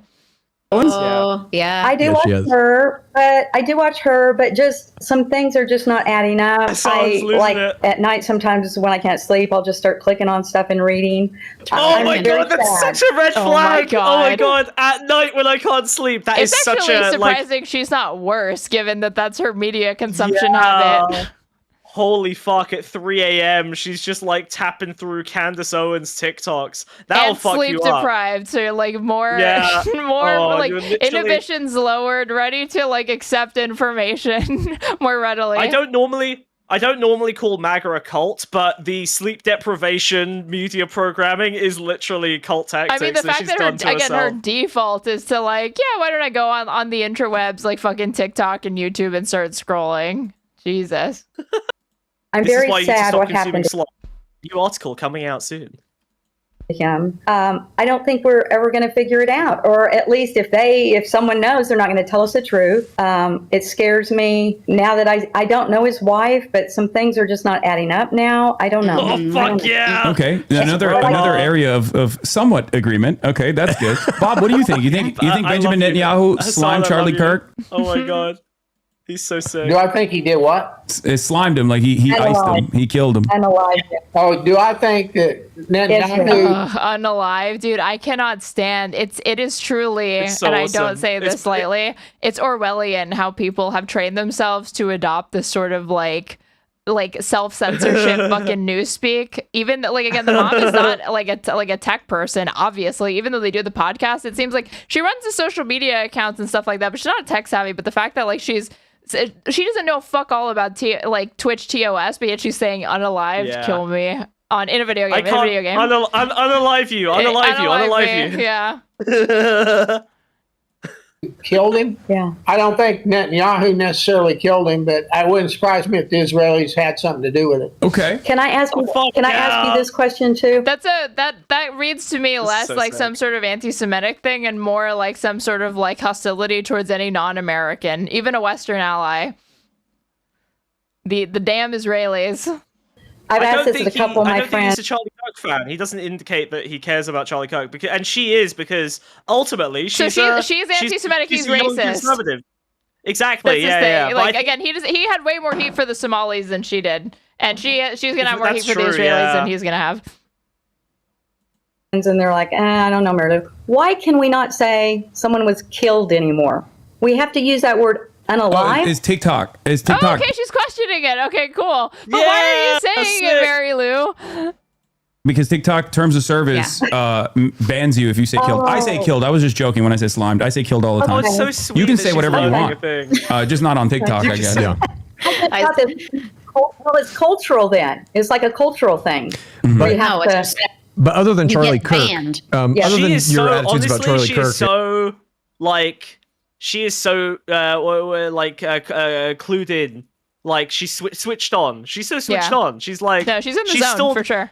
She's a 70-year-old woman who's still like developing her understanding of the world. Like that is so awesome. She's just a girl. Yeah, no, a girl would just passively absorb reality. She's literally going out into the world. She's trying to figure shit out. She's decoding the Matrix. She's going out to find soothsayers like Candace Owens to help her understand Charlie Kirk conspiracies. Wait, do you mean to say soothsayers?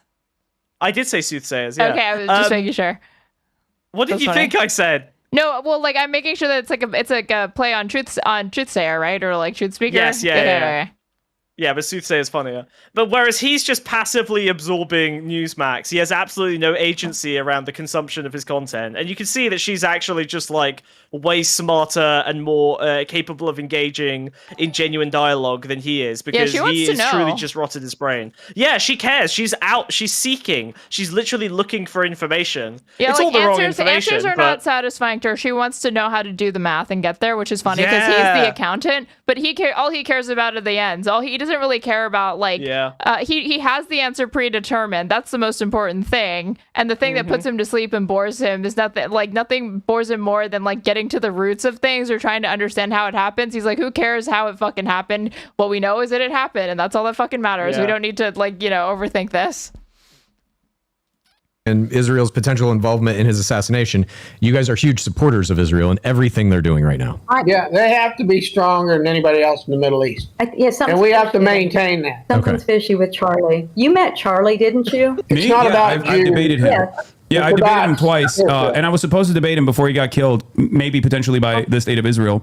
I was supposed to debate him 2 weeks prior to his assassination. Oh, wow. Yeah. Oh, wow. So were you friends with him, you think? Or no. Not even a little bit. That is adorable. That is actually truly adorable. I love her.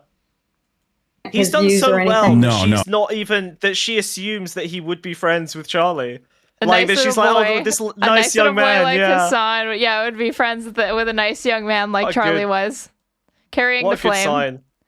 Yeah. Oh, not even a little bit. I mean, back in the day, in private, I looked back at our back and forth conversations all the way back in like 2017, where he was actually very worried about how racist some Republicans were getting. He even told me that comparison between the Klan and Antifa is ridiculous. I believe he might have even written an article about it at the time, or said he was going to write one. But I think slowly but surely Charlie he Kirk's also writing the ancient texts. That person that he was critical of.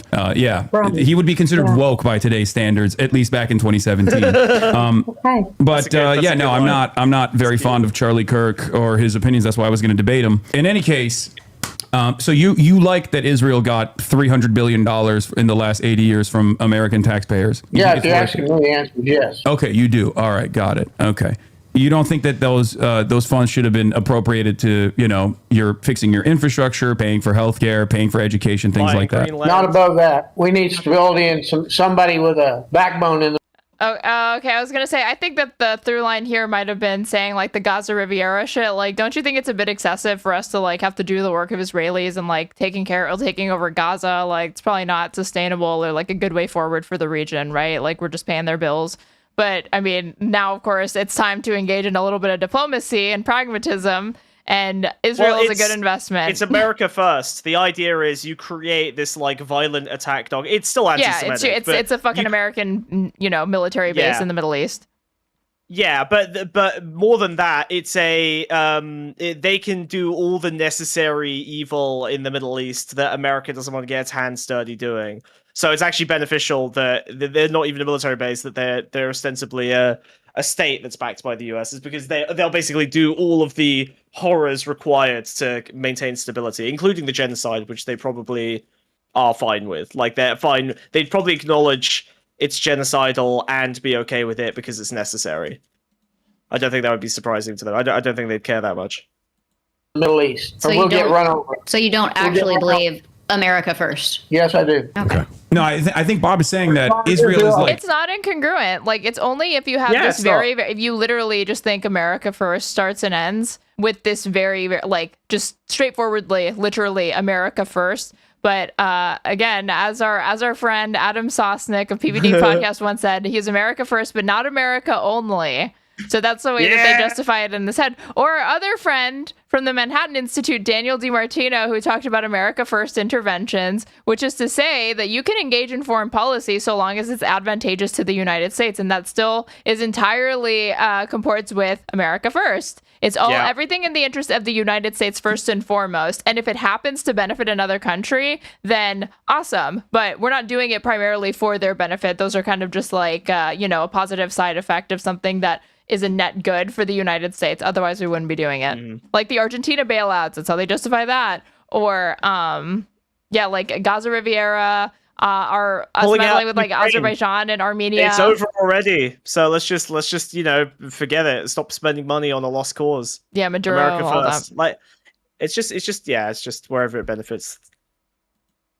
Protecting America from scary Muslims, right? That's what you think, right, Bob? Is that what's going on? No, it's just the Middle East, period. Okay. There are other people other than scary Muslims in the Middle East. Yeah, no, scary Arab. Now he's using Hasan's framework. We're at a point. No, because Hasan said scary Muslims, thinking that that's where Bob might have been coming at it from or whatever. But Bob doesn't think that. And so he said there's lots of other people other than scary Muslims in the Middle East. So he's like personality mirroring back to Hasan, not realizing that Hasan is trying to just only saying that to try to kind of like appeal to him or find like a shared sense of like, okay, where's the basis for this? You really can't make any assumptions about how someone's assembled their worldview, because this is. I actually don't know where this is going. I couldn't possibly predict this. I would go back to just a million clarifying questions to try and figure out where the fuck Bob's coming from. He's not trying to mock Hasan. I don't think it's mimetic, just mockery. I think obviously yes, he is trying to like mock Hasan. He's throwing his words back at him, and he sounds sincere when he says that. Like what he's basically saying, like what you call scary Muslims or whatever.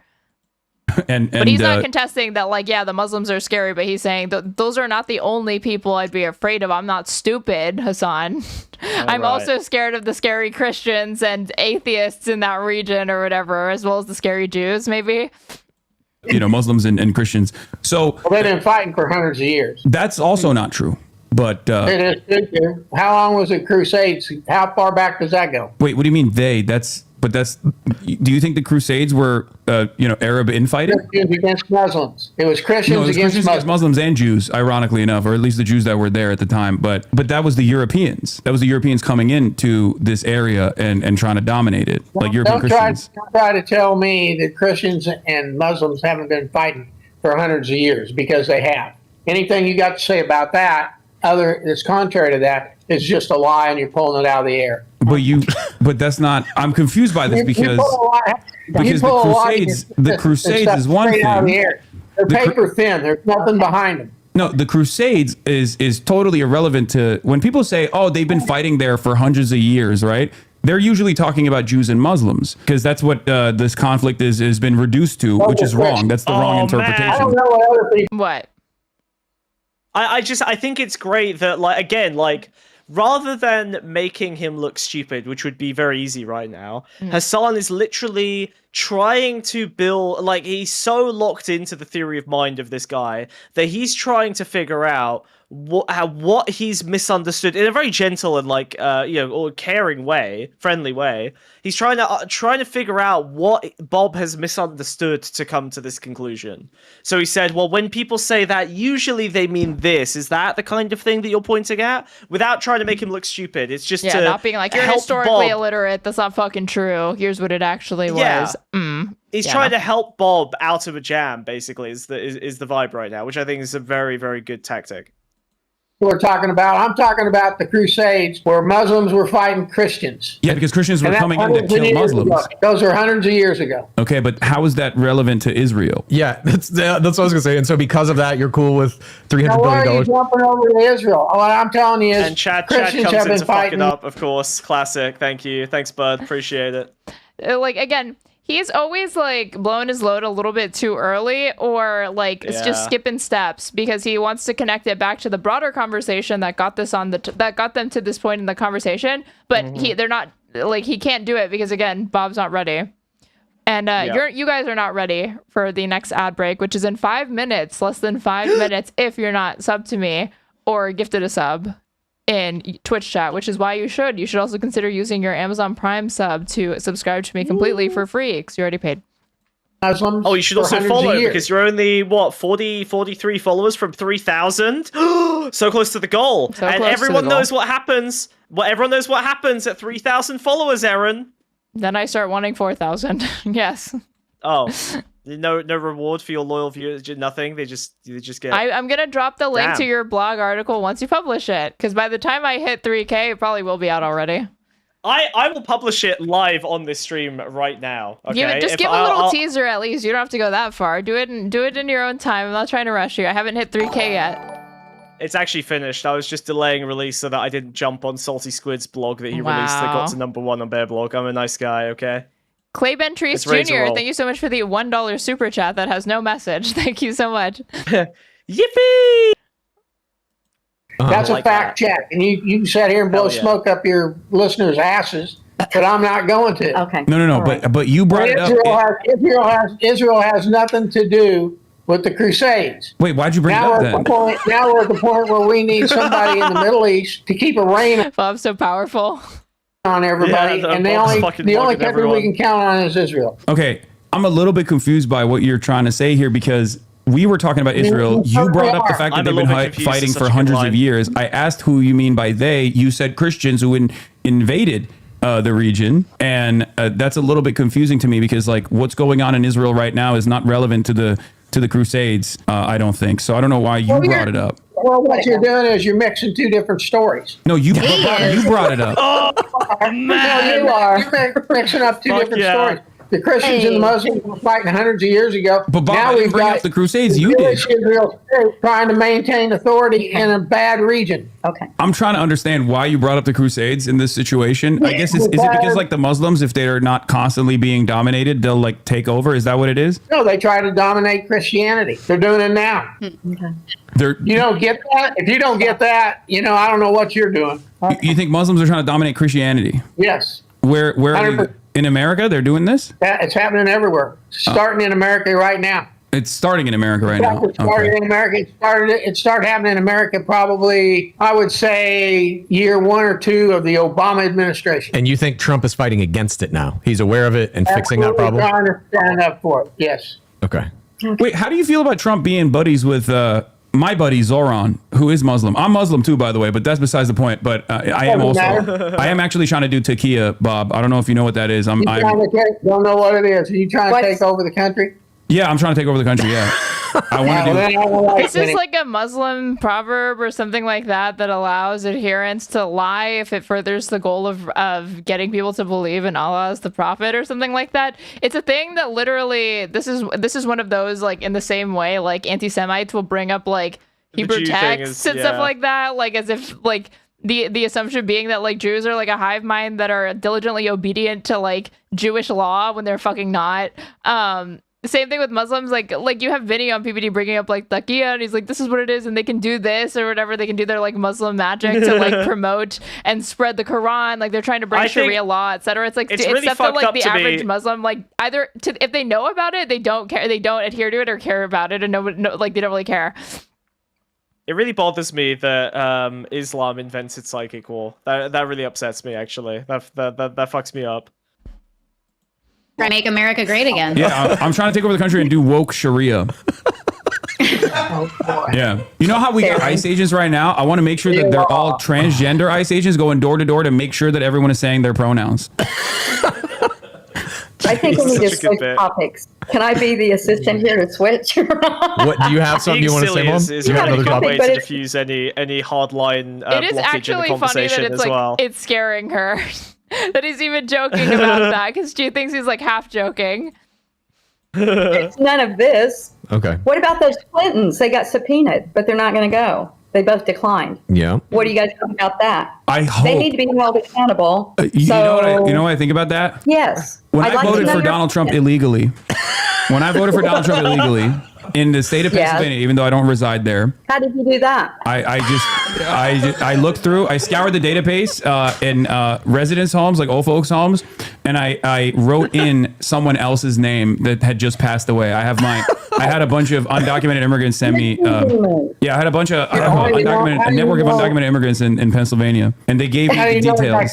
What? He's teasing. Yeah, how do you know that vote got counted? He's teasing. I don't. You don't. I don't, but Trump won, luckily. But what I was trying to say is in 2016, when I voted for him illegally, I was very disappointed because he said lock her up, and he didn't end up locking her up at all. He didn't. He felt sorry for her. Yeah, that was messed up. I think he should have locked her up. I hope liberals can see how much fun Hasan is having compared to a regular liberal debate conversation, right? Like, this is so much more tenable. Like, I feel like I've seen a lot of the genuinely good faith. Obviously, you've got the bad faith debate bros, you know, the sort of the libs who truly do just want to destroy people online and make themselves look good and stage a signal to their in-group. But there is unfortunately, a good faith batch of liberals that truly are doing their best to try and reach MAGA and are just totally incapable of doing it. And they all burn themselves out. They all give up. They all eventually give up because they cannot overcome this hurdle. And I think that Hasan is kind of demonstrating here that you can absolutely survive it if you're willing to be playful and silly about something that's very serious and horrifying. Like, you can actually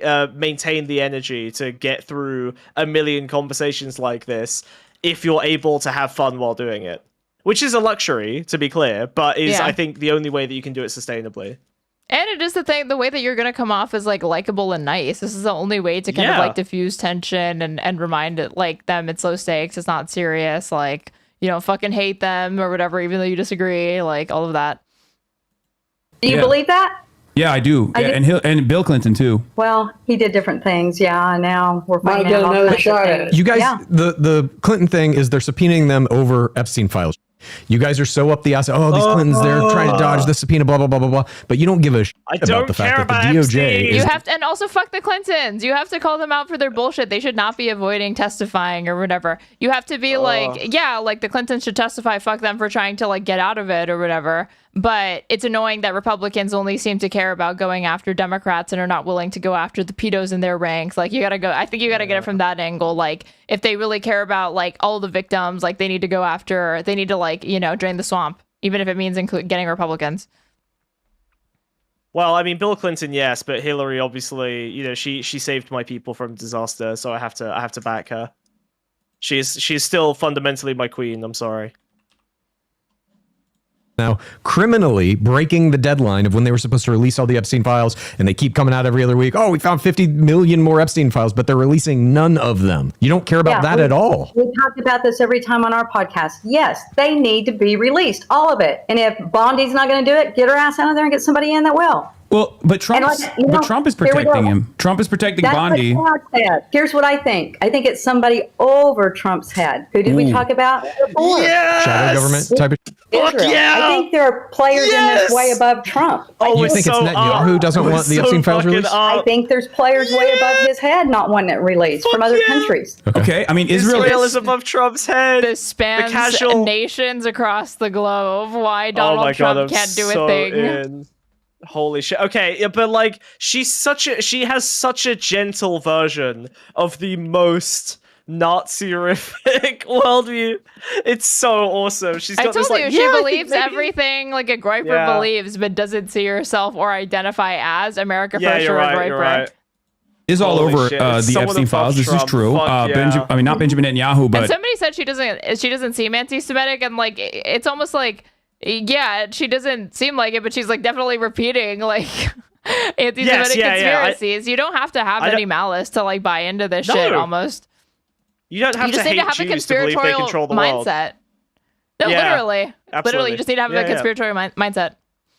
Former Prime Minister of Israel Ehud Barak is a close and personal best friend of Jeffrey Epstein. I should say, obviously, that it's going to be rooted in some anti-Semitism. It's almost like me saying you don't have to be racist to be racist, but it's not the primary motivation or like reason why you're repeating it. And it's not the thing that like made you interested in it. If anything, it's just like an unfortunate side effect. If you even made them aware of it, if you told them like, oh, this is like anti-Semitic, they'd be like, oh, well, well, like I'm not trying to be, but like that sucks.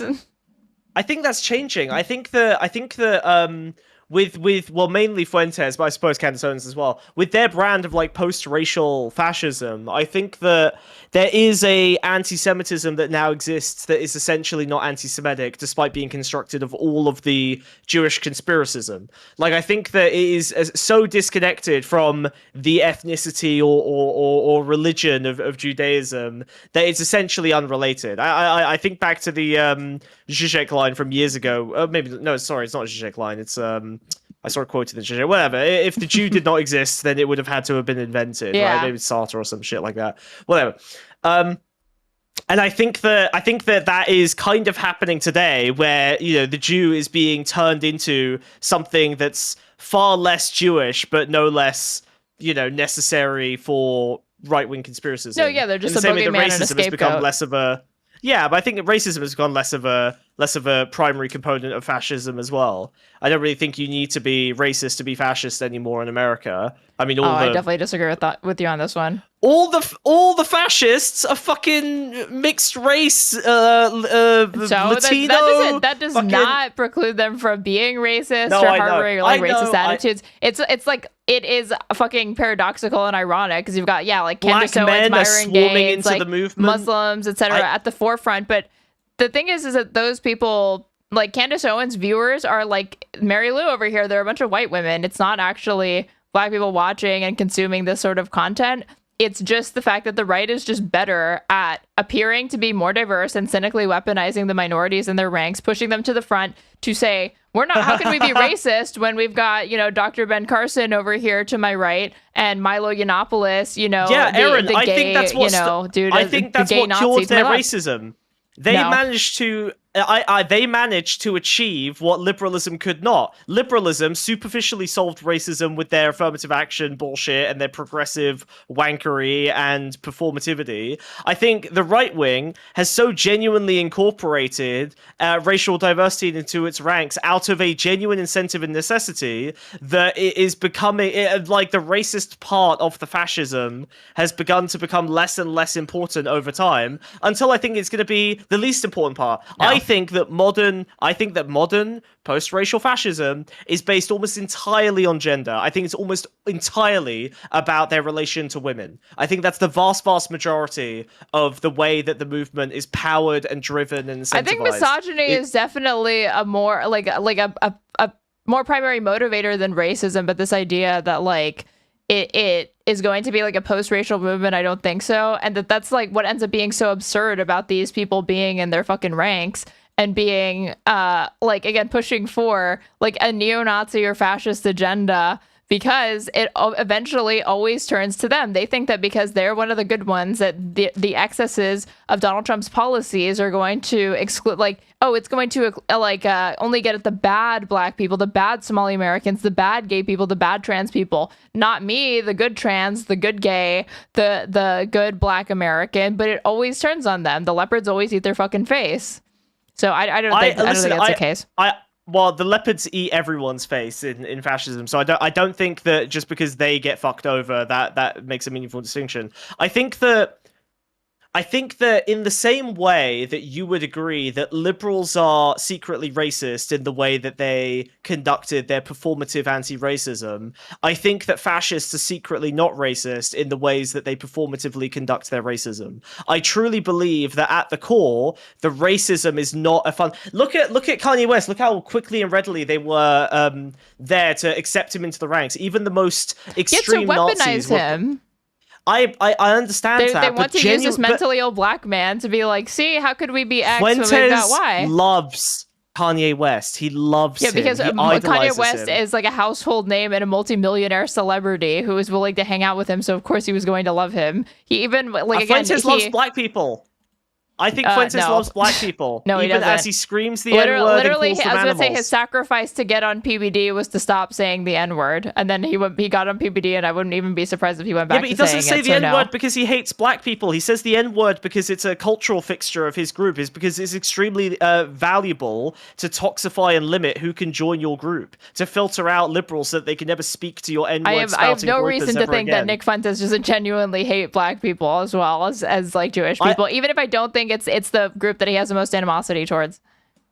I don't think the movement needs racism anymore, and I think that's a separate argument from whether or not Nick Fuentes or the people in their ranks are those things. Okay. And I definitely think they are. I just think it's a useful framework for them to adopt, and it is the thing that allows that is leading so many of their followers, like not so many, but like more of their followers to be. You gotta have like this big tent fascism that includes non-white people and diversity. But it doesn't change the fact that at the end of the day, when the majority of the admin is white, and Stephen Miller's running this whole fucking thing. So is JD Vance. And these people are through and through white nationalists. Well, hold on. I didn't say that the Trump admin wasn't racist and white nationalist. I think Fuentes has actually like wedged away, so is Candace Owens, from Trump in ways that I think still fall down those lines. Fuentes has been anti-Trump for a while now. Kind of. Like lately he's been like, I don't know, he's been taking like this is like the weirdest time for him to try to like mainstream some of his positions, like saying that like Epstein based fucking like Israel has nothing to do with like with him. It's strange, but I don't know. I've only seen it like ambiently on my feed. I need to look more into it. Now with Jeffrey Epstein, all the way up until like 2016, 2017, a tranche of emails have been released that detail the long relationship that Jeffrey Epstein has had, not only with the state of Israel, but also with key figures in the United Arab Emirates as well, which is another big player in the region and aligned with Israel. So all of that stuff. So Israel is seemingly dominating America in many very meaningful ways, right? And yet Bob still says we got to give him $300 billion. What's going on there, Bob? There's nothing going on. We're trying to get Israel strong. Get them strong. Do you look at what they're doing on the world stage right now and think they're weak? Right. I think they are right. Oh, well, they're like weaker than ever in some ways because they're standing on the global stage. It's like never been in like a worse position, but they're still being enabled in spite of that. Now demonstrating their strength. But prior to that, I think there's a lot of people in the Middle East that didn't think they'd ever pull the trigger. No, I think everyone in the Middle East knew that they were continuously pulling the trigger. That's why they've been resisting against Israel for 80 years now. Not in a big way. They can put a hell of a lot more heat on that. Wait, Israel can? Is that what you're saying? In what way? You're talking about nuclear war or something? Yeah, whatever they want to do. So you would be fine with Israel dropping a nuclear bomb? On Iran. Okay. So you want Israel to bomb Iran. So, But as far as like Israel, basically using American politicians like a flesh puppet, like you're fine with that. You don't think I die? Please, just one more massacre. Please, I'm holding on. That is part of the reason why they get $300 billion over the course of the past 80 years? That's probably the reason they did get it. I wish Iran would take care of their own business. I don't want to get involved there. I don't think our United States should get involved with Iran. They need to take care of their own business. Candace isolationism. Look at the difference. We've got our hawky Mitch McConnell boomer boy who wants to bomb everyone with a pulse in a non-white country, and she wants to pull back again, and like avoid the true America first. And Candace Owens has gone so far as to say like she doesn't believe that like Trump gets to define what is and is not America first, which is stupid because that ideological movement in its current iteration right now starts and ends with him. It's just him, yeah. But I mean, it's like technically true that no, it doesn't have to be that way. And Candace is kind of trying to like wish cast that into reality, and you're seeing it here. Yeah. I'm sad for the people that are getting killed there, the protesters and whatever is going on there. I'm very sad, but we don't need to get involved in that one. She has more sympathy for Iranian protesters than she does for American protesters. But Trump is saying that he wants to get involved. He's making open threats of. I know, I'm not surprised by that whatsoever either. No, it makes total sense. It's just so funny. It's like, again, the same way that they were like this with like, Tim Pool did this as well, the way that he was, again, oh, wait, did he do this? Okay, so with Venezuela, he was not willing, no. So with Venezuela, he was saying he wasn't sure about it being legal, but he was more comfortable, but that is, no. I have synthesized it. I've done it, okay? So you got this. Tim Pool was more concerned with Venezuelan sovereignty than he is about U.S. sovereignty or states' rights because he supports mass deportations. He supports these ICE deployments. He obviously plays defense for the fucking killings of Renee Good, Alex Preddy, and anybody else who's being brutalized by ICE and DHS agents. But he wouldn't go so far as to endorse the deposing Maduro. He said he was 40% on board, 60% against, and he thought it was... like, he didn't know if it was constitutional. That was the position he landed on at the end of my episode with him. And then she's over here. She's like, oh, these poor people, right? These poor people in Iran, like, they need to be liberated or whatever. What did she just say about them? She said that she felt bad for them being killed. Yeah, she feels bad for them, but, like, kind of like Tim Pool, she doesn't know that she feels so bad that she's willing to commit like American troops to the region or engage in some sort of interventionism. Mm-hmm. She kind of just like hopes it happens, right? But but she'll defend the same way Tim Pool did the ICE deployments, and she doesn't care about states' rights and this like huge imposition on on all of these different areas having to deal with the National Guard and like DHS agents being deployed domestically. They don't care about it's almost like, again, they have more concern for the sovereignty of these other countries than they do for like local municipalities and areas in our own country. Involved. So you're against Trump in that way. I don't agree with everything he does, but he's my president, so I support him. Okay. I don't want him to go into Iran. Okay. He's like a king. This is like some medieval shit, man. He is like my duty is to him.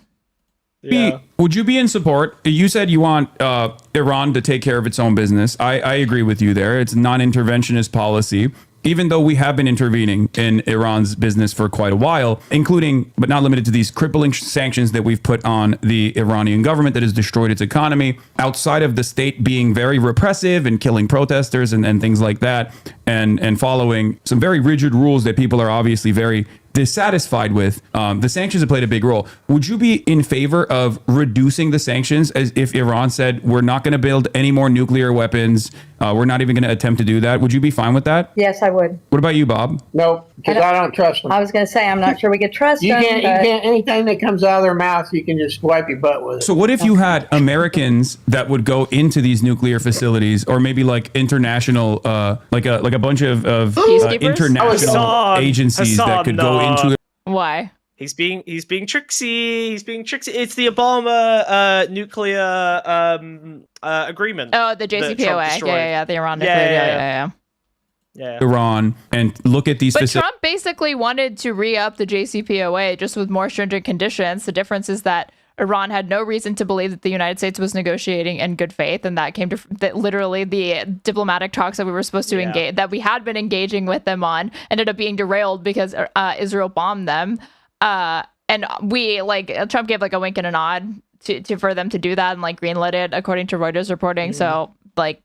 Again, they were right that he pulled out unilaterally. They've been in compliance. They have no reason to suspect that it wouldn't be the same thing all over again. And he was trying to extract more stringent terms, and we didn't have the cards anymore because they were not willing to let them enrich uranium. But that was the main thing. But then they're like, Axios also reported that like insiders from the Trump admin were like, no, that's actually going to be on the table, but doesn't matter because it all got dropped off anyway.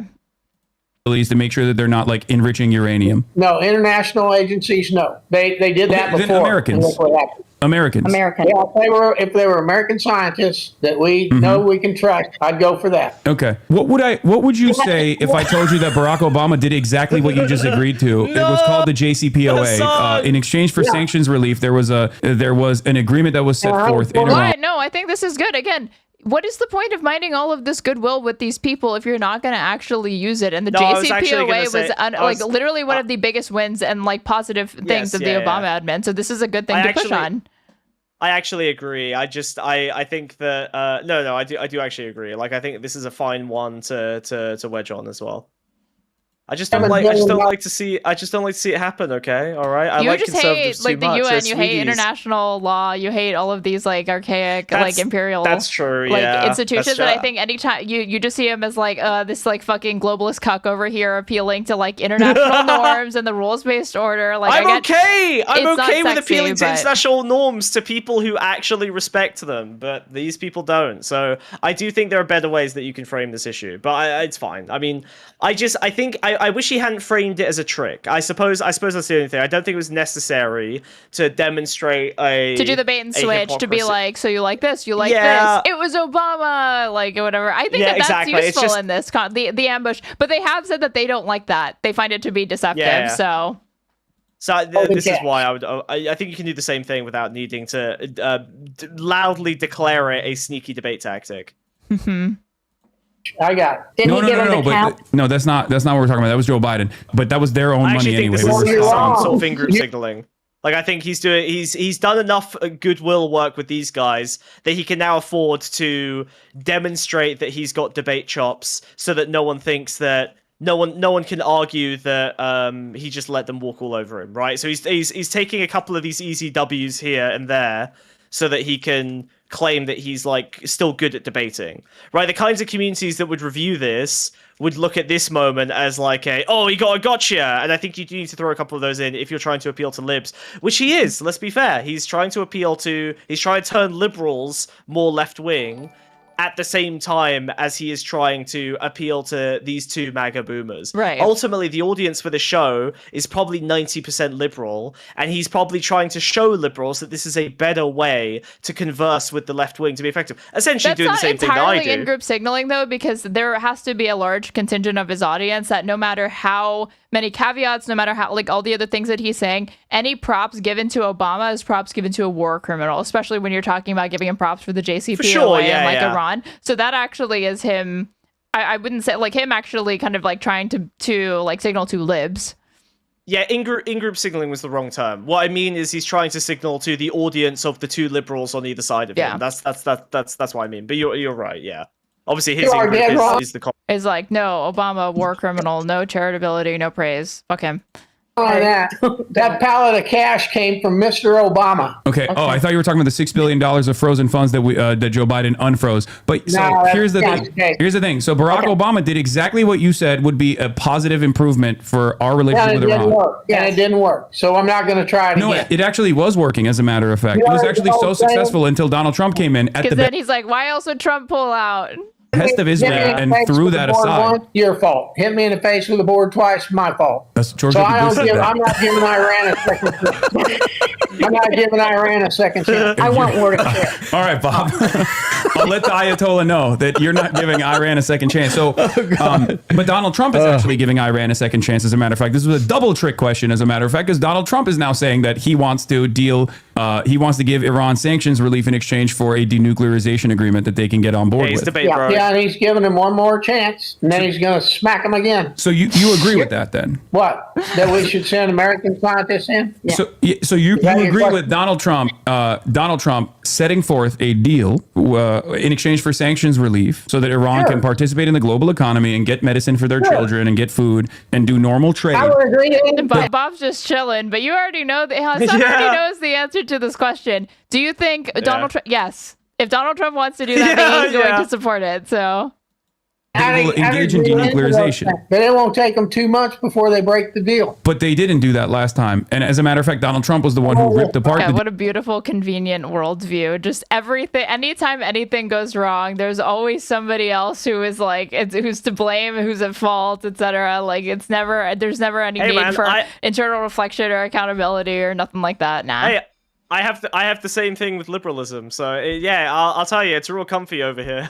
one big villain for all my problems.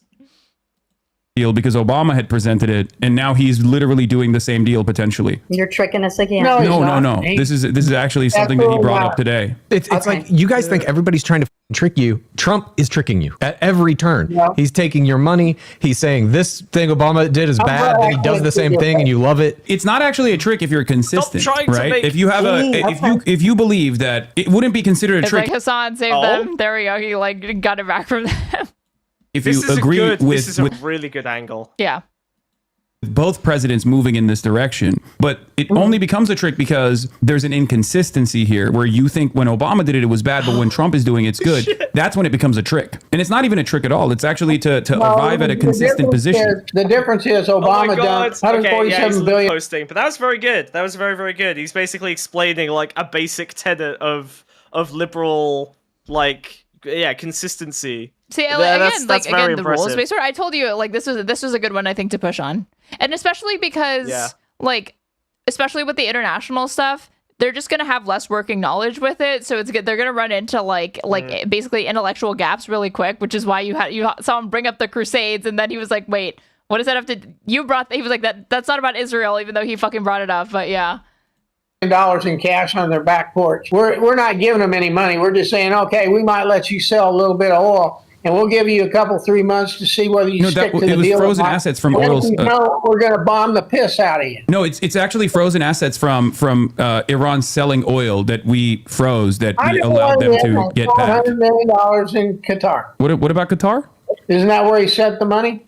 Are you talking about Obama or are you talking about Biden? Who are you talking about? I think you're talking about the Venezuelan oil that he sold. Talking about Trump. Okay, but that's not... Are you talking about Venezuelan oil revenue? Is that what you're referencing?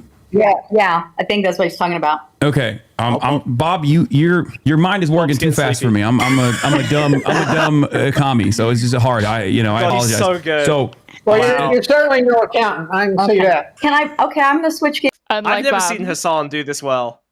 I've never seen Hasan do this well. This is his finest performance. Yeah, I do think the video is literally called "Many People Are Saying This Is My Best Debate Yet."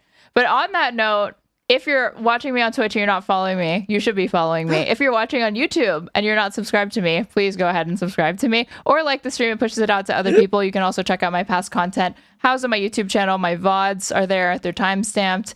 If you want to support me, you can follow the donation links pinned to my Twitch chat or YouTube description box. Donating through Streamlabs is the best because they take the least. But if you want to super chat me or send me a super sticker on YouTube, I will also read it out loud to you. If you want to support me on Twitch and get access to an ad-free experience as well as cute emotes and or be generous, you could either sub to me or gift subs throughout the chat, and maybe you'll be on the receiving end of a gifted sub.